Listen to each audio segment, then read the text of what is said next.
ਨਾਨਕ ਸਿੰਘ ਦਾ novel ਹੈ ਮਤਰੇਈ ਮਾਂ। ਪਹਿਲਾ ਅੰਕ। ਕਾੜ ਕਾੜ ਚਪੇੜਾਂ ਤੇ ਮੁੰਡੇ ਦੇ ਡਡਿਆਉਣ ਦੀ ਆਵਾਜ਼ ਸੁਣ ਕੇ ਗਲੀ ਦੀਆਂ ਤ੍ਰੀਮਤਾਂ ਦਿਆਲੀ ਦੇ ਘਰ ਵੱਲ ਉੱਠ ਨੱਸੀਆਂ। ਉਹ ਆਪਸ 'ਚ ਇਸ ਤਰ੍ਹਾਂ ਗੱਲਾਂ ਕਰਦੀਆਂ ਜਾ ਰਹੀਆਂ ਸਨ। ਹਾਏ ਹਾਏ ਨੀ, ਅੱਜ ਫੇਰ ਵਿਚਾਰੇ ਨੂੰ ਕੌਣ ਡਈਓ। ਦੂਜੀ ਠੰਡਾ ਸਾਹ ਭਰ ਕੇ, ਭੈਣਾ ਰੱਬ ਮਤਰਈਆਂ ਨਾਲ ਕਿਸੇ ਦਾ ਵਾਹ ਨਾ ਪਾਵੇ। ਅੜੀਏ ਕਿਹਾ ਚੰਨ ਵਰਗਾ ਮੁੰਡਾ ਸੀ, ਜਿੱਦਣ ਦੀ ਮਾਂ ਮੋਈ ਸੂ ਨਿਮਾਣਾ ਮਿੱਟੀ 'ਚ ਰੁਲ ਗਿਆ। ਪਿੰਡੇ ਤੇ ਮਾਸ ਦਾ ਨਾਂ ਨਹੀਂ ਸੂਰਿਆ। ਤੀਜੀ ਤੇ ਉਹ ਜਿਹੜਾ ਆਪਣਾ ਸੂ, ਉਹਨੂੰ ਤੇ ਵਾਹਵਾ ਹੱਥੀ ਛਾਵਾਂ ਕਰਦੀ ਏ। ਇਸ ਵਿਚਾਰੇ ਦਾ ਤਾਂ ਕਿਸੇ ਆਖਿਆ ਸੀ, ਮੂੰਹ 'ਚੋਂ ਟੁੱਕਰ ਤੇ ਸਿਰ ਤੇ ਛਿੱਤਰ। ਇੰਨੇ ਨੂੰ ਸਾਰੀਆਂ ਦਿਆਲੀ ਦੀ ਡੋਡੀ 'ਚ ਜਾ ਪਹੁੰਚੀਆਂ। ਉਹਨਾਂ ਬਾਰੀ 'ਚੋਂ ਵੇਖਿਆ ਰਸੋਈ ਵਾਲੀ ਕੋਠੜੀ ਦਾ ਅੰਦਰੋਂ ਕੁੰਡਾ ਮਾਰ ਕੇ ਦਿਆਲੀ ਚਪੇੜਾਂ ਮੁੱਕੀਆਂ ਤੇ ਲੱਤਾਂ ਨਾਲ ਮਦਨ ਨੂੰ ਮਾਰਦੀ ਹੋਈ ਕਹਿ ਰਹੀ ਸੀ, ਮਰ ਜਾਏ ਤੂੰ ਮੁਸ਼ਟੰਡਿਆ, ਸਬਰ ਪਵੇ ਤੈਨੂੰ ਬੱਕਰਿਆ। ਅਜੇ ਕੱਲ ਮੈਂ ਉਹਨੂੰ ਕੋਰਾ ਝੱਗਾ ਕੱਢ ਕੇ ਪਾਇਆ ਏ ਤੇ ਤੂੰ ਸ਼ਾਹੀ ਨਾਲ ਨਾਸ ਕਰ ਸੁੱਟਿਆ। ਮੈਂ ਤੇਰੀ ਹੱਡੀ ਬੋਟੀ ਕਰਕੇ ਛੱਡਾਂਗੀ। ਮੁਰਛਿਆ ਰੁੜ ਜਾਣਿਆ, ਅੱਜ ਕਿੰਨੇ ਦਿਨਾਂ ਦੀ ਮੈਂ ਤੇਰਾ ਮੂੰਹ ਪੀ ਤੱਕਨੀ ਆ। ਵਿਚਾਰਾ ਮਦਨ ਜੀ ਨੂੰ ਉਹ ਮੂੰਹ ਭਾਰ ਸੁੱਟਿਆ ਹੋਇਆ ਸੀ ਤੇ ਮਾਰ ਨਾਲ ਅਧਮੋਇਆ ਹੋ ਰਿਹਾ ਸੀ। ਹਟਕੋਰੀ ਲੈ ਲੈ ਕੇ ਕਹਿ ਰਿਹਾ ਸੀ, ਹਾਏ ਭਾਬੀ, ਭਾਬੀ ਜੀ ਨਾ ਮਾਰੋ, ਮੈਂ ਸ਼ਾਹੀ ਨਹੀਂ ਡੋਲੀ, ਮੈਂ ਲਿਖਦਾ ਪਿਆ ਸੀ। ਜੀਤ ਮੈਨੂੰ ਘੜੀ ਮੁੜੀ ਛੇੜਦਾ ਸੀ, ਟੂਲ ਤੇ ਉਹਦੀ ਦੁਆਤ ਪਈ ਸੀ। ਟੂਲ ਨੂੰ ਘੜੀ ਮੁੜੀ ਧੱਕ ਕੇ ਮੇਰੇ ਗੋਡੇ ਨਾਲ ਮਾਰਦਾ ਸੀ। ਟੂਲ ਤੇ ਉਹਦੀ ਦੁਆਤ ਪਈ ਸੀ, ਡਿੱਗ ਕੇ ਉਹਦੇ ਝੱਗੇ ਤੇ ਡੁੱਲ ਗਈ। ਜਨਾਨੀਆਂ ਨੇ ਮਸੇ ਮਸੇ ਦਿਆਲੀ ਦੇ ਹੱਥੋਂ ਮਦਨ ਦੀ ਖਲਾਸੀ ਕਰਾਈ। ਮਦਨ ਲਈ ਇਹ ਮਾਰ ਅਲੋਕਾਰ ਨਹੀਂ ਸੀ। ਉਸ ਵਿਚਾਰੇ ਨਾਲ ਨਿੱਤ ਨਵੇਂ ਸੂਰਜ ਵਿੱਚ ਵਰਤਾਓ ਹੁੰਦਾ ਸੀ। ਮਦਨ ਦੀਆਂ ਦੋਹਾਂ ਗੱਲਾਂ ਉੱਤੇ ਉਂਗਲਾਂ ਖੁੱਬੀਆਂ ਹੋਈਆਂ ਸਨ ਤੇ ਉਹਨਾਂ 'ਚੋਂ ਲਹੂ ਫੁੱਟਣ ਨੂੰ ਤਿਆਰ ਸੀ। ਪਿੰਡੇ ਤੇ ਇੰਨੀਆਂ ਲਾਸਾਂ ਪੈ ਗਈਆਂ ਸਨ ਕਿ ਗਿਣਤੀ ਕਰਨੀ ਔਖੀ ਸੀ। ਦਿਆਲੀ ਦੇ ਜ਼ੁਲਮ ਨੂੰ ਵੇਖ ਕੇ ਸਾਰੀ ਗਲੀ ਦੀਆਂ ਤੀਵੀਆਂ ਤਰਾਹ ਤਰਾਹ ਕਰ ਰਹੀਆਂ ਸਨ, ਪਰ ਕਿਸੇ ਦੀ ਕੀ ਮਜ਼ਾਲ ਕਿ ਉਹਨੂੰ ਕੋਈ ਇੱਕ ਅੱਖਰ ਵੀ ਇਸ ਸੰਬੰਧੀ ਕਹਿ ਜਾਏ। ਉਹ ਜਾਣਦੀਆਂ ਸਨ ਕਿ ਕਿਸੇ ਦੇ ਮਗਰ ਪਈ ਲੱਥਦੀ ਨਹੀਂ। ਫਿਰ ਕਿਸੇ ਨੂੰ ਕੀ ਪਈ ਸੀ ਜੋ ਰਾਹ ਜਾਂਦੀ ਏ ਬੁਲਾਏ ਗਲ ਲੱਗਣ ਵਾਲਾ ਮੁਫਤ ਦਾ ਝਗੜਾ ਸਹੇੜੇ। ਮਦਨ ਦਾ ਹਾਲ ਜਿਸ ਜਿਸ ਵੇਖਿਆ ਉਸੇ ਦਾ ਰੋਣ ਨਿਕਲ ਗਿਆ। ਇੱਕ ਤੀਵੀਂ ਨੇ ਅਗਾਂਹ ਹੋ ਕੇ ਉਸ ਨੂੰ ਉਠਾਇਆ ਤੇ ਉਹਦੇ ਕੱਪੜਿਆਂ ਦਾ ਘੱਟਾ ਝਾੜਦੀ ਹੋਈ ਬੋਲੀ, ਬਸ ਮੇਰਾ ਪੁੱਤਰ, ਨਾ ਰੋ ਬੀਬਾ। ਉਹਦੇ ਕੁਝ ਹੋਰ ਕਹਿਣ ਤੋਂ ਪਹਿਲਾਂ ਹੀ ਦਿਆਲੀ ਨੇ ਮਦਨ ਦੀ ਬਾਂਹ ਉਹਦੇ ਹੱਥੋਂ ਇੱਕ ਝਟਕੇ ਨਾਲ ਛੁਡਾ ਲਈ ਤੇ ਇਹ ਕਹਿੰਦੀ ਹੋਈ ਨੇ ਗਿੱਚੀ ਤੋਂ ਫੜ ਕੇ ਉਹਨੂੰ ਭੁੰਜੇ ਭੁਆ ਮਾਰਿਆ, ਛੱਡ ਸੂ ਮਾਸੀ, ਦਫਾ ਕਰ ਖਸਮਾਂ ਖਾਣੇ ਖਰੂਦੀ ਨੂੰ। ਇਹਦੇ ਨਾਲ ਜਿਉਂ-ਜਿਉਂ ਲਾਡ ਕਰੋ ਸਗੋਂ ਸਿਰੇ ਚੜ੍ਹਦਾ ਜਾਂਦਾ ਹੈ। ਫਿਰ ਕਿਸੇ ਦੀ ਹਿੰਮਤ ਨਾ ਪਈ ਜੋ ਮਦਨ ਨੂੰ ਉਠਾਉਂਦੀ। ਸਾਰੀਆਂ ਜਣੀਆਂ ਦਿਲ ਦੀ ਅੱਗ ਨੂੰ ਅੰਦਰੇ ਦਬਾ ਕੇ ਘਰੋਂ ਘਰੀ ਮੁੜ ਗਈਆਂ। ਦਿਆਲੀ ਨੇ ਮਦਨ ਨੂੰ ਉਸੇ ਤਰ੍ਹਾਂ ਪਿਆ ਰਹਿਣ ਦਿੱਤਾ ਤੇ ਆਪ ਜਾ ਕੇ ਜੀਤ ਦੀ ਨਿੱਕਰ ਨੂੰ ਬਟਨ ਲਾਉਣ ਲੱਗ ਪਈ। ਜੀਤ ਉਹਦੀ ਕੁੱਖੋਂ ਜੰਮੀ ਔਲਾਦ ਸੀ, ਪਰ ਵਿਚਾਰਾ ਮਦਨ ਸੀ ਉਹਦੀ ਸੌਂਕਣ ਦਾ ਪੁੱਤਰ। ਸੰਧਿਆ ਨੂੰ ਬਾਊ ਮਹਿੰਦਰ ਸਿੰਘ ਘਰ ਆਇਆ। ਗਲੀ ਵੜਦਿਆਂ ਹੀ ਉਹਨੇ ਅੱਜ ਦੀ ਘਟਨਾ ਸੁਣੀ। ਭਾਵੇਂ ਦਿਆਲੀ ਦੀਆਂ ਨਿੱਤ ਦੀਆਂ ਝੂਠੀਆਂ ਸੱਚੀਆਂ ਗੱਲਾਂ ਨੇ ਉਹਦਾ ਦਿਲ ਸਖਤ ਕਰ ਛੱਡਿਆ ਸੀ, ਪਰ ਅੱਜ ਮਦਨ ਨੂੰ ਬਿਨਾਂ ਕਸੂਰ ਦੇ ਛੱਲੀਆਂ ਵਾਂਗ ਕੁੱਟਿਆ ਗਿਆ। ਇਹ ਸੁਣ ਉਹਦੀ ਰਗ ਰਗ 'ਚ ਭਾਂਬੜ ਬਲ ਉੱਠਿਆ। ਉਹਦਾ ਦਿਲ ਕਰਦਾ ਸੀ ਇਸ ਕਪੱਤੀ ਰੰਨ ਨੂੰ ਹੁਣੇ ਗੁੱਤੋਂ ਫੜ ਕੇ ਬਾਹਰ ਕੱਢ ਦੇ। ਦਿਆਲੀ ਭਾਜੀ ਚੀਰ ਰਹੀ ਸੀ। ਬੂਟਾਂ ਦਾ ਖੜਾਕ ਸੁਣ ਕੇ ਝੱਟ ਜਾ ਮੰਜੇ ਤੇ ਲੰਮੀ ਪੈ ਗਈ। ਬਾਊ ਮਹਿੰਦਰ ਸਿੰਘ ਨੇ ਅੰਦਰ ਆ ਕੇ ਡਿੱਠਾ ਕਿ ਉਹ ਦੋਵਾਂ ਬਾਹਾਂ 'ਚ ਸਿਰ ਲੁਕਾਈ ਪਈ ਹੈ। ਜੀਤ ਇਸ ਵੇਲੇ ਕੋਠੇ ਤੇ ਗੁੱਡੀ ਉਡਾ ਰਿਹਾ ਸੀ ਤੇ ਮਦਨ ਬੈਠਕ 'ਚ ਬੈਠਾ ਸਕੂਲ ਦੀ ਲਿਖਾਈ ਕਰ ਰਿਹਾ ਸੀ। ਪਿਓ ਨੂੰ ਆਇਆ ਵੇਖ ਕੇ ਮਦਨ ਦਾ ਦਿਲ ਇੱਕ ਵਾਰੀ ਫੇਰ ਭਰ ਆਇਆ। ਲਿਖਦਿਆਂ ਲਿਖਦਿਆਂ ਉਹਦੇ ਅੱਥਰੂਆਂ ਦੇ 2-4 ਤੁਪਕੇ ਉਹਦੀ ਕਾਪੀ ਤੇ ਡਿੱਗ ਪਏ। ਉਹਦਾ ਦਿਲ ਕੀਤਾ ਕਿ ਪਿਓ ਦੇ ਗਲ ਨਾਲ ਚੰਬੜ ਕੇ ਆਪਣੀ ਮਤਰੇਈ ਮਾਂ ਦੇ ਸਾਰੇ ਜ਼ੁਲਮ ਇੱਕ-ਇੱਕ ਕਰਕੇ ਕਹਿ ਸੁਣਾਵੇ, ਪਰ ਝੱਟ ਹੀ ਉਹਦਾ ਖਿਆਲ ਉਹਦੇ ਦਿਲ ਦੀ ਕਿਸੇ ਹਨੇਰੀ ਗੁੱਠੇ ਲੋਪ ਹੋ ਗਿਆ ਤੇ ਮੂੰਹ ਦੂਜੇ ਪਾਸੇ ਕਰਕੇ ਅੱਖਾਂ ਪੂੰਝ ਕੇ ਉਸੇ ਤਰ੍ਹਾਂ ਲਿਖਣ ਵਿੱਚ ਰੁੱਝ ਗਿਆ। ਚੀਲ ਜਦ ਕੁਕੜੀ ਦੇ ਬੱਚੇ ਨੂੰ ਚੁੱਕ ਕੇ ਲੈ ਜਾਂਦੀ ਹੈ ਤੇ ਕਿਸੇ ਉੱਚੇ ਥਾਂ ਉਹਨੂੰ ਰੱਖ ਕੇ ਖਾਣ ਲੱਗਦੀ ਹੈ ਤਾਂ ਚੂਚਾ ਆਪਣੇ ਆਪ ਨੂੰ ਉਹਦੇ ਪੰਜਿਓਂ ਛੁੱਟਿਆ ਦੇਖ ਕੇ ਇੱਕ ਵਾਰੀ ਨੱਸ ਜਾਣ ਲਈ ਖੰਭ ਫਟਕਦਾ ਹੈ, ਪਰ ਉਹ ਜਿਉਂ ਹੀ ਵੇਖਦਾ ਹੈ ਕਿ ਉਹਦੇ ਸਿਰ ਤੇ ਲੰਮੀ ਸਾਰੀ ਚੁੰਝ 2 ਫਾੜ ਹੋ ਕੇ ਉਹਦੇ ਸਿਰ ਨੂੰ ਨਿਗਲਣ ਲਈ ਤਿਆਰ ਹੈ ਤਾਂ ਉਹਨੂੰ ਸਾਰੀ ਚਤਰਾਈ ਭੁੱਲ ਜਾਂਦੀ ਹੈ। ਇਹੋ ਹਾਲ ਵਿਚਾਰੇ ਮਦਨ ਦਾ ਸੀ। ਜਿੰਨ ਭੂਤ ਵਾਂਗ ਮਤਰੇਈ ਮਾਂ ਦਾ ਉਸ ਉੱਤੇ ਐਸਾ ਸਾਇਆ ਪਿਆ ਹੋਇਆ ਸੀ ਕਿ ਉਹਦੇ ਵਿਰੁੱਧ ਇੱਕ ਅੱਖਰ ਵੀ ਮੂੰਹੋਂ ਨਹੀਂ ਸੀ ਕੱਢ ਸਕਦਾ। ਬਾਊ ਜੀ ਨੂੰ ਜੇ ਮੈਂ ਅੱਜ ਦੀ ਗੱਲ ਦੱਸ ਦਿੱਤੀ ਤਾਂ ਕੱਲ੍ਹ ਇਹ ਮੈਨੂੰ ਜਾਨੋਂ ਹੀ ਮਾਰ ਸੁੱਟੇਗੀ। ਇਸੇ ਖਿਆਲ ਨੇ ਉਹਦੇ ਮੂੰਹ ਅੱਗੇ ਡੱਕਾ ਦੇ ਦਿੱਤਾ। ਪਰ ਬਾਊ ਮਹਿੰਦਰ ਸਿੰਘ ਇੱਕੋ ਨਜ਼ਰ ਨਾਲ ਮੁੰਡੇ ਦੇ ਦਿਲ ਦੀ ਇਹ ਸਾਰੀ ਅਦਲਾ ਬਦਲੀ ਭਾਂਪ ਗਿਆ। ਉਹਨੇ ਕੁਰਸੀ ਤੇ ਬਹਿੰਦਿਆਂ ਹੋਇਆ ਕਿਹਾ, ਮਦਨ ਉਰੇ ਆ। ਉਹ ਉੱਠਿਆ ਤੇ ਡਰਦਾ ਡਰਦਾ ਪਿਓ ਦੇ ਸਾਹਮਣੇ ਜਾ ਕੇ ਖੜੋ ਗਿਆ, ਕਿਉਂ ਜੋ ਉਸ ਉੱਤੇ ਪ੍ਰਭਾਵ ਹੀ ਕੁਝ ਇਸ ਤਰ੍ਹਾਂ ਦਾ ਪਿਆ ਹੋਇਆ ਸੀ। ਦਿਨੇ ਉਹਦੀ ਮਾਂ ਮਾਰਦੀ ਕੁੱਟਦੀ ਤੇ ਫਿਟਕਾਰਦੀ ਰਹਿੰਦੀ, ਤੇ ਰਾਤ ਨੂੰ ਕਦੇ ਕਦੇ ਬਾਊ ਹੋਰੀ ਵੀ ਇੱਕ ਦੋ ਟਿਕਾ ਦਿੰਦੇ ਸਨ। ਦਿਆਲੀ ਰੋਜ਼ ਪਤੀ ਨੂੰ ਰੋਟੀ ਖਵਾਉਣ ਤੋਂ ਪਹਿਲਾਂ ਹੀ ਅੱਜ ਮਦਨ ਨੇ ਦੁਆਨੀ ਗਵਾ ਦਿੱਤੀ, ਅੱਜ ਕੱਪੜੇ ਪਾੜ ਆਇਆ, ਅੱਜ ਜੁੱਤੀ ਗਵਾ ਆਇਆ, ਅੱਜ ਸੌਦਾ ਲੈਣ ਗਿਆ 2 ਘੰਟੇ ਲਾ ਕੇ ਆ ਵੜਿਆ, ਤੇ ਅੱਜ ਜੀਤ ਦੀ ਬਾਂਹ ਮਰੋੜੀ ਸੁਆਦ ਗੱਲਾਂ ਕਹਿ ਕਹਿ ਕੇ ਉਹਦੇ ਗੁੱਸੇ ਦੀ ਗਰਮੀ 105 ਦਰਜੇ ਤੱਕ ਪਹੁੰਚਾ ਛੱਡਦੀ ਸੀ। ਜੀਤ 8 ਵਰ੍ਹਿਆਂ ਦਾ ਸੀ। ਉਹਦੇ ਕੱਪੜੇ ਤੀਜੇ ਦਿਨ ਬਦਲੇ ਜਾਂਦੇ, ਸਿਰ ਨੂੰ ਤੇਲ ਲਾ ਕੇ ਤੇ ਨੁਹਾ ਧੁਆ ਕੇ ਰੋਜ਼ ਬੀਬਾ ਰਾਣਾ ਬਣਾਇਆ ਜਾਂਦਾ ਸੀ। ਪਰ ਮਦਨ, ਜਿਹੜਾ ਉਸ ਨਾਲੋਂ 3 ਵਰ੍ਹੇ ਵੱਡਾ ਸੀ, ਉਹਦਾ ਝੱਗਾ ਮੋਢਿਆਂ ਤੋਂ ਤੇ ਪਜਾਮਾ ਗੋਡਿਆਂ ਤੋਂ ਸਦਾ ਹੀ ਪਾਟਾ ਰਹਿੰਦਾ ਸੀ। ਜੁੱਤੀ ਉਹਦੀ 1 ਵਾਰੀ ਗੁਆਚ ਗਈ ਸੀ, 2 ਵਰ੍ਹੇ ਹੋਏ ਕਿਸੇ ਮੁੜ ਕੇ ਲੈ ਕੇ ਨਹੀਂ ਦਿੱਤੀ। ਪਿੰਡੇ ਤੇ ਪੈਰਾਂ ਦੇ ਗੋਡੇ ਗੋਡੇ ਮੈਲ ਚੜੀ ਰਹਿੰਦੀ, ਤੇ ਕਿਤਾਬਾਂ ਲਈ ਘਰੋਂ ਪੈਸੇ ਨਾ ਮਿਲਣ ਕਰਕੇ ਮੁੰਡਿਆਂ ਤੋਂ ਪਾਟੀਆਂ ਕਿਤਾਬਾਂ ਮੰਗ ਮੰਗ ਕੇ ਹੀ ਪੜ੍ਹਾਈ ਕਰਦਾ ਸੀ। ਇਸ ਤੇ ਵਾਧਾ ਇਹ ਕਿ ਜੀਤ ਨੂੰ ਕੁਝ ਐਸਾ ਸੁਆਦ ਪਿਆ ਹੋਇਆ ਸੀ ਜੋ ਮਦਨ ਨੂੰ ਛੇੜ ਕੇ ਉਹ ਬੜਾ ਖੁਸ਼ ਹੁੰਦਾ ਸੀ।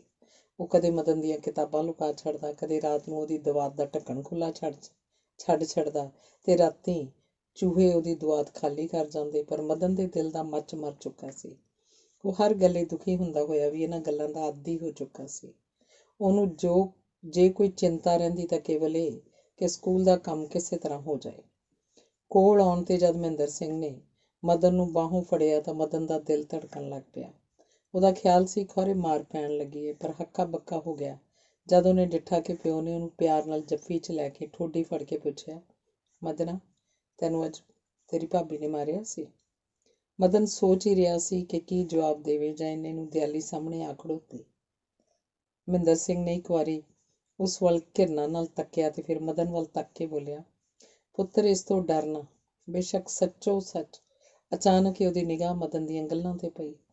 ਹੁਣ ਤੱਕ ਉਹਨੂੰ ਚਪੇੜ ਦੇ ਦਾਗ ਇਸ ਕਰਕੇ ਨਹੀਂ ਸੀ ਦਿਸੇ ਕਿ ਲਿਖਦਿਆਂ ਜਦ ਮਦਨ ਨੇ ਅੱਖਾਂ ਪੂੰਝੀਆਂ ਸਨ ਤਾਂ ਉਹਦੀਆਂ ਗੱਲਾਂ ਤੇ ਸਿਆਹੀ ਦੇ ਦਾਗ ਲੱਗ ਗਏ ਸਨ, ਜਿਸ ਕਰਕੇ ਖੁੱਭੀਆਂ ਹੋਈਆਂ ਉਂਗਲਾਂ ਦੇ ਨਿਸ਼ਾਨ ਕੁਝ ਧੁੰਦਲੇ ਪੈ ਗਏ ਸਨ।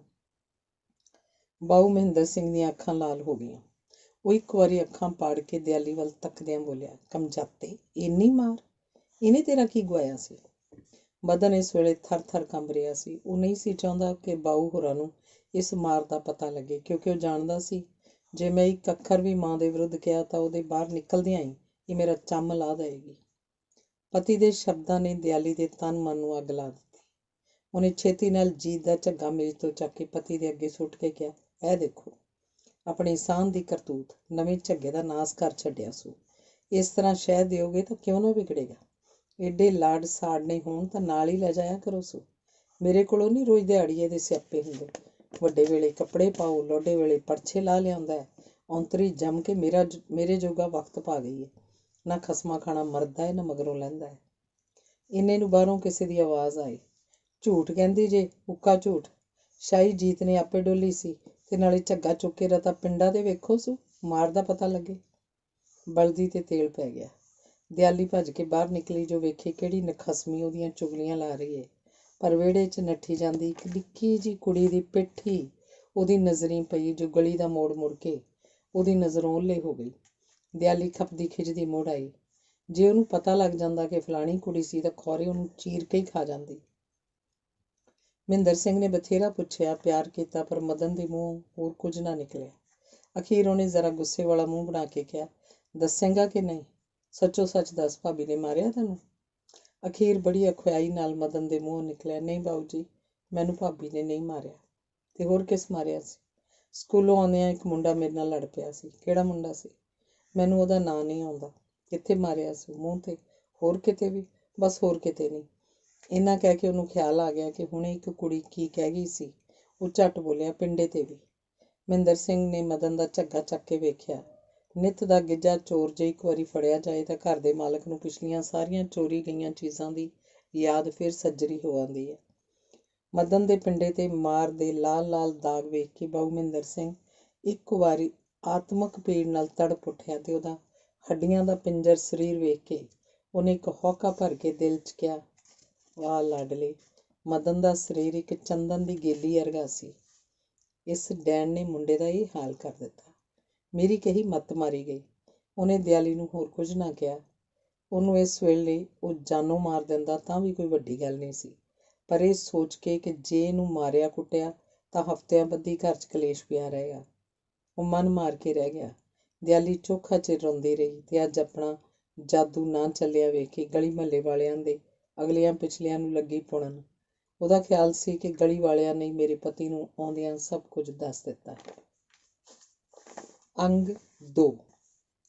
ਇਸ ਘਟਨਾ ਤੋਂ 4-5 ਦਿਨ ਮਗਰੋਂ ਸਕੂਲ ਵਿੱਚ ਜੁਲਾਈ ਦੀਆਂ 1.5 ਮਹੀਨੇ ਦੀਆਂ ਛੁੱਟੀਆਂ ਹੋ ਗਈਆਂ। ਬਾਊ ਮਹਿੰਦਰ ਸਿੰਘ ਨੇ ਸੋਚਿਆ ਕੁਝ ਚਿਰ ਲਈ ਮੁੰਡੇ ਨੂੰ ਲਾਂਭੇ ਕਰ ਦਿੱਤਾ ਜਾਏ ਤਾਂ ਚੰਗਾ ਹੋਏਗਾ। ਉਹਨੇ ਮਦਨ ਨੂੰ ਨਾਨਕੇ ਛੱਡ ਆਉਣ ਦੀ ਸਲਾਹ ਕੀਤੀ। ਰਾਤ ਨੂੰ ਰੋਟੀ ਖਾ ਕੇ ਜਦ ਸੌਣ ਲੱਗਾ ਤਾਂ ਉਹਨੇ ਦਿਆਲੀ ਅੱਗੇ ਗੱਲ ਛੇੜਦਿਆਂ ਕਿਹਾ, ਮੇਰੀ ਸਲਾਹ ਇਹ ਮਦਨ ਨੂੰ ਨਾਨਕੇ ਭੇਜ ਦੇਈਏ। ਕਈ ਵਾਰੀ ਸੁਨੇਹੇ ਵੀ ਆ ਚੁੱਕੇ ਨੇ, ਤੇਰੀ ਕੀ ਮਰਜ਼ੀ ਹੈ। ਦਿਆਲੀ ਦੇ ਹੱਥ ਤੇ ਮਾਨੋ ਕਿਸੇ ਨੇ ਭਖਦਾ ਕੋਲਾ ਰੱਖ ਦਿੱਤਾ। ਕਿਸੇ ਦੇ ਕਹਿਣ ਵਾਂਗ ਅਖੇ ਚੋਰ ਕੀ ਦਾੜੀ ਮੇ ਤਿਨਕਾ ਉਹਨੂੰ ਆਪਣਾ ਹੀ ਪਾਲਾ ਮਾਰ ਰਿਹਾ ਸੀ। ਗੁੱਸੇ ਨਾਲ ਲਾਲ ਹੋ ਕੇ ਬੋਲੀ, ਆਹੋ ਚੰਗੀ ਗੱਲ ਏ, ਮੈਂ ਤੇ ਵੇਖਾਂ ਸਾਰੀ ਦਿਹਾੜੀ ਉਹ ਤੋਂ ਚੱਕੀ ਪਿਆਂਦੀ ਆ, ਨਾਨਕੇ ਭੇਜ ਦਿਓ ਸੂ, ਚੰਗਾ ਸਾਨ ਪਲੇਗਾ। ਬਾਊ ਮਹਿੰਦਰ ਸਿੰਘ ਗੁੱਸੇ ਨਾਲ ਕੰਬਦਾ ਹੋਇਆ ਬੋਲਿਆ, ਮੇਰਾ ਖਿਆਲ ਸੀ ਤੂੰ ਖੁਸ਼ੀ ਨਾਲ ਮੇਰੀ ਸਲਾਹ ਮੰਨੇਗੀ, ਪਰ ਮਾਲੂਮ ਹੁੰਦਾ ਮਤਰੇਈਆਂ ਵਾਲਾ ਵਿਤਕਰਾ ਤੇਰੇ 'ਚ ਇੰਨਾ ਭਰਿਆ ਹੋਇਆ ਹੈ ਕਿ ਕੋਈ ਅਕਲ ਦੀ ਗੱਲ ਵੀ ਤੈਨੂੰ ਚੰਗੀ ਨਹੀਂ ਲੱਗਦੀ। ਦਿਆਲੀ ਨੂੰ ਇਹਨਾਂ ਸ਼ਬਦਾਂ ਨੇ ਤੜਪਾ ਦਿੱਤਾ। ਉਹ ਅੱਖਾਂ 'ਚ ਘੁਸੁੰਨ ਦਿੰਦੀ ਬੋਲੀ, ਹੁਣ ਐਵੇਂ ਕਿਉਂ ਮੇਰੇ ਨਾਲ ਸ਼ਰੀਕਾ ਡਾਹ ਬੈਠੇ ਹੋ? ਮੈਂ ਕਦੋਂ ਕਿਹਾ ਨਾ ਭੇਜੋ ਸੂ? ਮੇਰੇ ਵੱਲੋਂ ਉੱਥੇ ਭੇਜੋ ਸੂ ਜਿੱਥੇ ਮੁੜ ਕੇ ਨਾ ਆਏ। ਖਸਮਾਂ ਖਾਣੇ ਦਾ ਗੂੰ ਮੂਤਰ ਚੁੱਕ ਕੇ ਸੱਤਾਂ ਖਾਤਰਾਂ ਨਾਲ ਪਾਲ ਕੇ ਏਡਾ ਬੱਕਰਾ ਕੀਤਾ ਹੈ ਤੇ ਛੇਕੜ ਦੀ ਬਾਕੀ ਲੱਗਾ ਜੇ ਹੁਣ ਇਨਾਮ ਮਿਲਣ। ਆਖੇ ਤੂੰ ਮਤਰੇਈਆਂ ਵਾਲਾ ਵਿਤਕਰਾ ਕਰਨੀ ਹੈ। ਮੈਂ ਵਿਤਕਰਾ ਕਰਨੀ ਆ ਤਾਂ ਸਕੀ ਦੇ ਮੁਰਦੇ ਨੂੰ ਸੰਦੂਕ 'ਚ ਪਾ ਰੱਖਣਾ ਸੀ ਨਾ। ਰੋਂਦੀ ਹੋਈ, ਮੇਰੇ ਕਰਮਾਂ 'ਚ ਜੋ ਇਹੋ ਨੇਕਨਾਮੀ ਲਿਖੀ ਸੀ, ਕਿਸੇ ਦਾ ਕੀ ਦੋਸ਼? ਦਿਆਲੀ ਦੀ ਹਰ ਇੱਕ ਗੱਲ ਬਾਊ ਮਹਿੰਦਰ ਸਿੰਘ ਦੇ ਫੱਟਾਂ ਤੇ ਲਾਉਣ ਦਾ ਕੰਮ ਕਰ ਰਹੀ ਸੀ। ਉਹ ਬੜੇ ਯਤਨ ਨਾਲ ਆਪਣੇ ਗੁੱਸੇ ਨੂੰ ਦਬਾ ਕੇ ਬੋਲਿਆ, ਚੰਗਾ ਜੇ ਤੇਰੀ ਇਹੋ ਮਰਜ਼ੀ ਹੈ ਕਿ ਮੁੜ ਤੇਰੇ ਘਰ ਨਾ ਆਵੇ ਤਾਂ ਰੱਬ ਚਾਹਿਆ ਤਾਂ ਨਹੀਂ ਆਏਗਾ। ਲਿਆ ਸੰਦੂਕ ਦੀ ਕੁੰਜੀ ਫੜਾ, ਮੈਂ ਮੁੰਡੇ ਦੇ ਕੱਪੜੇ ਕੱਢਾਂ, ਵੱਡੇ ਵੇਲੇ ਉਹਨੇ ਟੁਰਨਾ ਹੈ। ਮੂੰਹ 'ਚ ਬੁੜਬੁੜਾਉਂਦਿਆਂ ਹੋਇਆਂ ਦਿਆਲੀ ਨੇ ਕੁੰਜੀਆਂ ਦਾ ਗੁੱਛਾ ਖੀਸੇ 'ਚੋਂ ਕੱਢ ਕੇ ਉਸ ਅੱਗੇ ਸੁੱਟ ਦਿੱਤਾ। ਉਹ ਸੰਦੂਕ ਦਾ ਜਿੰਦਰਾ ਖੋਲ੍ਹ ਕੇ ਮਦਨ ਲਈ ਕੱਪੜੇ ਕੱਢ ਕੇ ਬਾਹਰ ਰੱਖਣ ਲੱਗਾ। ਕੱਪੜੇ ਇਕੱਠੇ ਕਰਕੇ ਉਹ ਇੱਕ ਪੁਰਾਣੀ ਚੱਦਰ 'ਚ ਬੰਨ੍ਹਣ ਹੀ ਲੱਗਾ ਸੀ ਕਿ ਭੁੱਖੀ ਬਘਿਆੜੀ ਵਾਂਗ ਝਪਟ ਕੇ ਦਿਆਲੀ ਨੇ ਗੰਢੜੀ ਉਹਦੇ ਹੱਥੋਂ ਫੜ ਲਈ ਤੇ ਫੇਰ ਬੋਲੇ, ਤੇ ਸਾਰੇ ਇਸ ਜੋਗੇ ਫੂਕ ਛੱਡਣੇ ਜੇ? ਮੁੰਡੇ ਨੇ ਵੀ ਸਾਰੇ ਬੰਨ ਲਏ ਜੇ? ਉਹ ਮੇਰਾ ਝਾਟਾ ਪਾਏਗਾ? ਕਿਤੇ ਲਾਮ ਤੇ ਤਾਂ ਨਹੀਂ ਚੱਲਿਆ ਜੋ ਸਾਰਾ ਸੰਦੂਕ ਖਾਲੀ ਕਰ ਛੱਡਿਆ ਜੇ? ਮੁੰਡੇ ਦਾ ਕੋਟ ਤੇ ਨਾਲੇ ਉਹਦੀ ਲੂੰਗੀ ਵਿੱਚੇ ਬੰਨ ਲਈ ਜੇ। ਇਹ ਕਮੀਜ਼ ਤੇ ਮੈਂ ਕਦੇ ਵੀ ਨਹੀਂ ਲਿਜਾਣ ਦੇਣੀ। ਇਹ ਨਿੱਕਰ ਕੋਈ ਅੱਜ ਕੱਲ੍ਹ ਪਾਉਣ ਵਾਲੀ ਏ? ਮੈਂ ਨਹੀਂ ਜਾਣਦੀ ਬਹੁਤੀਆਂ ਗੱਲਾਂ। ਮੇਰੇ ਮੁੰਡੇ ਦੇ ਕੱਪੜੇ ਸਿੱਧੀ ਤਰ੍ਹਾਂ ਫੜਾ ਦਿਓ ਮੈਨੂੰ। ਬਾਊ ਮਹਿੰਦਰ ਸਿੰਘ ਨੇ ਕੋਟ ਤੇ ਕਮੀਜ਼ ਕੱਢ ਕੇ ਸੰਦੂਕ ਤੇ ਰੱਖਦਿਆਂ ਖਿਆਲ ਹੈ ਬਸ। ਦਿਆਲੀ ਨੇ ਦੋਵੇਂ ਕੱਪੜੇ ਸੰਦੂਕ ਤੋਂ ਚੁੱਕ ਕੇ ਭੁਆਂ ਕੇ ਮਾਰੇ। ਤੀਲੀ ਲਾ ਕੇ ਫੂਕ ਦਿਓ ਸਾਰਿਆਂ ਨੂੰ, ਮੈਂ ਅੱਗ ਲਾਉਣੀ ਹੈ ਦੋਹਾਂ ਲੀਰਾਂ ਨੂੰ। ਲੈ ਜਾਓ, ਇਹ ਵੀ ਉਸ ਲਡਿੱਕੜੇ ਦੇ ਕੰਮ ਆਉਣਗੇ। ਇਹ ਕਹਿੰਦਿਆਂ ਉਹਨੇ ਸੰਦੂਕ ਵਿਚਲੇ ਸਭ ਨਵੇਂ ਪੁਰਾਣੇ ਕੱਪੜੇ ਕੱਢ ਕੇ ਮਹਿੰਦਰ ਸਿੰਘ ਦੇ ਅੱਗੇ ਢੇਰੀ ਕਰ ਦਿੱਤੇ। ਮਹਿੰਦਰ ਸਿੰਘ ਦੀ ਛਾਤੀ ਇਸ ਵੇਲੇ ਗੁੱਸੇ ਨਾਲ ਪਾਟ ਰਹੀ ਸੀ, ਪਰ ਉਹ ਚਾਹੁੰਦਾ ਸੀ ਮੁੰਡਾ ਕਿਸੇ ਤਰ੍ਹਾਂ ਸੁੱਖ ਸੁਆਦ ਨਾਲ ਤੁਰ ਜਾਵੇ, ਇਸ ਲਈ ਗੱਲ ਵਧਾਉਣੀ ਨਹੀਂ ਸੀ ਚਾਹੁੰਦਾ। ਮਦਨ ਤੇ ਜੀਤ ਇਸ ਵੇਲੇ ਸੁੱਤੇ ਹੋਏ ਸਨ। ਉਹ ਸੋਚਦਾ ਸੀ ਜੇ ਮਦਨ ਜਾਗ ਪਿਆ ਤੇ ਨਾਟਕ ਵੇਖ ਕੇ ਉਹਦੇ ਦਿਲ ਤੇ ਕੀ ਗੁਜ਼ਰੇਗੀ। ਨਾਲੇ ਜੇ ਦਿਆਲੀ ਆਪਣੀ ਆਈ ਤੇ ਆ ਗਈ ਤਾਂ ਇਸ ਰਾਤ ਦੇ ਵੇਲੇ ਸਾਰਾ ਗਲੀ ਮੁਹੱਲਾ ਸੁਣੇਗਾ। ਉਹਨੇ ਜ਼ਰਾ ਨਰਮ ਹੋ ਕੇ ਕਿਹਾ, ਵੇਖ ਇਸ ਤਰ੍ਹਾਂ ਹੱਥੋਂ ਪਾਈ ਨਾ ਕਰ। ਮੈਨੂੰ ਪਹਿਲਾਂ ਜੀਤ ਦੇ ਪਿੱਛੋਂ ਮਦਨ, ਪਰ ਮੈਂ ਚਾਹੁੰਦਾ ਵਾਂ ਵਿਚਾਰਾ ਕੱਪੜਿਆਂ ਕੋਲੋਂ ਉੱਥੇ ਜਾ ਕੇ ਤੰਗ ਨਾ ਹੋਵੇ। ਜੀਤ ਨੂੰ ਮੈਂ ਹੋਰ ਜਿੰਨੇ ਕਹੇਂਗੀ ਸੁਆ ਦਿਆਂਗਾ। ਕੱਪੜਿਆਂ ਦੀ ਕੀ ਗੱਲ ਹੈ, ਪੁੱਤਰਾਂ ਨਾਲੋਂ ਕੱਪੜੇ ਚੰਗੇ ਨੇ। ਮੈਂ ਇਹਨਾਂ ਚੋਚਲਿਆਂ ਨੂੰ ਨਹੀਂ ਜਾਣਦੀ ਜਿਹੜੇ ਉਹਦੇ ਕੱਪੜੇ ਬੇਸ਼ੱਕ ਲੈ ਜਾਓ, ਪਰ ਆਪਣੇ ਮੁੰਡੇ ਦੀ ਮੈਂ ਇੱਕ ਲੀਰ ਵੀ ਨਹੀਂ ਲੈਣ ਦੇਣੀ, ਭਾਵੇਂ ਇੱਧਰੋਂ ਦਾ ਦਿਨ ਉੱਧਰੋਂ ਚੜ੍ਹ ਜਾਏ। ਅੱਛਾ ਫਿਰ ਐਂ ਕਰ, ਜਿਹੜੇ ਮਦਨ ਦੇ ਕੱਪੜੇ ਨੇ ਉਹ ਤੂੰ ਆਪੇ ਕੱਢ ਦੇ। ਚੱਲ ਤੂੰ ਜਿੱਤੀ ਤੇ ਮੈਂ ਹਾਰਿਆ। ਦਿਆਲੀ ਦੀ ਜਾਨ 'ਚ ਜਾਨ ਆਈ। ਕੱਢ ਦੇਣੀ ਆ, ਉਰੇ ਕਰੋ, ਕਹਿ ਕੇ ਉਹ ਲੱਗੀ ਫੋਲਾ ਫਾਲੀ ਕਰਨ। ਹੋਰ ਸਾਰੇ ਕੱਪੜੇ ਨੱਪ ਸਵਾਰ ਕੇ ਉਹਨੇ ਉਸੇ ਤਰ੍ਹਾਂ ਤਹਿ ਲਾ ਕੇ ਸੰਦੂਕ 'ਚ ਰੱਖ ਲਏ। ਇੱਕ ਕਾਰਖਾਨੇ ਦਾ ਝੱਗਾ, ਇੱਕ ਪਜਾਮਾ, ਇੱਕ ਪਾਟਾ ਹੋਇਆ ਕੋਟ ਤੇ ਕਿੱਲੀ ਨਾਲ ਟੰਗਿਆ ਹੋਇਆ ਇੱਕ ਪੁਰਾਣਾ ਕੁੜਤਾ ਲਾ ਕੇ ਮੂਹੜੇ ਤੇ ਰੱਖਦੀ ਬੋਲੀ, ਐ ਲਓ। ਮਹਿੰਦਰ ਸਿੰਘ ਇਹਨਾਂ ਕੱਪੜਿਆਂ ਵੱਲ ਤੱਕ ਕੇ ਅੱਗ ਭਬੂਕਾ ਹੋ ਗਿਆ। ਉਹਨੇ ਗੁੱਸੇ ਨਾਲ ਗਿਣ ਕੇ ਸੁਣਾਉਣੇ ਸ਼ੁਰੂ ਕੀਤੇ। ਫਲਾਣਾ ਕੋਟ, ਨਾਨਕੀ ਲੂੰਗੀ, ਐਤਕਾਂ ਸਵਾਏ ਹੋਏ ਬੋਸਕੀ ਦੇ 2 ਝੱਗੇ, ਤੇ ਲੱਠੇ ਦੇ ਪਜਾਮੇ ਤੇ ਪਰੂ ਵਾਲਾ ਸਨਪਰੂਫ ਦਾ ਕੋਟ, ਇਹ ਸਾਰੇ ਕਿੱਥੇ ਗਏ? ਮੇਰੀ ਜਾਣੇ ਜੁੱਤੀ ਕਿੱਥੇ ਗਏ? ਰੋਜ਼ ਇੱਕ ਨਵਾਂ ਜੋੜਾ ਪਾੜ ਆਉਂਦਾ ਹੈ, ਅਜੇ ਪੁੱਛਦੇ ਹੋ ਕਿੱਥੇ ਗਏ? ਪਰ ਮੈਂ ਤੇ ਇਹਨਾਂ ਚੋਂ ਕਦੇ ਕੋਈ ਪਾਉਂਦਿਆਂ ਉਹਨੂੰ ਨਹੀਂ ਡਿੱਠਾ, ਤੇ ਹੋਰ ਜਾ ਕੇ ਵੇਚ ਆਈ ਹੋਵਾਂਗੀ। ਮਹਿੰਦਰ ਸਿੰਘ ਨੇ ਵੇਖਿਆ ਕਿ ਇਹਨਾਂ ਤਿਲਾਂ 'ਚ ਤੇਲ ਨਹੀਂ।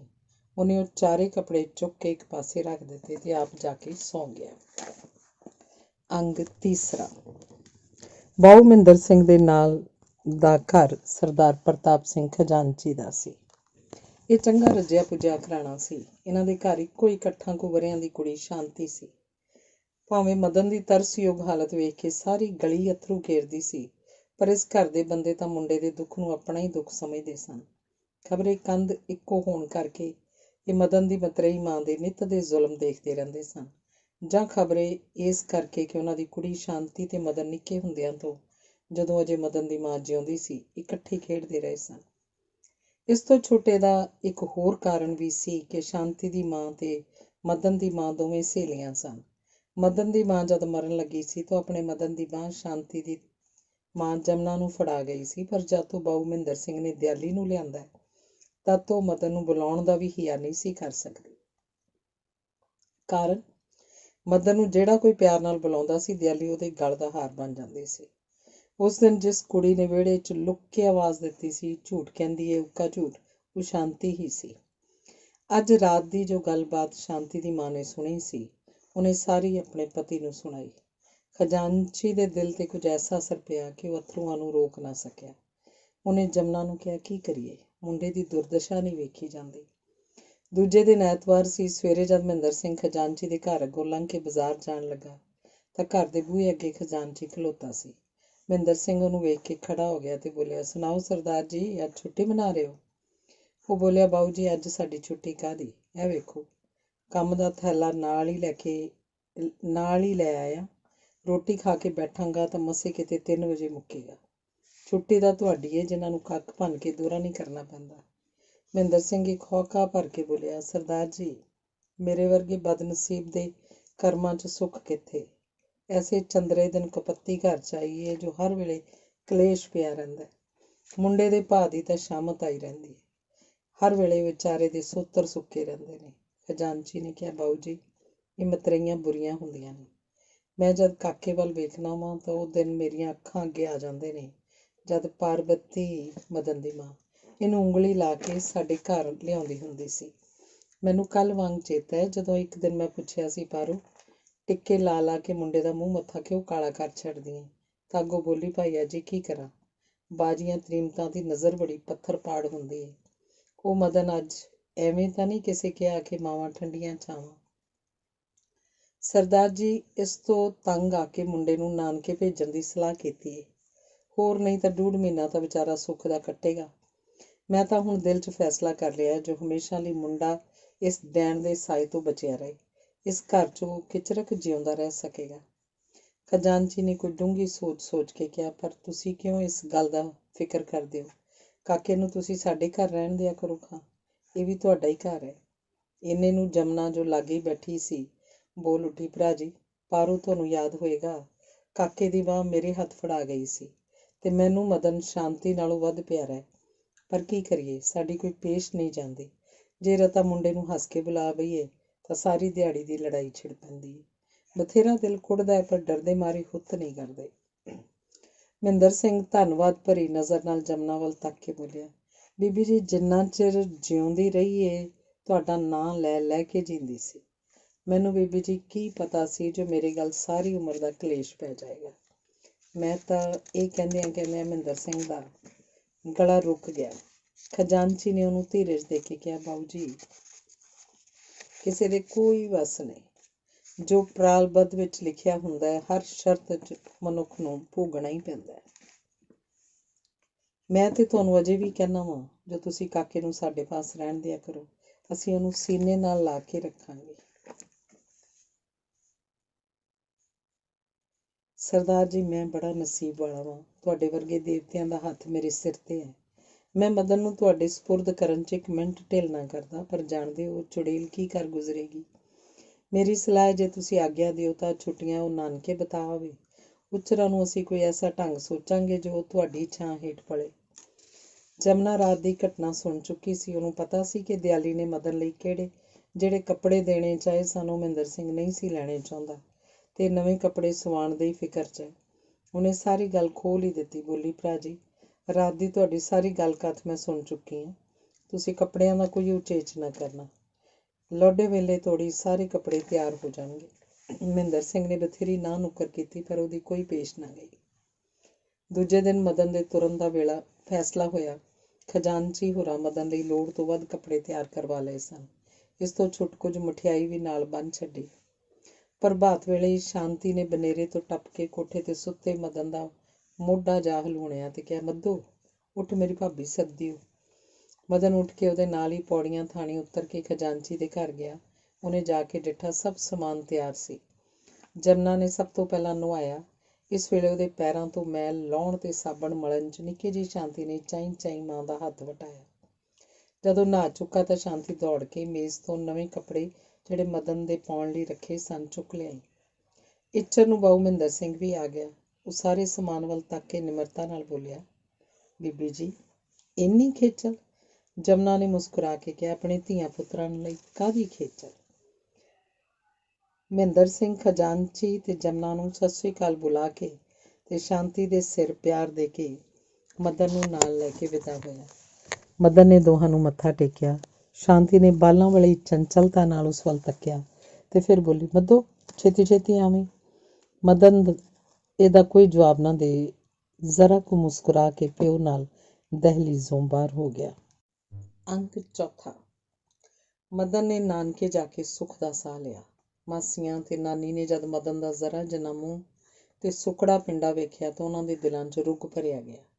ਇੱਕ ਤਾਂ ਵਿਚਾਰਾ ਮੈਟਰ ਸੀ, ਦੂਜਾ ਸਰੀਰ ਦਾ ਇਹ ਹਾਲ ਵੇਖ ਕੇ ਵਾਰੀ ਉਹਨੂੰ ਗਲ ਲਾ ਕੇ ਰੋਣ ਲੱਗੀਆਂ।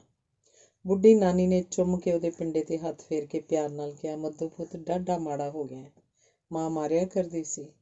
ਨਹੀਂ ਅੰਮਾ, ਕਹਿ ਕੇ ਮਦਨ ਘਰ ਦੀਆਂ ਚੀਜ਼ਾਂ ਵੱਲ ਵੇਖਣ ਲੱਗ ਪਿਆ। ਉਹ ਅੰਬਾਲੇ ਵਰਗੇ ਸ਼ਹਿਰ ਵਿੱਚ ਹੀ ਜੰਮਿਆ ਪਲਿਆ ਸੀ। ਪੇਂਡੂ ਘਰ ਦੀ ਹਰ ਚੀਜ਼ ਉਹਨੂੰ ਉੱਪਰੀ ਮਾਲੂਮ ਹੁੰਦੀ ਸੀ। ਇੱਕ ਦੋ ਦਿਨ ਤਾਂ ਉਹ ਉਦਾਸ ਰਿਹਾ ਪਰ ਹੌਲੀ ਉਹਦਾ ਪਿੰਡ 'ਚ ਐਸਾ ਜੀਅ ਲੱਗ ਗਿਆ ਮਾਨੋ ਇੱਥੇ ਹੀ ਜੰਮਿਆ ਪਲਿਆ। ਅੱਗੇ ਸਕੂਲ ਦਾ ਕੰਮ ਕਰਨ 'ਚ ਬੜੀਆਂ ਔਕੜਾਂ ਸਨ। ਕਦੇ ਲਿਖਦਿਆਂ ਮਤਰੇਈ ਮਾਂ ਸੌਦਾ ਲਿਆਉਣ ਦੀ ਵਿਗਾੜ ਪਾ ਦਿੰਦੀ, ਕਦੇ ਜੀਅ ਤਾਂ ਕੇ ਖਰੂਦ ਕਰਨ ਲੱਗ ਪੈਂਦਾ। ਪਰ ਇੱਥੇ ਉਹਦੇ ਕੰਮ ਵਿੱਚ ਰੋਕ ਪਾਉਣ ਵਾਲਾ ਕੋਈ ਨਹੀਂ ਸੀ। ਉਹਨੇ 15 ਦਿਨਾਂ 'ਚ ਸਕੂਲ ਦਾ ਸਾਰਾ ਕੰਮ ਮੁਕਾ ਲਿਆ ਤੇ ਬਾਕੀ ਦੇ ਵਿਹਲੇ ਦਿਨਾਂ 'ਚ ਹੋਰ ਬਹੁਤ ਸਾਰੇ ਵਾਧੂ ਸਵਾਲ ਕੱਢ ਲਏ, ਨਾਲੇ ਅਗਲੇ ਸਬਕ ਯਾਦ ਕਰ ਲਏ। ਛੁੱਟੀਆਂ ਪੂਰੀਆਂ ਹੋ ਗਈਆਂ। ਮਦਨ ਦਾ ਪਿਓ ਉਹਨੂੰ ਲੈਣ ਆਇਆ। ਉਹਨੂੰ 2 ਮਹੀਨੇ 'ਚ ਇੰਨਾ ਆਰਾਮ ਤੇ ਸੁੱਖ ਮਿਲਿਆ ਸੀ ਕਿ ਜਿਹਨੂੰ ਉਹ ਛੱਡਣਾ ਨਹੀਂ ਸੀ ਚਾਹੁੰਦਾ। ਨਾਲੇ ਜਦ ਉਹਨੂੰ ਖਿਆਲ ਆਉਂਦਾ ਕਿ ਹੁਣੇ ਫੇਰ ਜਾ ਕੇ ਮਤਰੇਈ ਦੇ ਵੱਸ ਪੈਣਾ ਤਾਂ ਉਹਦਾ ਦਿਲ ਗੋਤਿਆਂ 'ਚ ਪੈ ਜਾਂਦਾ।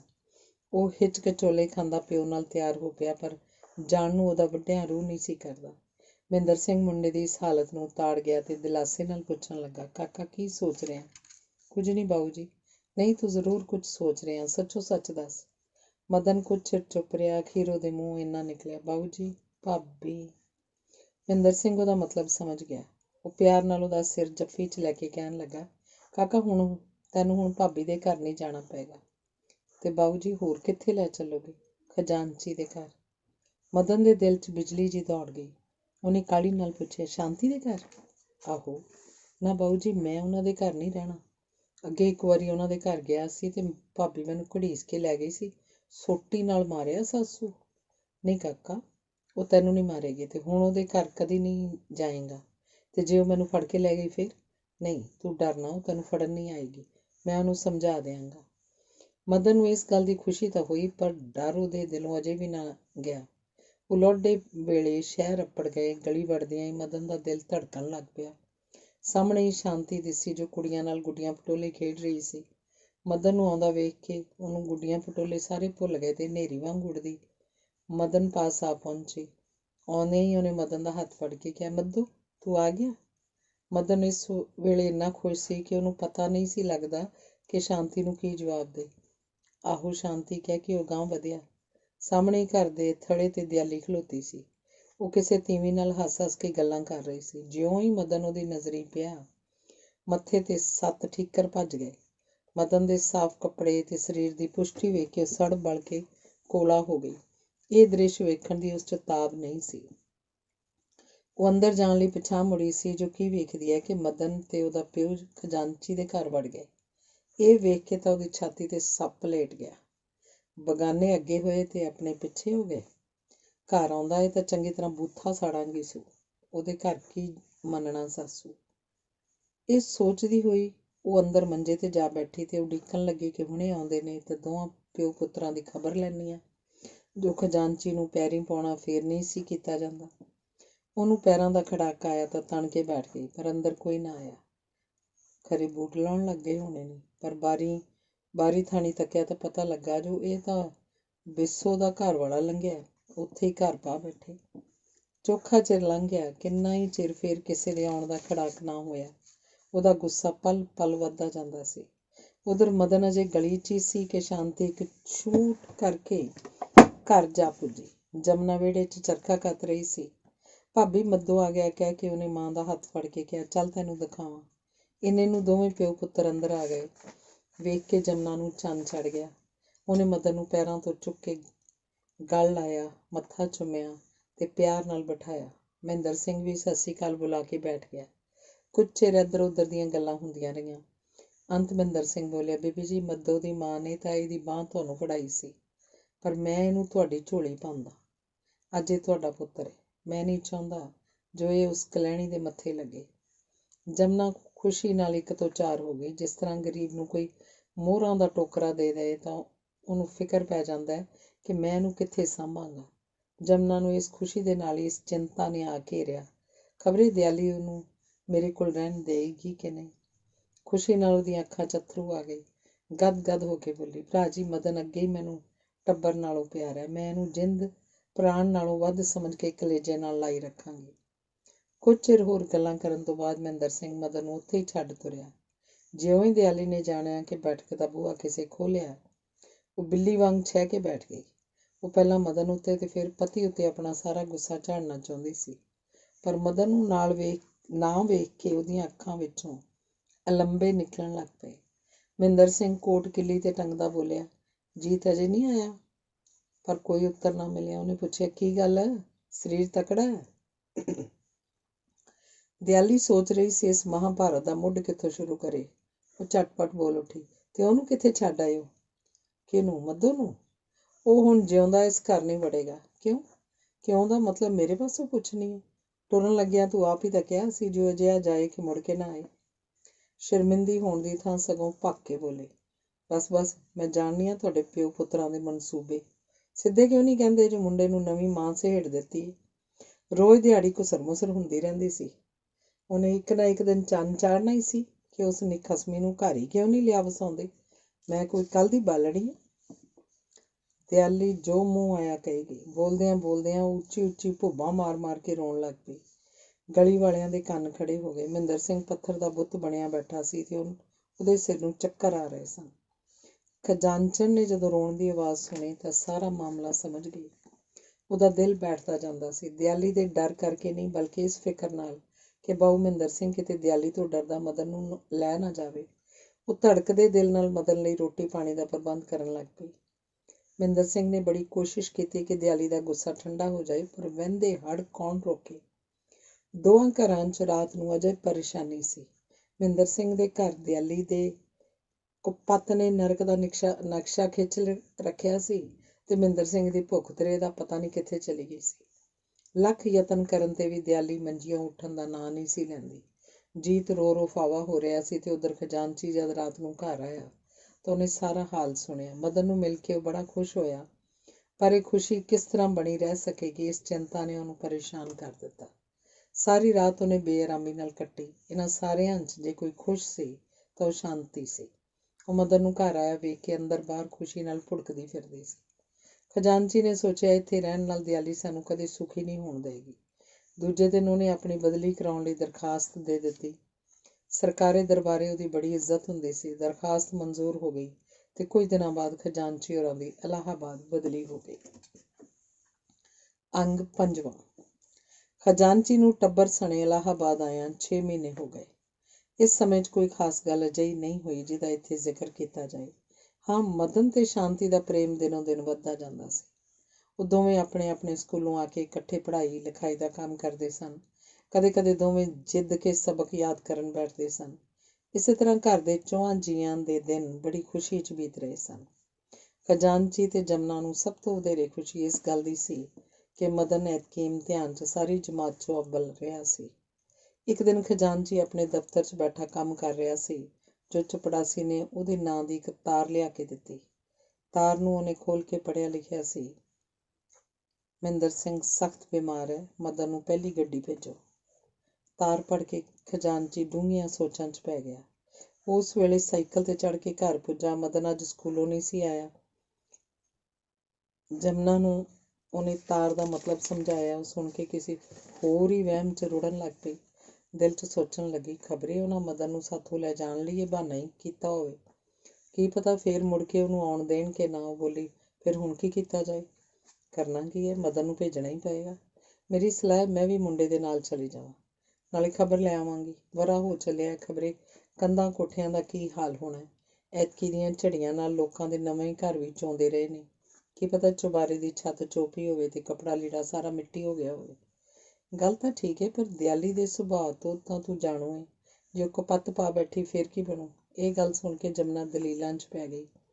ਅਖੀਰ ਬਹੁਤ ਸੋਚ ਵਿਚਾਰ ਮਗਰੋਂ ਸਲਾਹ ਠਹਿਰੀ ਕਿ ਜੋ ਹੋਏਗੀ ਵੇਖੀ ਜਾਏਗੀ। ਮਦਨ, ਜਮਨਾ ਤੇ ਸ਼ਾਂਤੀ ਸਵੇਰੇ 5 ਵਜੇ ਦੀ ਗੱਡੀ ਅੰਬਾਲੇ ਜਾਣ। ਅੰਗ 6ਵਾਂ। ਅੰਬਾਲੇ ਪਹੁੰਚ ਕੇ ਜਦ ਤਿੰਨੇ ਟਾਂਗੇ ਤੇ ਚੜ੍ਹੇ ਤਾਂ ਦੋਹਾਂ ਦੇ ਦਿਲ ਧੱਕ ਧੱਕ ਕਰ ਰਹੇ ਸਨ। ਮਦਨ ਤਾਂ ਇਹ ਸੋਚ ਰਿਹਾ ਸੀ ਕਿ ਖਬਰੇ ਪਿਤਾ ਦਾ ਕੀ ਹਾਲ ਹੋਏਗਾ ਤੇ ਜਮਨਾ ਸੋਚ ਰਹੀ ਸੀ, ਪਤਾ ਨਹੀਂ ਦਿਆਲੀ ਮੇਰੇ ਨਾਲ ਕੀ ਬਾਬ ਕਰੇਗੀ। ਸ਼ਾਂਤੀ ਪੁਰਾਣੀਆਂ ਸਹੇਲੀਆਂ ਨੂੰ ਮਿਲਣ ਦੀ ਖੁਸ਼ੀ 'ਚ ਝੂਮਦੀ ਜਾ ਰਹੀ ਸੀ। ਗਲੀ ਅੱਗੇ ਜਾ ਕੇ ਟਾਂਗਾ ਖੜਾ ਹੋ ਗਿਆ ਤੇ ਤਿੰਨੇ ਉਤਰ ਕੇ ਘਰ ਵੱਲ ਤੁਰ ਪਏ। ਸ਼ਾਂਤੀ ਤਾਂ ਭੱਜ ਕੇ ਸਹੇਲੀਆਂ ਦੀ ਗੱਲ ਜਾ ਲੱਗੀ ਤੇ ਇਹ ਦੋਵੇਂ ਛੇਤੀ ਛੇਤੀ ਕਦਮ ਪੁੱਟਦੇ ਮਹਿੰਦਰ ਸਿੰਘ ਦੀ ਡਿਊਟੀ 'ਚ ਜਾ ਵੜੇ। ਜਮਨਾ ਦਾ ਦਿਲ ਗਿੱਟ ਗਿੱਟ ਉਛਲ ਰਿਹਾ ਸੀ, ਪਰ ਚੰਗੇ ਭਾਗਾਂ ਨੂੰ ਦਿਆਲੀ ਉਹਨੂੰ ਘਰ ਕਿਤੇ ਨਜ਼ਰ ਹੀ ਨਾ ਪਈ। ਚੁਬਾਰੇ 'ਚ ਜਾ ਕੇ ਉਹਨੇ ਡਿੱਠਾ ਬਾਊ ਮਹਿੰਦਰ ਸਿੰਘ ਮੰਜੇ ਤੇ ਪਿਆ ਸੀ। ਇਸ ਵੇਲੇ ਉਹਦੀ ਅੱਖ ਲੱਗੀ ਹੋਈ ਸੀ। ਚਿਹਰੇ ਤੇ ਪਲੱਤਣ ਵਰਤੀ ਹੋਈ, ਅੱਖਾਂ ਅੰਦਰ ਨੂੰ ਧਸੀਆਂ ਹੋਈਆਂ, ਦਾੜੀ ਦੇ ਵਾਲ ਕਿਤੋਂ ਕਿਤੋਂ ਜੁੜੇ ਹੋਏ, ਕੇਸ ਖੁੱਲ੍ਹੇ ਹੋਏ ਤੇ ਪੁੜਪੁੜੀਆਂ ਤੇ ਗੱਲਾਂ 'ਚ ਟੋਏ ਪਏ। ਵੇਖਦਿਆਂ ਹੀ ਦੋਹਾਂ ਦਾ ਦਿਲ ਬੈਠ ਗਿਆ। ਹੈ ਇੰਨੇ ਬਿਮਾਰ? ਮਦਨ ਛੇਤੀ ਨਾਲ ਅਗਾਂਹ ਵਧਿਆ, ਪਰ ਜਮਨਾ ਨੇ ਉਹਦੀ ਬਾਂਹ ਫੜ ਕੇ ਇਸ਼ਾਰੇ ਨਾਲ ਕਿਹਾ, ਨਾ ਨਾ, ਜਗਾ ਨਹੀਂ। ਅਜੇ ਉਹ ਬੈਠੇ ਹੀ ਸਨ ਕਿ ਮਹਿੰਦਰ ਸਿੰਘ ਨੂੰ ਖੰਘ ਆਈ ਤੇ ਉਹਦੀ ਜਾਗ ਖੁੱਲ੍ਹ ਗਈ। ਮਦਨ ਭੱਜ ਕੇ ਮੰਜੇ ਪਾਸ ਗਿਆ ਤੇ ਪਿਓ ਦੀ ਛਾਤੀ ਤੇ ਸਿਰ ਰੱਖ ਕੇ ਇੰਨਾ ਰੋਇਆ ਕਿ ਮਹਿੰਦਰ ਸਿੰਘ ਦੀ ਛਾਤੀ ਅੱਥਰੂਆਂ ਨਾਲ ਭਿੱਜ ਗਈ। ਉਹਨੇ ਉੱਠਣ ਲਈ ਤਕੀਏ ਤੇ ਅਰਕਾਂ ਰੱਖ ਕੇ ਜ਼ੋਰ ਲਾਇਆ, ਪਰ ਉੱਠਿਆ ਨਾ ਗਿਆ। ਮਦਨ ਨੂੰ ਜੱਫੀ 'ਚ ਲੈ ਕੇ ਉਹਨੇ ਮੂੰਹ ਚੁੰਮਿਆ। ਰੋਂਦਿਆਂ ਰੋਂਦਿਆਂ ਉਹਦੇ ਮੂੰਹੋਂ ਗੱਲ ਨਹੀਂ ਸੀ ਨਿਕਲਦੀ। ਇੰਨੇ ਨੂੰ ਜਮਨਾ ਨੇ ਸਾਹਮਣੇ ਆ ਕੇ ਕਿਹਾ, ਭਰਾ ਜੀ ਸਤਿ ਸ਼੍ਰੀ ਅਕਾਲ। ਮਹਿੰਦਰ ਸਿੰਘ ਨੇ ਮਦਨ ਨੂੰ ਬੈਠਣ ਲਈ ਆਖ ਕੇ ਜਮਨਾ ਵੱਲ ਮੂੰਹ ਕੀਤਾ ਤੇ ਨੀਵੀਂ ਆਵਾਜ਼ 'ਚ ਬੋਲਿਆ, ਭੈਣ ਸਤਿ ਸ਼੍ਰੀ ਅਕਾਲ, ਸ਼ੁਕਰ ਏ ਤੁਸੀਂ ਆ ਗਏ। ਜਮਨਾ ਉਹਦੇ ਸਰੀਰ ਵੱਲ ਗੌਰ ਨਾਲ ਤੱਕਦੀ ਹੋਈ ਬੋਲੀ, ਪਰ ਤੁਸੀਂ ਸਾਨੂੰ ਪਹਿਲਾਂ ਕਿਉਂ ਨਾ ਲਿਖਿਆ? ਸਾਨੂੰ ਕੀ ਪਤਾ ਸੀ ਜੀ ਤੁਹਾਡਾ ਇਹ ਹਾਲ ਹੈ, ਕਿੱਡੇ ਲਿੱਸੇ ਹੋ ਗਏ। ਮਹਿੰਦਰ ਸਿੰਘ ਨੇ ਇੱਕ ਠੰਡਾ ਸਾਹ ਭਰ ਕੇ ਕਿਹਾ, ਭੈਣ ਮੇਰਾ ਕੀ ਹਾਲ ਪੁੱਛਣੀ? ਜਦੋਂ ਦੇ ਗਏ ਉਹ ਇੱਕ ਦਿਨ ਸੁੱਖ ਦਾ ਸਾਹ ਨਹੀਂ ਆਇਆ। ਰੋਜ਼ ਲੜਾਈ, ਰੋਜ਼ ਫਸਾਦ, ਰੋਜ਼ ਪਿੱਟ ਸਿਆਪਾ।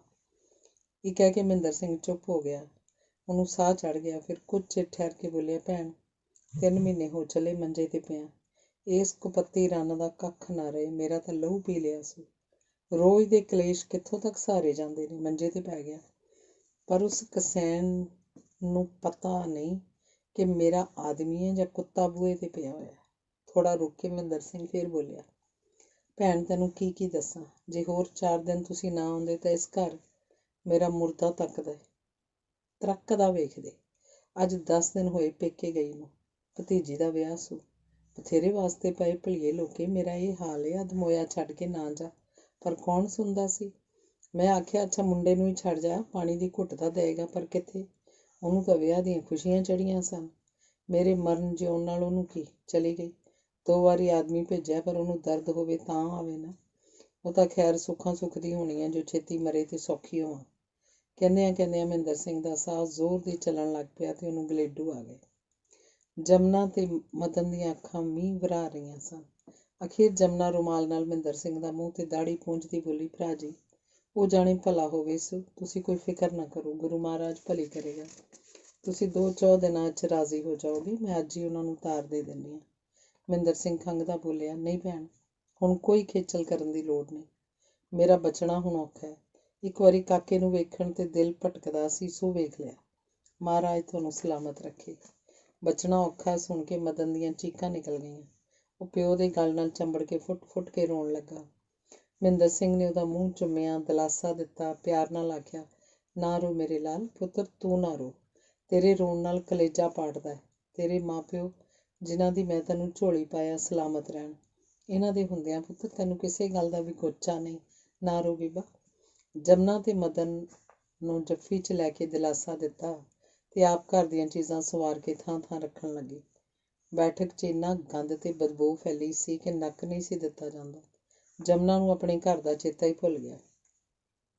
ਉਹਨੇ ਗਵਾਂਢੀ ਨੂੰ ਪੈਸੇ ਦੇ ਕੇ ਉਸੇ ਵੇਲੇ ਖਜ਼ਾਨਚੀ ਨੂੰ ਤਾਰ ਦਿੱਤੀ।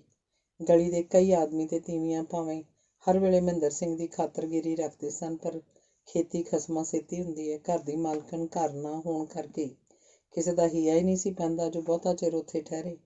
ਸਾਰੇ ਡਰਦੇ ਸਨ ਕਿ ਜੇ ਕੋਈ ਰਤੀ ਜਿੰਨੀ ਚੀਜ਼ ਵੀ ਤਾਂ ਹੋ ਗਈ ਤਾਂ ਦਿਆਲੀ ਨੇ ਸ਼ਹਿਰੋਂ ਕੱਢ ਦੇਣਾ। ਜਮਨਾ ਦੇ ਦਿਲੋਂ ਹੁਣ ਦਿਆਲੀ ਦਾ ਡਰ ਭੌ ਜਾਂਦਾ ਰਿਹਾ। ਜਦ ਆਦਮੀ ਨੂੰ ਕੋਈ ਵੱਡਾ ਨੁਕਸਾਨ ਹੁੰਦਾ ਦਿਸਦਾ ਹੋਵੇ ਤਾਂ ਫਿਰ ਛੋਟੇ ਮੋਟੇ ਨੁਕਸਾਨ ਦੀ ਉਹਨੂੰ ਕੋਈ ਪਰਵਾਹ ਨਹੀਂ ਹੁੰਦੀ। ਉਹ ਸੋਚਦੀ ਸੀ, ਘਰ ਦਾ ਬੰਦਾ ਕਿਸੇ ਤਰ੍ਹਾਂ ਬਚ ਜਾਵੇ। ਦਿਆਲੀ ਦੀਆਂ ਠੰਡੀਆਂ ਤੱਤੀਆਂ ਮੈਂ ਆਪੇ ਸਹਾਰ ਲਾਂਗੀ। ਤੀਜੇ ਦਿਨ ਖਜ਼ਾਨਚੀ ਵੀ 10 ਦਿਨਾਂ ਦੀ ਛੁੱਟੀ ਲੈ ਕੇ ਆ ਗਿਆ। ਮਹਿੰਦਰ ਸਿੰਘ ਦੀ ਸੇਵਾ 'ਚ ਉਹਨਾਂ ਦਿਨ ਰਾਤ ਇੱਕ ਕਰ ਦਿੱਤਾ। ਡਾਕਟਰਾਂ ਨੂੰ ਛੱਡ ਕੇ ਸਿਵਲ ਸਰਜਨ ਤੱਕ ਵੀ ਦਿਨ 'ਚ ਕਈ ਵਾਰ ਸੱਦੇ ਜਾਣ ਲੱਗੇ। 1 ਮਿੰਟ ਲਈ ਉਹਦਾ ਮੰਜਾ ਇਕੱਲਾ ਨਹੀਂ ਸੀ ਛੱਡਦੇ। ਜਿਸ ਦਿਨ ਜਿਸ ਨੇ ਇਹਨਾਂ ਦੀ ਨਿਰਮਾਣ ਸੇਵਾ ਨੂੰ ਵੇਖਿਆ ਅਸ਼ ਅਸ਼ ਕਰ ਉੱਠਿਆ। ਗਲੀ ਮਹੱਲਾ ਜਿੱਥੇ ਇਹਨਾਂ ਦੀ ਅਥੱਕ ਸੇਵਾ ਦੇ ਗੀਤ ਗਾ ਰਿਹਾ ਸੀ, ਉੱਥੇ ਦਿਆਲੀ ਨੂੰ ਫਿਟਕਾਰਾਂ ਤੇ ਲਾਹਨਤਾਂ ਦੀ ਵਾਛੜ ਪੈ ਰਹੀ ਸੀ। ਮਹਿੰਦਰ ਸਿੰਘ ਨੂੰ ਮੌਤ ਦੇ ਮੂੰਹੋਂ ਬਚਾਉਣ ਲਈ ਖਜ਼ਾਨਚੀ ਤੇ ਜਮਨਾ ਨੇ ਕੋਈ ਢੰਗ ਬਾਕੀ ਨਾ ਛੱਡਿਆ, ਪਰ ਉਹਨਾਂ ਦੀ ਪੜੀ ਕਬੂਲ ਨਾ ਪਈ। ਮਦਨ ਦੀ ਤਾਂ ਅੱਥਰ ਹੀ ਨਹੀਂ ਸੀ ਸੁੱਕਦੀ। ਉਹ ਕਦੀ ਕਿਸੇ ਨੁਕਰੇ ਕਦੀ ਕਿਸੇ ਖੁੰਝੇ ਸਿਰ ਵਾੜ ਕੇ ਹਟਕੋਰੇ ਲੈਂਦਾ ਰਹਿੰਦਾ ਸੀ। ਸ਼ਾਂਤੀ ਵਿਚਾਰੀ ਬਾਲੜੀ ਸੀ। ਉਹਨੂੰ ਹੋਰ ਤਾਂ ਕਿਸੇ ਗੱਲ ਦਾ ਹਿਰਖ ਸੋਗ ਨਹੀਂ ਸੀ, ਪਰ ਮਦਨ ਨੂੰ ਰੋਂਦਿਆਂ ਵੇਖ ਕੇ ਉਹਦੇ ਦਿਲ ਨੂੰ ਕੁਛ ਹੁੰਦਾ ਸੀ। 10 ਦਿਨ ਤੇ 10 ਰਾਤਾਂ ਉਹਨਾਂ ਇਕਸਾਰ ਅੱਖਾਂ 'ਚ ਬਿਤਾਈਆਂ, ਪਰ ਸ਼ੋਕ ਦਰਗਾਹੋਂ ਟੁੱਟੀਆਂ ਨੂੰ ਕੌਣ ਗੰਢ ਸਕਦਾ। ਮਹਿੰਦਰ ਸਿੰਘ ਦੀ ਅਰੋਗਤਾ ਨੇ ਇੰਨਾ ਵੀ ਮੋੜਾ ਨਾ ਖਾਧਾ ਜਿੰਨੀ ਮਾਂ ਉੱਤੇ ਸਫੈਦੀ ਹੁੰਦੀ ਹੈ। 11ਵੇਂ ਦਿਨ ਸਵੇਰੇ ਮਹਿੰਦਰ ਸਿੰਘ ਦਾ ਚਿਹਰਾ ਕੁਝ ਟਹਿਕਿਆ ਹੋਇਆ ਮਾਲੂਮ ਹੋਇਆ। ਉਹਨੇ ਪਾਸਾ ਪਰਤਿਆ। ਜਮਨਾ ਸਰਹੱਦੀ ਕੁਰਸੀ ਤੇ ਬੈਠੀ ਸੀ। ਬੋਲਿਆ, ਭੈਣ ਮੈਨੂੰ ਭੁੱਖ ਲੱਗੀ ਏ। ਜਮਨਾ ਨੇ ਉਹਦੀ ਇਹ ਮੰਗ ਅੱਜ 10 ਦਿਨਾਂ 'ਚ ਪਹਿਲੀ ਵਾਰ ਸੁਣੀ ਸੀ। ਉਹ ਛੇਤੀ ਨਾਲ ਉੱਠ ਕੇ ਮਹਿੰਦਰ ਸਿੰਘ ਦੇ ਮੱਥੇ ਤੇ ਹੱਥ ਫੇਰਦੀ ਬੋਲੀ, ਸ਼ੁਕਰ ਏ ਵਾਹਿਗੁਰੂ ਦਾ। ਭਰਾ ਜੀ ਕੀ ਖਾਓਗੇ? ਡਾਕਟਰ ਨੇ ਕੀ ਦੱਸਿਆ ਸੀ? ਉਹਨੇ ਤਾਂ ਦੁੱਧ ਦੇਣ ਲਈ ਕਿਹਾ ਸੀ। ਸਾਬੂਦਾਨਾ ਬਣਾ ਦਿਓ। ਜਮਨਾ ਚਾਈਂ ਚਾਈਂ ਸਾਬੂਦਾਨਾ ਬਣਾ ਕੇ ਲਿਆਈ ਤੇ ਚਮਚੇ ਨਾਲ ਉਹਦੇ ਮੂੰਹ 'ਚ ਪਾਉਣ ਲੱਗੀ। ਕੌਲੀ ਵਾਲਾ ਸਾਰਾ ਸਾਬੂਦਾਨਾ ਖਵਾ ਕੇ ਬੋਲੀ, ਭਰਾ ਜੀ ਹੋਰ ਲਿਆਵਾਂ? ਨਹੀਂ ਬਸ, ਕਹਿ ਕੇ ਤੇ ਪਾਸਾ ਪਰਤ ਕੇ ਉਹ ਜ਼ਰਾ ਟਿਕ ਗਿਆ। ਇੰਨੇ ਨੂੰ ਖਜ਼ਾਨਚੀ ਅੰਦਰ ਆਇਆ। ਮਹਿੰਦਰ ਸਿੰਘ ਦੀਆਂ ਅੱਖਾਂ ਵੱਲ ਉਹਨੇ ਇੱਕ ਵਾਰੀ ਤੱਕਿਆ ਤੇ ਫਿਰ ਹੌਲੀ ਜਿਹੀ ਕਹਿਣ ਲੱਗਾ, ਅੱਜ ਹਾਲਤ ਚੰਗੀ ਨਹੀਂ ਜਾਪਦੀ। ਕੀ ਕਹਿਣ ਡਏ ਹੋਏ? ਮੈਨੂੰ ਤੇ ਸਗੋਂ ਅੱਜ ਆਰਾਮ ਜਾਪਦਾ, ਭੁੱਖ ਵੀ ਲੱਗੀ ਏ। ਹੁਣੇ ਸਾਬੂਦਾਨਾ ਖਵਾ ਕੇ ਹਟੀ ਤੇ ਬਸ ਹੁਣ ਮੇਰੀ ਗੱਲ ਦੀ ਹੋਰ ਵੀ ਪੁਸ਼ਟੀ ਹੋ ਗਈ। ਉਹ ਜੇ ਗੱਲਾਂ ਹੀ ਕਰ ਰਹੇ ਸਨ ਕਿ ਮਹਿੰਦਰ ਸਿੰਘ ਨੇ ਹੌਲੀ ਜਿਹੀ ਕਿਹਾ, ਭੈਣ ਮੈਨੂੰ ਰਤਾ ਉਠਾ ਖਾ। ਜਮਨਾ ਨੇ ਛੇਤੀ ਨਾਲ ਦੋਵਾਂ ਹੱਥਾਂ ਦੇ ਸਹਾਰੇ ਉਹਨੂੰ ਚੁੱਕਿਆ ਤੇ ਮਦਨ ਨੇ ਪਿੱਠ ਪਿੱਛੇ ਤਕੀਆ ਰੱਖ ਦਿੱਤਾ। ਉਹਨੂੰ ਇਸ ਤਰ੍ਹਾਂ ਬੈਠਿਆਂ ਮਿੰਟ ਵੀ ਨਹੀਂ ਸੀ ਹੋਇਆ ਜੋ ਉਹਨੂੰ ਕੰਬਣੀ ਜਿਹੀ ਆਈ। ਮੂੰਹ 'ਚੋਂ 10-15 ਤੁਪਕੇ ਪਾਣੀ ਦੇ ਵਗੇ ਤੇ ਉਹਨੇ ਗਿੱਚੀ ਸੁੱਟ ਦਿੱਤੀ। ਜਮਨਾ ਨੇ ਘਬਰਾਈ ਆਵਾਜ਼ ਨਾਲ ਪਤੀ ਨੂੰ ਪੁਕਾਰਿਆ, ਛੇਤੀ ਆਉਣਾ ਭਰਾ ਜੀ ਨੂੰ ਕੀ ਹੋ ਗਿਆ? ਇਸ ਵੇਲੇ ਗਲੀ ਦੇ ਕਈ ਆਦਮੀ ਹੋਰ ਵੀ ਪਾਸ ਬੈਠੇ ਸਨ। ਖਜ਼ਾਨਚੀ ਭੱਜਾ ਆਇਆ। ਮਹਿੰਦਰ ਸਿੰਘ ਨੂੰ ਤਕੀਆ ਹਟਾ ਕੇ ਲੰਮਾ ਪਾ ਦਿੱਤਾ ਗਿਆ, ਪਰ ਉਹਦੇ ਤੌਰ ਬਦਲ ਚੁੱਕੇ ਸਨ। ਸਾਰੇ ਦਬਾ ਦਬ ਆਵਾਜ਼ਾਂ ਦੇਣ ਲੱਗੇ, ਪਰ ਬੋਲਣ ਚਾਲਣ ਦੀ ਤਾਕਤ ਉਹਨੂੰ ਜਵਾਬ ਦੇ ਗਈ ਸੀ। ਪਹਿਲਾਂ 5-6 ਹਟਕੋਰੇ ਆਏ, ਫਿਰ ਉਹਨੇ ਇੱਕ ਖੰਘੂਰਾ ਮਾਰਿਆ ਜਿਹਦੇ ਨਾਲ ਹੀ ਉਹਦੇ ਅੰਦਰੋਂ ਲਹੂ ਰੰਗਾ ਕੁਝ ਕਲੱਤਣਦਾਰ ਗਾੜਾ ਜਿਹਾ ਪਾਣੀ ਗੜਗੜ ਕਰਕੇ ਨਿਕਲਿਆ ਤੇ ਫਿਰ ਮਹਿੰਦਰ ਸਿੰਘ 100 ਵਰ੍ਹਿਆਂ ਦਾ ਸੁੱਤਾ ਹੋਇਆ ਜਾਪਦਾ ਸੀ। ਅੰਗ 7ਵਾਂ। ਮਹਿੰਦਰ ਸਿੰਘ ਦਾ ਸੰਸਕਾਰ ਕਰਕੇ ਸੰਧਿਆ ਨੂੰ ਸਾਰੇ ਗਲੀ ਵਾਲੇ ਘਰ ਮੁੜੇ। ਤਮਾਮ ਤੀਵੀਆਂ, ਮਨੁੱਖ, ਖਜ਼ਾਨਚੀ ਤੇ ਜਮਨਾ ਦੀ ਉਪਮਾ ਕਰ ਰਹੇ ਸਨ। ਜਨਾਨੀਆਂ ਇੱਕ ਦੂਜੇ ਨਾਲ ਮੂੰਹ ਜੋੜ ਕੇ ਕਹਿ ਰਹੀਆਂ ਸਨ, ਅੜੀਏ ਵੇਖੋ ਨਾ, ਉਸ ਚੰਦਰੀ ਦੀ ਮੱਤ ਨੂੰ ਕੀ ਹੋ ਗਿਆ? ਬਿਮਾਰੀ ਵੇਲੇ ਤਾਂ ਨਹੀਂ ਸੀ ਬੋੜੀ, ਮਰਨ ਲੱਗੇ ਦਾ ਮੂੰਹ ਤੇ ਵੇਖ ਲੈਂਦੀ। ਲੱਖ ਲਾਹਨਤ ਹੀ ਨਹੀਂ ਇਹੋ ਜਿਹੀਆਂ ਦੇ ਜੰਮਣ ਨੂੰ। ਕਰਮਾਂ ਸੜੀ ਕਲਹਿਣੀ ਐ ਉਹ ਨੱਸੀ ਏ ਜਿੱਕਣ ਸੜੇ ਗਰਾਉਣ ਜੋਗੀ ਨੱਸਦਾ ਏ। ਭਲਾ ਹੋਏ ਵਿਚਾਰੀ ਜਮਨਾ ਦਾ, ਵੇਲੇ ਸਿਰ ਆ ਗਈ ਤੇ ਕੱਖ ਕੱਜੇ ਗਏ, ਨਹੀਂ ਤੇ ਖੌਰੇ ਕੀਕਣ ਗਰੀਬ ਦਾ ਮੁਰਦਾ ਰੋਲਣਾ ਸੀ। ਇਸ ਵੇਲੇ ਕਿਸੇ ਦੇ ਉੱਚੀ ਉੱਚੀ ਰੋਣ ਦੀ ਆਵਾਜ਼ ਆਈ। ਉਹਨਾਂ ਦੇ ਕੰਨੀ ਪਈ ਇਹ ਦਿਆਲੀ ਸੀ। ਉਹ ਝਾਟਾ ਪੁੱਟਦੀ ਤੇ ਕੀਰਨੇ ਪਾਉਂਦੀ ਜਦ ਗਲੀ ਚੋਂ ਲੰਘ ਰਹੀ ਸੀ ਤਾਂ ਸਾਰੇ ਮਰਦ ਤੀਵੀਆਂ ਨੇ ਘਿਰਨਾ ਨਾਲ ਮੂੰਹ ਫੇਰ ਲਿਆ। ਸਭ ਕਹਿ ਰਹੇ ਸਨ, ਜਿਉਂਦਿਆਂ ਪਿੱਤਰ ਨਾ ਪੂਜਿਆ ਤੇ ਮੋਇਆਂ ਕਰੇ ਸਰਾਧ। ਗਲੀ ਦਾ ਕੋਈ ਬੰਦਾ ਉਹਨੂੰ ਪਰਚਾਉਣ ਨਾ ਗਿਆ। ਉਹ ਝੱਟ ਕੋ ਰੋ ਧੋ ਕੇ ਚੁੱਪ ਕਰ ਗਈ ਤੇ ਸਰਾਧਾਂ ਦੇ ਕਾਵਾਂ ਵਾਂਗ ਲੱਗੀ ਬਿਟ ਬਿਟ ਤੱਕਣ। ਉਹ ਆਪਣੇ ਕੀਤੇ ਤੇ ਹੱਦੋਂ ਵੱਧ ਸ਼ਰਮਿੰਦੀ ਸੀ, ਪਰ ਤੀਵੀਆਂ ਦੇ ਉਸ ਵਰਤਾਓ ਤੋਂ ਛਿੱਤੀ ਹੋ ਰਹੀ ਸੀ। ਕੁਝ ਦਿਨਾਂ ਬਾਅਦ ਮਦਨ ਰੋਂਦਾ ਧੋਂਦਾ ਖਜ਼ਾਨਚੀ ਹੋਰਾਂ ਨਾਲ ਇਲਾਹਾਬਾਦ ਚਲਾ ਗਿਆ। ਇੱਕ ਤਾਂ ਖਜ਼ਾਨਚੀ ਦੀ ਛੁੱਟੀ ਪੂਰੀ ਹੋ ਗਈ ਸੀ, ਦੂਜੇ ਉਹ ਹੁਣ ਇੱਥੇ ਠਹਿਰਨਾ ਵੀ ਯੋਗ ਨਹੀਂ ਸੀ ਸਮਝਦੇ। ਦਿਆਲੀ ਦੇ ਸੁਭਾਅ ਤੋਂ ਉਹ ਅਣਜਾਣ ਨਹੀਂ ਸਨ। ਅੰਗ 8ਵਾਂ। ਸਮਾਂ ਪਾ ਕੇ ਪਿਓ ਦੇ ਦੁੱਖ ਨੂੰ ਮਦਨ ਭੁੱਲ ਗਿਆ ਤੇ ਪੜ੍ਹਾਈ 'ਚ ਉਸੇ ਤਰ੍ਹਾਂ ਲੱਗ ਗਿਆ। ਸਮਾਂ ਬੀਤਦਿਆਂ ਚਿਰ ਨਹੀਂ ਲੱਗਦਾ, ਮਦਨ ਹਰ ਸਾਲ ਚੰਗੇ ਨੰਬਰਾਂ ਤੇ ਪਾਸ ਹੁੰਦਾ ਹੋਇਆ BA ਤੱਕ ਜਾ ਪੁੱਜਾ। ਖਜ਼ਾਨਚੀ ਦਾ ਮੁੱਢ ਤੋਂ ਹੀ ਖਿਆਲ ਸੀ ਕਿ ਮਦਨ ਨੂੰ ਬੈਰਿਸਟਰ ਬਣਾਏਗਾ, ਸੋ BA ਦਾ ਇਮਤਿਹਾਨ ਪਾਸ ਕਰਨ ਲਈ ਇੰਗਲੈਂਡ ਘੱਲਣ ਦਾ ਇਰਾਦਾ ਕੀਤਾ। ਰੁਪਏ ਦਾ ਕੋਈ ਅਟਕਾ ਨਹੀਂ ਸੀ ਤੇ ਮੁੰਡਾ ਵੀ ਹੋਣਹਾਰ ਤੇ ਵਿੱਦਿਆ ਦਾ ਪ੍ਰੇਮੀ ਸੀ। ਇਸ ਵੇਲੇ ਸ਼ਾਂਤੀ ਦੀ ਉਮਰ ਭਰ ਜਵਾਨੀ ਤੇ ਸੀ। ਉਹ ਬੜੀ ਸੁੰਦਰ ਤੇ ਭੋਲੀ ਭਾਲੀ ਕੁੜੀ ਸੀ। ਉਹਦਾ ਭੋਲਾ ਚਿਹਰਾ ਤੇ ਭਾਵਪੂਰਤ ਸ਼ਰਮੀਲੀਆਂ ਅੱਖਾਂ ਉਹਦੀ ਸੁੰਦਰਤਾ ਨੂੰ ਹੋਰ ਵੀ ਚਾਰ ਚੰਨ ਲਾ ਰਹੇ ਸਨ। ਉਹਦਾ ਦੇਵੀਆਂ ਵਰਗਾ ਸੁਭਾਅ ਖਬਰੇ ਕੁਦਰਤ ਨੇ ਉਚੇਚਾ ਬਣਾ ਕੇ ਉਹਨੂੰ ਪ੍ਰਦਾਨ ਕੀਤਾ ਸੀ। ਮਦਨ ਨਾਲ ਉਹਦਾ ਬਾਲ ਉਮਰ ਤੋਂ ਹੀ ਪ੍ਰੇਮ ਸੀ। ਅੱਗੇ ਤੋਂ ਮਦਨ ਨੂੰ ਮੱਦੋ ਕਹਿ ਕੇ ਬੁਲਾਉਂਦੀ ਸੀ, ਪਰ ਹੁਣ ਮਦਨ ਬੁਲਾਉਂਦਿਆਂ ਵੀ ਉਹਨੂੰ ਸ਼ਰਮ ਮਾਲੂਮ ਹੁੰਦੀ ਸੀ। ਹੁਣ ਜਦ ਕਦੇ ਮਦਨ ਉਹਨੂੰ ਬੁਲਾਉਂਦਾ ਸੀ ਤਾਂ ਉਹ ਥੋੜ੍ਹਾ ਜਿਹਾ ਬੁੱਲ੍ਹਾਂ 'ਚ ਮੁਸਕਰਾ ਕੇ ਤੇ ਅੱਖਾਂ ਨੀਵੀਆਂ ਪਾ ਕੇ ਨੱਸ ਜਾਂਦੀ ਸੀ। ਮਦਨ ਨੂੰ ਤੋਰਨ ਲਈ ਖਜ਼ਾਨਚੀ ਨੇ ਬੰਬਈ ਤੱਕ ਉਹਦੇ ਨਾਲ ਜਾਣ ਦੀ ਸਲਾਹ ਕੀਤੀ। ਸ਼ਾਂਤੀ ਦਾ ਖਿਆਲ ਸੀ ਕਿ ਪਿਤਾ ਜੀ ਮੈਨੂੰ ਵੀ ਨਾਲ ਲੈ ਜਾਣਗੇ, ਪਰ ਘਰ 'ਚ ਜਦ ਇਸਦਾ ਕਿਸੇ ਭੋਗ ਹੀ ਨਾ ਪਾਇਆ ਤਾਂ ਇਹਦੇ ਢਿੱਡ ਵਿੱਚ ਚੂਹੇ ਨੱਚਣ ਲੱਗੇ। ਆਖਣ ਦਾ ਉਸ 'ਚ ਹੌਸਲਾ ਨਹੀਂ ਸੀ ਤੇ ਰਿਹਾ ਵੀ ਨਹੀਂ ਸੀ ਜਾਂਦਾ। ਅਖੀਰ ਉਹਨੇ ਪਹਾੜ ਜਿੱਡਾ ਜੇਰਾ ਕਰਕੇ ਮਾਂ ਨੂੰ ਕਹਿ ਹੀ ਦਿੱਤਾ, ਮਾਂ, ਪਿਤਾ ਜੀ ਬੰਬਈ ਜਾਣਗੇ? ਆਹੋ ਪੁੱਤ, ਕਿਉਂ? ਕੁਝ ਨਹੀਂ, ਐਵੇਂ ਪੁੱਛਿਆ। ਜਮਨਾ ਉਹਦੇ ਭਾਵ ਨੂੰ ਸਮਝ ਕੇ ਬੋਲੀ, ਕਿਉਂ, ਤੂੰ ਵੀ ਜਾਣਾ? ਸ਼ਾਂਤੀ ਦੀ ਰੱਬ ਨੇ ਸੁਣੀ, ਪਰ ਉਹਨੇ ਮਾਂ ਦੇ ਪ੍ਰਸ਼ਨ ਦਾ ਕੋਈ ਉੱਤਰ ਨਾ ਦਿੱਤਾ ਤੇ ਛੇਤੀ ਨਾਲ ਬਹਾਨਾ ਲਾ ਕੇ ਬੋਲੀ, ਮਾਂ, ਅੱਜ ਦੁੱਧ ਨਹੀਂ ਸੀ ਧਰਨਾ, ਪਿਆ ਪਿਆ ਖਰਾਬ ਹੋ ਜਾਏਗਾ। ਤੂੰ ਛੇਤੀ ਨਾਲ ਦੁੱਧ ਧਰਨ ਲਈ ਰਸੋਈ ਵੱਲ ਦੌੜ ਗਈ। ਖਜ਼ਾਨਚੀ ਜਦ ਆਇਆ ਤਾਂ ਜਮਨਾ ਨੇ ਜਾਣ ਦੀ ਗੱਲ ਛੇੜਦਿਆਂ ਕਿਹਾ, ਪਰਸੋਂ ਕਿਹੜੀ ਗੱਡੀ ਜਾਓਗੇ? ਬੰਬੇ ਮੇਲ ਰਾਤ ਦੇ 9 ਵਜੇ ਚੱਲਦੀ ਹੈ, ਉਸੇ 'ਤੇ ਚੜ੍ਹਾਂਗੇ। ਤੇ ਮੈਂ ਕਿਹਾ, ਸ਼ਾਂਤੀ ਨੂੰ ਵੀ ਨਾਲ ਲਈ ਜਾਓ, ਵਿਚਾਰੀ ਜਿਉਂ ਦੀ ਜੰਮੀ ਹੈ, ਕਦੇ ਘਰ ਦੀਆਂ ਕੰਧਾਂ ਤੋਂ ਬਾਹਰ ਨਹੀਂ ਨਿਕਲੀ। ਲੈ ਚੱਲਣ ਦਾ ਤਾਂ ਕੋਈ ਹਰਜ ਨਹੀਂ, ਪਰ ਕਿੱਥੇ ਐਡੇ ਲੰਮੇ ਸਫ਼ਰ 'ਚ ਲਈ ਫਿਰਾਂਗਾ। ਨਾਲੇ ਤੂੰ ਵੀ ਤਾਂ ਪਿੱਛੇ ਇਕੱਲੀ ਹੈ। ਮੇਰੀ ਸੁੱਖ ਹੈ, ਤੁਸਾਂ ਕਿਹੜੇ ਬਹੁਤੇ ਦਿਨ ਲਾਣੇ ਨੇ, ਆਉਣ ਜਾਣ ਹੀ ਕਰਨਾ ਵੇ। ਲਈ ਜਾਓ ਸੋ, ਵਿਚਾਰੀ ਨੂੰ ਬੰਬਈ ਵੇਖ ਆਏਗੀ, ਨਾਲੇ ਕਹਿੰਦੀ ਹੁੰਦੀ ਹੈ ਮੈਂ ਸਮੁੰਦਰ ਵੇਖਣਾ। ਚੰਗਾ, ਜਿਸ ਤਰ੍ਹਾਂ ਤੇਰੀ ਸਲਾਹ ਕਹਿ ਕੇ ਖਜ਼ਾਨਚੀ ਸਫ਼ਰ ਲਈ ਜ਼ਰੂਰੀ ਸਮਾਨ ਤੇ ਮਦਨ ਦੇ ਕੱਪੜਿਆਂ ਆਦਿ ਦਾ ਪ੍ਰਬੰਧ ਕਰਨ ਲਈ ਬਾਜ਼ਾਰ ਚਲਾ ਗਿਆ। ਸ਼ਾਂਤੀ ਬਾਹਰ ਬੂਹੇ ਨਾਲ ਲੱਗ ਕੇ ਸਾਰੀਆਂ ਗੱਲਾਂ ਸੁਣਦੀ ਰਹੀ ਸੀ। ਜਦ ਉਹਨੇ ਸੁਣਿਆ ਕਿ ਉਹਨੂੰ ਜਾਣ ਦੀ ਆਗਿਆ ਮਿਲ ਗਈ ਹੈ ਤਾਂ ਖੁਸ਼ੀ ਨਾਲ ਆਪੇ ਤੋਂ ਬਾਹਰ ਹੋ ਗਈ। ਅੰਗ 9ਵਾਂ। ਅੱਜ ਮਦਨ ਦੇ ਤੁਰਨ ਦਾ ਦਿਨ ਹੈ। ਸਫ਼ਰ ਦਾ ਸਮਾਨ ਸਵੇਰ ਤੋਂ ਹੀ ਤਿਆਰ ਕਰ ਦਿੱਤਾ ਗਿਆ ਸੀ। ਦੁਪਹਿਰ ਹੁੰਦਿਆਂ ਹੀ ਸ਼ਾਂਤੀ ਗੇਂਦ ਵਾਂਗ ਇੱਧਰ ਉੱਧਰ ਬੁੜਕਣ ਲੱਗ ਪਈ। ਉਹ ਹਰ ਚੀਜ਼ ਇਕੱਠੀ ਕਰਕੇ ਟਰੰਕ 'ਚ ਭਰ ਚੁੱਕੀ ਸੀ, ਪਰ ਫਿਰ ਵੀ ਕਦੇ ਸਲੀਪਰਾਂ ਦਾ ਚੇਤਾ ਆ ਜਾਂਦਾ, ਕਦੇ ਮਦਨ ਦਾ ਰੁਮਾਲ ਲੱਭ ਕੇ ਰੱਖਦੀ, ਕਦੇ ਪਾਲਿਸ਼ ਵਾਲੀ ਡੱਬੀ, ਕਦੇ ਬੁਰਸ਼ ਨਜ਼ਰੇ ਪੈ ਜਾਂਦਾ, ਕਦੇ ਪਾਣੀ ਪੀਣ ਲਈ ਗੜਵੀ ਗਲਾਸ ਚੁੱਕ ਕੇ ਲਿਆਉਂਦੀ। ਉਹ ਚਾਹੁੰਦੀ ਸੀ ਕਿ 4 ਘੰਟੇ 4 ਮਿੰਟਾਂ 'ਚ ਹੀ ਬੀਤ ਜਾਣ। ਪਲ ਪਲ ਮਗਰੋਂ ਘੜੀ ਵੱਲ ਦੇਖਦੀ, ਕਦੇ ਉਹਨੂੰ ਕੰਨ ਲਾ ਕੇ ਸੁਣਦੀ ਜੋ ਕਿਤੇ ਖੜੋ ਤਾਂ ਨਹੀਂ ਗਈ, ਕਦੇ ਅੱਖਾਂ ਮੀਟ ਕੇ ਮੰਜੇ 'ਤੇ ਜਾ ਲੇਟਦੀ ਜੋ ਗੱਡੀ ਦਾ ਵੇਲਾ ਛੇਤੀ ਆ ਜਾਏ, ਪਰ 1-2 ਮਿੰਟ ਲੇਟ ਕੇ ਫਿਰ ਉੱਠ ਖਲੋਂਦੀ। ਕਿਸੇ ਤਰ੍ਹਾਂ ਸ਼ੁਕਰ ਕਰਕੇ ਲੰਪਾਂ ਜੱਗੀਆਂ। ਜਮਨਾ ਭਾਵੇਂ ਮਦਨ ਨੂੰ ਵਲੈਤ ਨੂੰ ਤੋਰਨ ਦੀ ਖੁਸ਼ੀ ਵਿੱਚ ਕੱਪੜਿਆਂ 'ਚ ਨਹੀਂ ਸੀ ਸਮਾਉਂਦੀ, ਪਰ ਅੱਜ ਵੱਡੇ ਵੇਲੇ ਤੋਂ ਉਹਦਾ ਦਿਲ ਡਾਢਾ ਉਦਾਸ ਸੀ। ਉਹਨੂੰ ਘੜੀ ਮੁੜੀ ਗੱਚ ਭਰ ਆਉਂਦਾ। ਕਦੇ ਦਰਬਾਰ ਸਾਹਿਬ ਦਾ ਪ੍ਰਸ਼ਾਦ ਸੁੱਖਦੀ, ਕਦੇ ਕਹਿੰਦੀ, ਦੇਵੀ ਮਾਤਾ, ਜੇ ਮੇਰਾ ਲਾਲ ਸੁੱਖੀ ਸਾਂਦੀ ਪੜ੍ਹ ਕੇ ਆਇਆ ਤਾਂ ਤੇਰੀਆਂ ਕੰਜਕਾਂ ਦਿਵਾਵਾਂਗੀ, ਨਾਲੇ ਚੁੰਨੀਆਂ ਤੇ ਮੁੰਦਰੀਆਂ ਦਿਆਂਗੀ। ਜਮਨਾ ਨੇ ਮੂੰਹ ਚੁੰਮ ਕੇ ਪਿੱਠ 'ਤੇ ਥਾਪੀਆਂ ਦੇ ਕੇ ਮਦਨ ਨੂੰ ਵਿਦਾ ਕੀਤਾ, ਪਰ ਸ਼ਾਂਤੀ ਨੂੰ ਇਹ ਸਭ ਕੁਝ ਬੁਰਾ ਲੱਗਦਾ ਸੀ। ਉਹ ਦਿਲ 'ਚ ਕਹਿੰਦੀ ਸੀ, ਕੀ ਕਰਨ ਡਈ ਹੋਈ ਹੈ, ਟੁਰਨ ਕਿਉਂ ਨਹੀਂ ਦਿੰਦੀ। ਤਿੰਨੇ ਜਣੇ ਸੈਕਿੰਡ ਕਲਾਸ ਦੇ ਇੱਕ ਛੋਟੇ ਡੱਬੇ 'ਚ ਬੈਠ ਗਏ। ਇਸ 'ਚ ਤਿੰਨੇ ਸੀਟਾਂ ਸਨ। 2-3 ਸਟੇਸ਼ਨ ਤਾਂ ਮਦਨ ਉਦਾਸ ਰਿਹਾ, ਪਰ ਹੌਲੀ-ਹੌਲੀ ਇੰਗਲੈਂਡ ਦੀ ਧਰਤੀ ਦੇ ਅਣਦੇਖੇ ਦ੍ਰਿਸ਼ ਅੱਖਾਂ ਅੱਗੇ ਫਿਰਨ ਕਰਕੇ ਉਹਦਾ ਦਿਲ ਟਿਕਾਣੇ ਹੋ ਗਿਆ।